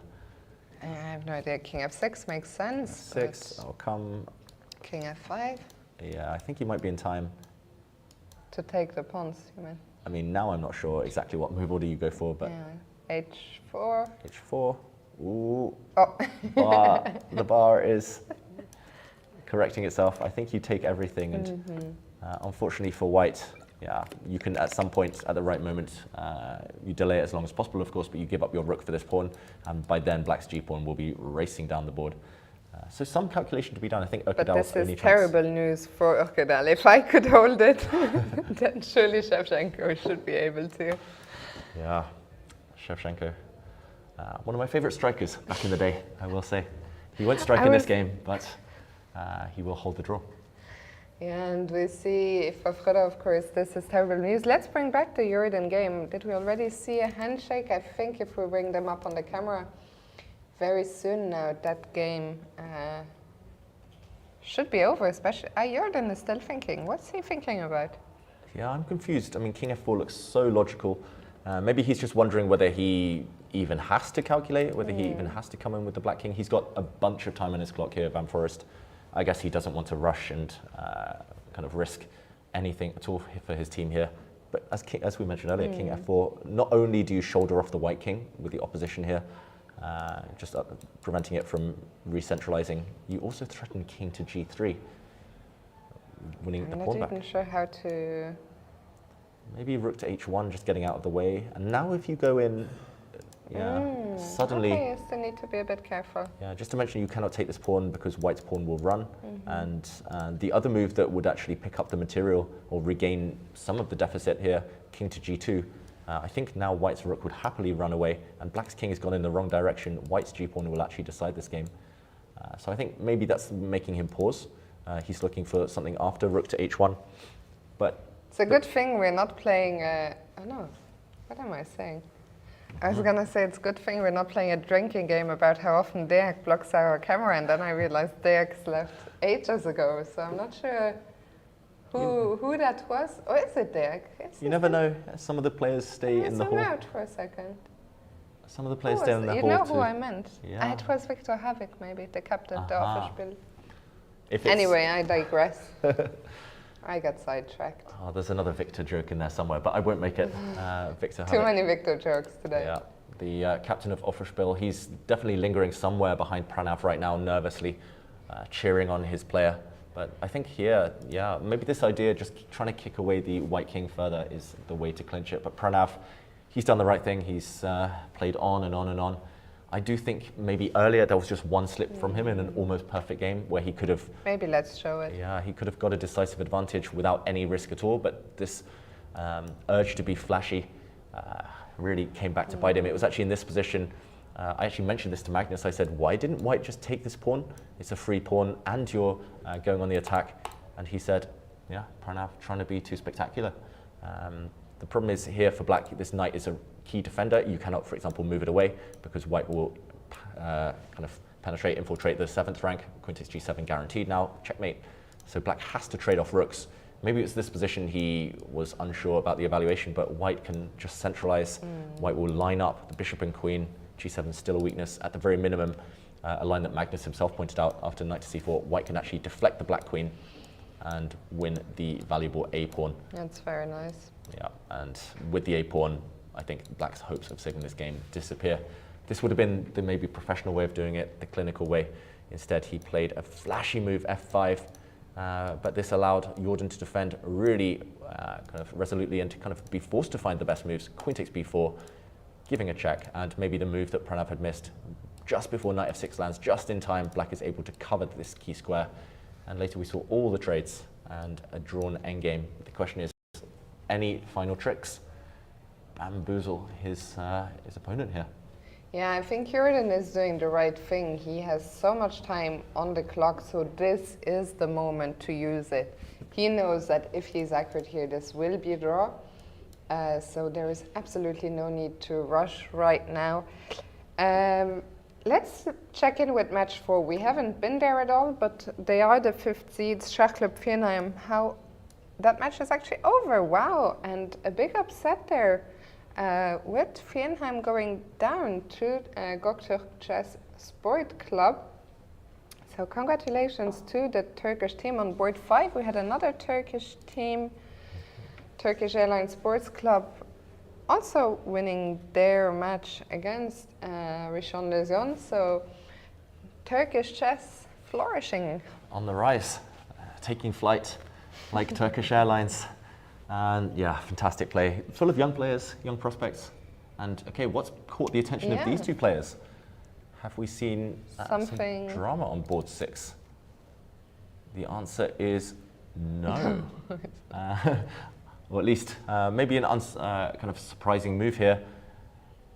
The more I look at it, the more I think this is really hard for black to defend though. Erkadal against Shevchenko, still some chances. Sorry, go ahead. No, go on, Fiona. No, this will probably come down to the wire as suddenly the two players are down under 10 minutes. We saw the biggest time scramble of this match on the bottom board, and we'll probably get another one. Yeah, Erkadal here working some magic, at least in practical terms, I think great chances. Let's just recap the last few moves. We did actually see knight h6, bishop h3, and Fiona. I think you played better than Shevchenko in this one because he could have forced a draw, that long variation we saw, but he didn't go for it. He retreated his knight back to g8. I think you were predicting rook to a5, just take this pawn, and that should be sufficient to draw the game. But king to e2, knight f6, rook d4, and yes, the computer says 0.00, says it's still a draw, but how are you defending this pawn? Not easy. White's bishop will happily park itself on e6, covering this pawn. Now if you try to attack it, black's knight, I think, on a far less, well, kind of less prosperous, less adventurous route right now. You see Kirill, he's looking very relaxed, but he must, I mean, I think Kirill has a great poker face, actually. Or, I'm not sure about poker face, but he's really great under pressure. He's a player who's really been on the rise these last couple of years. About a year ago or so, he switched federations to Romania, and he's a player who's impressed me tremendously. Yeah, he works really hard. I remember in 2020, when the pandemic started, I played him in an online match, a blitz match. He messaged me afterwards, asking questions about the games, really curious to learn. He was like, what are your thoughts on this one? What are your thoughts on this opening? To learn. Wait, what? Curious. I just wanted to hear it a second time. Thank you, Fiona. Rolls off the tongue. It rolls off the tongue. Yeah, catchy one. And okay, that curiosity here maybe backfiring because he's down to 7 minutes. Not an easy defense. I think he has to just give up a pawn and maybe go active with the black rook. I don't see anything else at all here. Black's knight has really walked into this poor circuit, as we mentioned, dominated by the white bishop. This knight unable to play, so surely he has to go active. Process of elimination. The one thing you can't do is go passive and defend this pawn, or at least the one thing I won't recommend, because white's bishop will just block and sit on a beautiful square, improving white's position. He's going to go a pawn down. He has to go behind, I think, with his rook right now and try to get behind this white a pawn. Do you think it's a decision that's easier to make because you have so little choice? Yeah, he's wiping his eyes there. I think he's a bit in shock. But as you say, Fiona, just once you've come to terms with the fact you're losing a pawn, once you forget the material aspect, you find the key moves, and he has played rook to b7. As we mentioned, no other logical ideas. And now king takes pawn. I think maybe the key is not to give a... maybe you can give a check. But I was going to say, you don't really want to allow the white rook to block, because now it's the white rook that will get behind the pawn. That's what you mentioned, yeah. Rooks belong behind passed pawns. And one thing not to do is play knight takes pawn right now, because yes, it's a check, yes, you regain your pawn, but knights are terrible against these a pawns. White's bishop also protects the promotion square. This would be game over simply. Let's go back to the live position. So after rook b7, king takes c3. We don't want to give a check as black. Instead, what do you do? Rook b1, just get the rook behind? I think get the rook behind. If your rook guarantees getting behind this pawn, then unfortunately white's rook will be tied down, or unfortunately for Erkadal, white's rook is caught in two minds. Also some annoying checks later on once the rook sits behind, because now you can give some checks and white's rook can never block due to the fact it has to stay protecting its a pawn. Yeah, we see some moves come in. So Frode actually didn't take the pawn on e3, instead playing bishop e6. Okay, should be similar. A rook check now would encourage white to take this pawn, then the black rook will go behind, as well, at least that's what we're expecting. I'm wondering if there's anything else. If the black rook tries to get behind now via b3, maybe this is actually more accurate. d3? Yeah, now the difference is black not obliged to trade rooks. Black can give a check and now go behind and get the same position actually with an extra tempo, where black can start driving the white king back. This position, it's just hard to imagine white ever making progress. Still some white to do, but maybe you just give all the checks actually. I mean, the black knight is such a funny piece. It doesn't really have any clear paths, but it's controlling some important squares. Yeah. What can you try as white? I would love to activate the bishop, but how do you do it? I don't think it's possible, especially if Kirill Shevchenko gets this position with black to move. Maybe what if? Can't evade the checks. Sorry. Yeah. What if I run with my king to the queen side and I give up the g pawn? Okay, good question. I'm not in time, yeah? If only your Just king was once. nearer.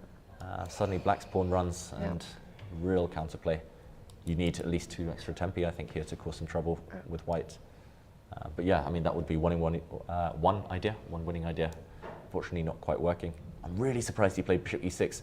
King takes e3 would have set the, king takes e3 in this position would have set the nicest trap. Check would actually blunder and maybe give white a winning advantage after rook back to d3 and behind, or the rook trade. Feels like Erkadal, that last move, a bit rushed. Of course, Kirill wouldn't have played rook b3, but it would have cost him some time on the clock calculating, and maybe there was a 5% chance at least. Instead, he's being forced to find one of 2 very good moves. He plays rook b3 this time, and now it's effective. Yeah, let's see. Is this the only game remaining in the match? What? Pranav? Whoa. We missed all the action. I mean, we only missed 2 or 3 moves, but everything's changed, and... We only missed 3 moves, but everything's changed. Wow, I think he's really tricked Van Forest here. Van Forest went the wrong way with his king. Oh my god. Head in hands from Jordan now.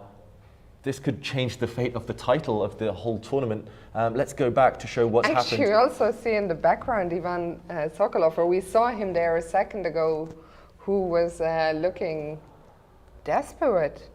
Oh, he's going to be... How did he trick him, or how did Jordan trick himself? He's going to be hating his life right now.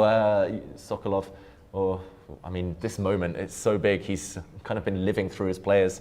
We saw him in previous days, really passionate. It was here we thought just king f4.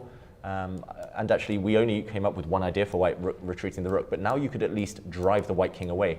The white king needs to be near its pawns. And now, actually, maybe several ways to hold this, but maybe the black king could come in and white is paralyzed. White cannot really advance without losing his pawns.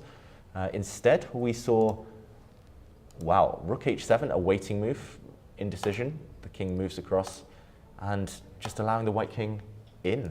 I think at this point he needed to be really careful and maybe even cut off the white king from joining the pawns here. Really bizarre to allow the king to join in, and despite the fact the black king's blocked, rook e2, really nice sacrifice.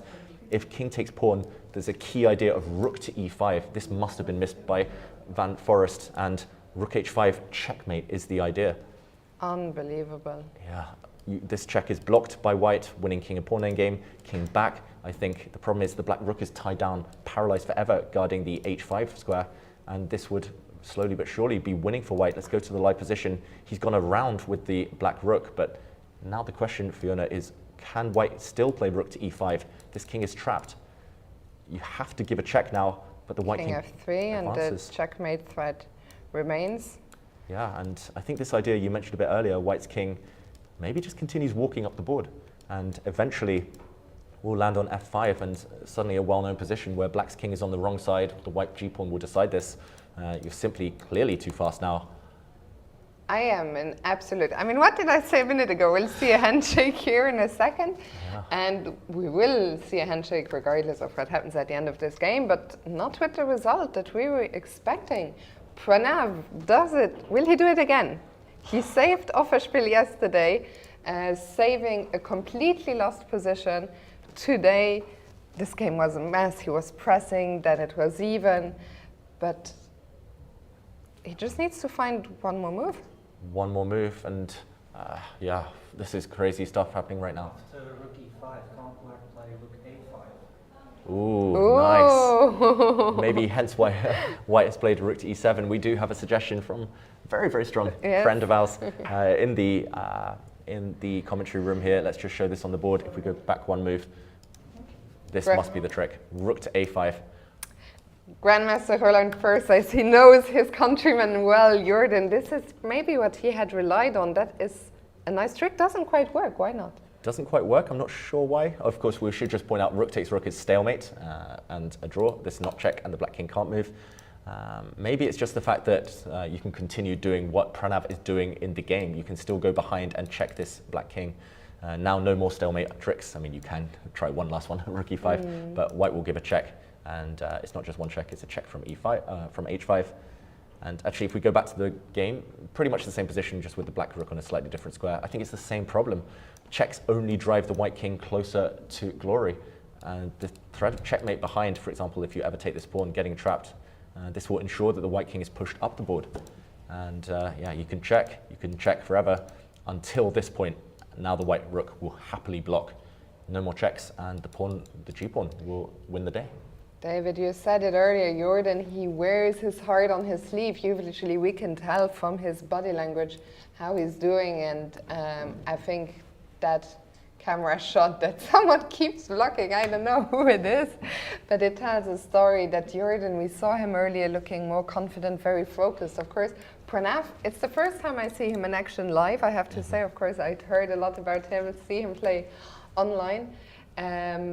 He's kept the same face throughout the game. It was such a mess, but he is about to deliver an incredibly important win to his team, Offerspiel, and suddenly board 6 with the pressure increasing tenfold on Kirill Shevchenko. Anything could still happen there. Yeah, anything could still happen there. Shall we jump over, Fiona? And suddenly, mind games at play. White is a pawn up in the other encounter in this match. Erkedal has been taking some, I would say, small risks to try and win. Nothing too significant, of course. And now, big moment. Does he capture the black pawn on g5, just in case the black pawn ever advances? And yeah, you don't want to allow that. I'm not sure you ever want to allow that. Suddenly, the white king would be trapped, and g3 would be pinpointed as a big weakness. So I think if he realizes that Pranav is winning, it might be time to just take this pawn. And hard to imagine anything too drastic going wrong, but at least he's very safe here. Maybe still some chances of eventually winning this game with the white rook coming around. I'm clutching at straws here. I think it's just a draw with white's rook tied down to the a4 pawn. But yeah, I think it would be very practical now to take on g5, and he has just done so. He has captured. Yeah, unfortunately, white's pieces, the bishop hitting thin air and the rook tied down. This is just going to be guided towards the draw. Remember, Super Chess have the lead in this match right now, but it looks like it's suddenly headed to a draw, and that means, I think for the suspense of the tournaments, for impartial fans, it's great news, because tomorrow there's suddenly so many, there will be, well, not so many, but there will be a handful of teams that will have the chance to fight for the title. But the game is not over yet. We see Jordan still trying to find ways to save the end game, but he knows that he has gone wrong here. Yeah, and we saw him shaking his head, Jordan, even before he'd made the critical mistake. Maybe he just panicked slightly. He still had over 20 minutes left when he did blunder. A tough endgame to hold, we've got to say. We were going wrong as well when we were analysing, so very forgivable there. But yeah, his team, will they be able to bounce back from this where they're so close? It looked at some point as if they'd wrap it up just after the time control. Suddenly, yeah, this inspired decision by Pranav to actually take the queens off and play this endgame. It's going to be rewarded. We were thinking he'd keep the queens on, kind of hustle there, try to set some traps. He set traps in the endgame instead, in the rook endgame. They're so hard, even for these top players. You know what I think will happen tomorrow? I think we will, for the last round, see probably the clash between the top two seeds, Super Chess and Novi Bor, if this match ends in a draw, right? It's possible, but because the other teams are... Fiona, I do think that there's going to be a bunch of teams, maybe even 5-6 teams. I didn't realize just how many teams won 8. Okay, let's bring up the standings one more time, actually, for my memory to be refreshed and for people at home. Because that also means we need to start looking how many of these games were decided. But I didn't realize there are so many teams on 8 points. Yeah, there were actually 13 teams. Oh my goodness. Just below these two in the standings. So they were in shared third place. Of course, there are tiebreakers separating them, but there were 13 teams just before today. That will probably be whittled down to 6. So 6 chasing teams behind the two if it's a 3-3 draw. And potentially 8 different teams, or roughly, who could win the tournament still. Tomorrow is going to be a mess. I mean, I remember these. Remember the first tiebreak is, of course, match points. After that, it's the Olympiad Sonneborn Berger, and I think we all remember some of those Olympiads where all the games have ended. Nobody knows who the champion is. A bit random, to say the least. Yeah. That tiebreaker. Hopefully, that's not what awaits us tomorrow. But let's go back to the end game. What is happening in Pranav and Forest? No moves. He's frozen even. Jordan van Forest. And understandably, he's suddenly, it's dawning on him. There's no way to save his position. And unfortunately for him, Pranav's already done the hard work. He's already kind of found the optimal setup with the white king on g2 and the white rook released. I don't see any way at all to fight this one on, Fiona.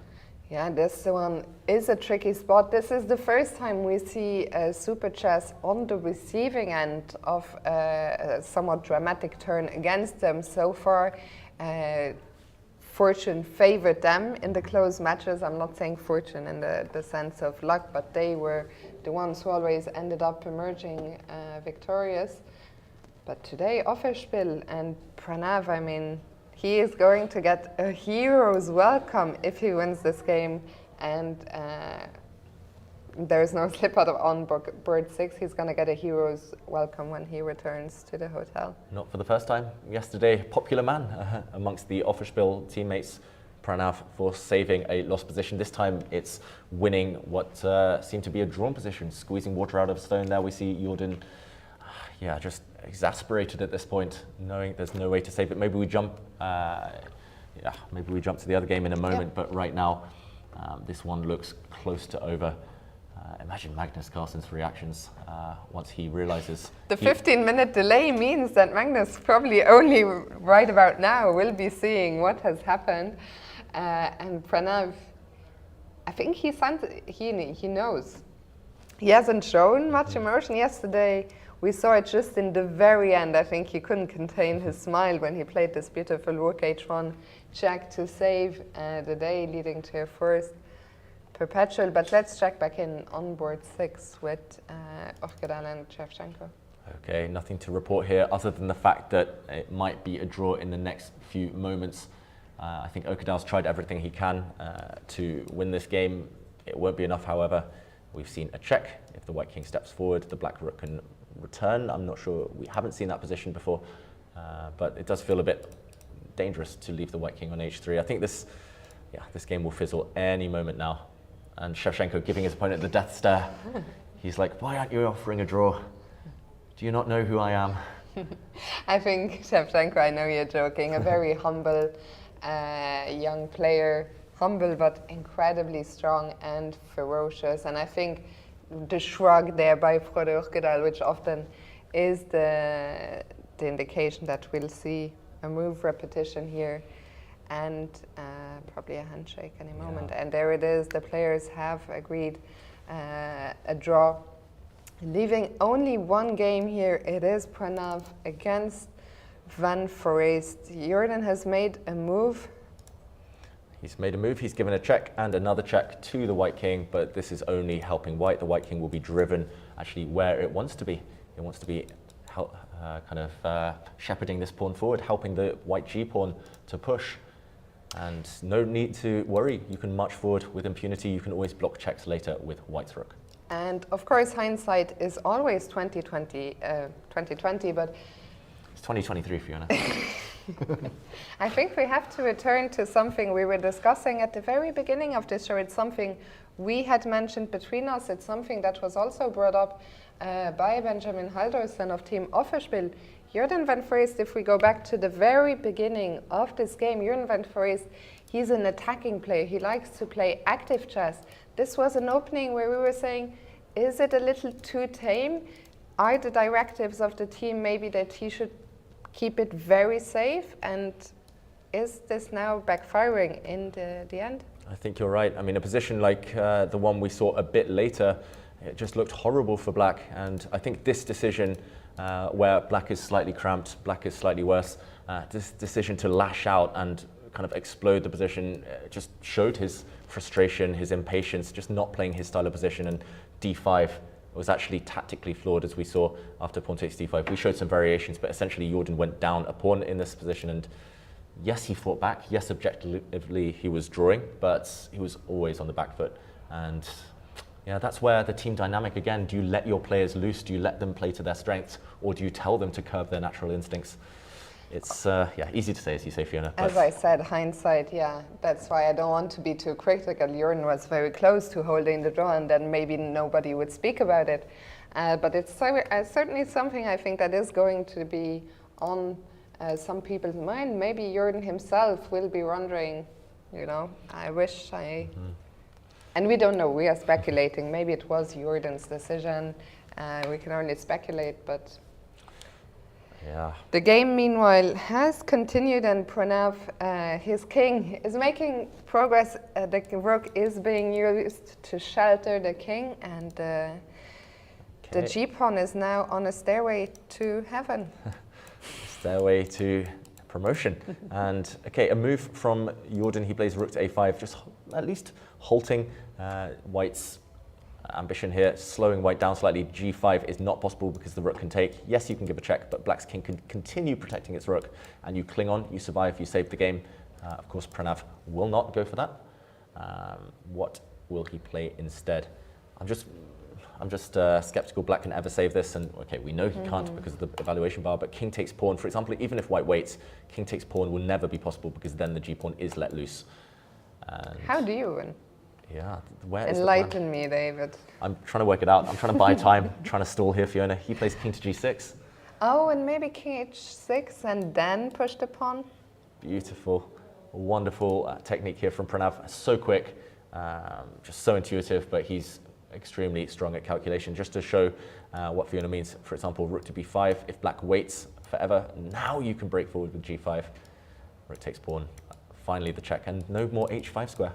That's the key difference. King takes pawn and the black rook would fall. If black now takes this pawn on h3, whites can still press forward because black's king not quite in time to hunt down the g-pawn.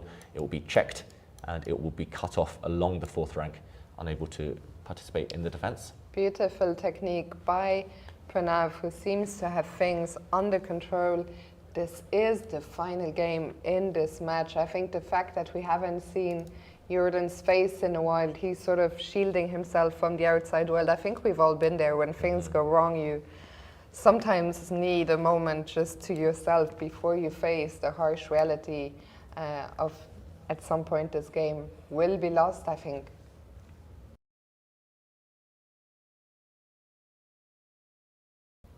It would maybe some Pranav, no sign of nerves. And yeah, just a moment to yourself before you face the reality of having messed up the defense of this one.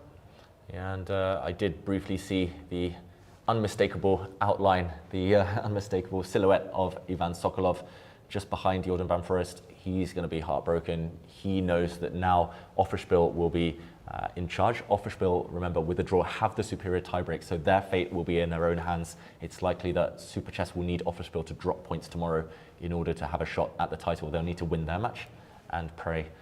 So that's why this game is so decisive. This is why Jordan's so emotional right now. He knows he might have ruined the entire campaign for his team, and it's up to his teammates now to pick him up, to kind of give him a boost before tomorrow's action. Yeah, tomorrow might be out of their hands, as we saw Offerspiel.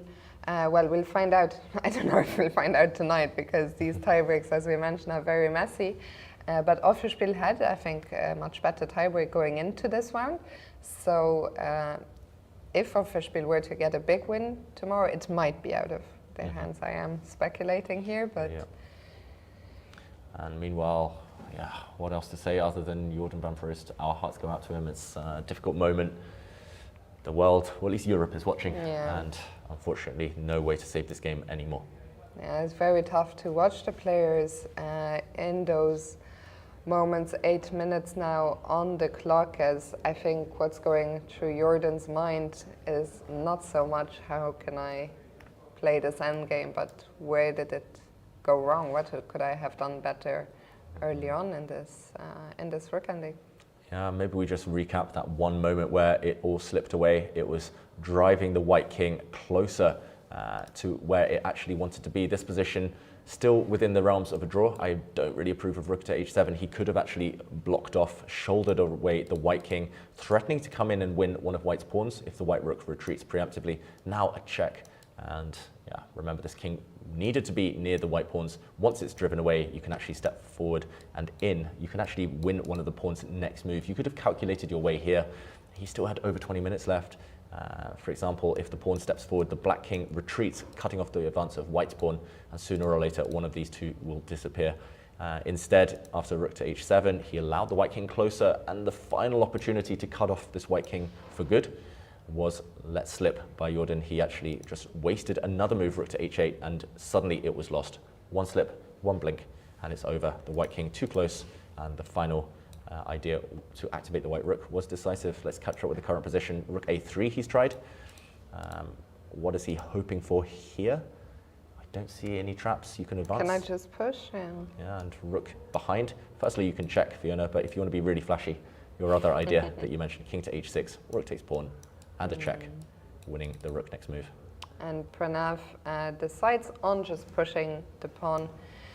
g5 is on the board, and Jordan trying those stalemate tricks. Wow, really clever. He's unlucky here, actually, that white isn't forced to take this rook, that he will not be able to chase this rook forever. Rook takes rook, of course, another stalemate. You can chase this rook. If it, for example, goes to b6, you can continue chasing it on the third rank, hoping that it's captured. But unfortunately, f6 is a safe square. And after the black rook continues chasing, white not obliged to take. White can simply sidestep. And yeah, no way to force any stalemate ideas. There we go. Buddy Pranav puts the rook on f6 immediately. And now simple plan, king h6 next. No matter what, you can pre-move. Yeah, and Jordan, we see even the way he's making his moves. Keeps trying for the stalemate trick, but he knows that eventually they will run out. And King H6. King H6 played by Pranav, I think, and Pranav is looking at Jordan like, okay, I've sidestepped all the stalemate tricks. My G-pawn is going to run. Time to call it a day, I think, because Jordan is just coming to terms with the result of this match. We are about to see a 3-3 draw here in the top clash between Super Chess and Offerspiel, blowing the field wide open before tomorrow's final round, which, first reminder, if you're watching us right now, will start an hour earlier. So the final round tomorrow at 2 p.m. Central European Summer Time. Yeah, good news for the players. They'll get their sleep. They won't break their routine too much, but a lot of preparation to be done. These two teams, Offerspiel and Super Chess, will still be the sole leaders, the joint leaders, but the chasing pack closing in now. And yeah, tomorrow is where it will all be decided. The medals, the individual team, all the medals. And okay, Jordan plays another move. Change anything, however. Now taking the pawn on h3, and Pranav just keeps pushing that g-pawn, which is now only 2 squares away, and I think we saw a resignation there by Jordan. That is the end of this top clash, and what a match it was, David. Yeah, so many twists and turns. We saw a early-ish draw from Magnus Carlsen. We even saw Magnus in the studio with us breaking down every game. He wasn't too optimistic about Team Offerspiel's chances, and it did indeed come down to the final game. Dayak giving Super Chess the lead against Ariantari, but when push came to shove, it was Pranav, the hero for the Norwegian team, getting that clutch victory. Absolutely. I think Magnus, if he had thought that there were any big chances, he probably would have stuck around. I think by the time he left us here, and by the way, this is a really nice touch, Jordan, despite the disappointment, we see him analyzing there a bit with Pranav. I guess the hand that we see coming in is Ivan Sokolov telling his player how he could have saved the draw on the right-hand side. We see also the captain, of course, of Team Offerspiel, as our view is getting obscured here, but Ivan Sokolov, is he still there? Yeah, he's still there, still discussing. I think he was pointing out the draw that we mentioned towards the end there, Fiona. Not the only way to draw, but the most direct way to have forced it and to have clinched the victory for Super Chess. Of course, it's easy as a spectator. We don't have the pressure on us, and for Jordan, all the pressure on his shoulders, on his young shoulders. Unfortunately, it was too much for him. And this one game is going to change the dynamics of tomorrow's last round hugely. David, can you tell us, and just as we see there actually the disappointment on Jordan's face as it dawns on him what Ivan is telling him, how he could have saved the endgame rook endings. They're just so tricky. We saw it yesterday in MVL's game. We see it today again, and we'll see it again and again for the end of time, I think. They are just, no matter how good you are, no matter how much you study your endgames, just... Yeah, it's easy to go wrong, especially with the clock ticking, especially with the team dynamics. Yeah, today proving that not all rook endgames are drawn, so definitely it's important to study them, it's important to play them.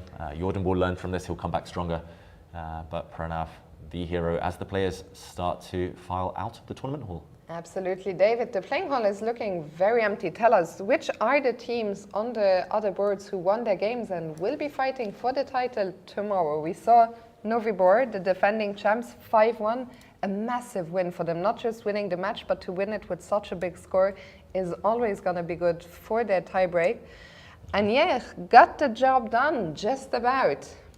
Yeah, Anier beating the Israeli team from Beersheva, and yeah, they are up there. They are just behind, poised behind the two leading teams who drew today, as we saw there. Göktürk also winning, a bit of a surprise. Slight rating underdogs there against Viernheim from Germany. Turkish Airlines also winning. 2 Turkish teams in the chasing pack. Could we see some Turkish medalists? It's very possible tomorrow.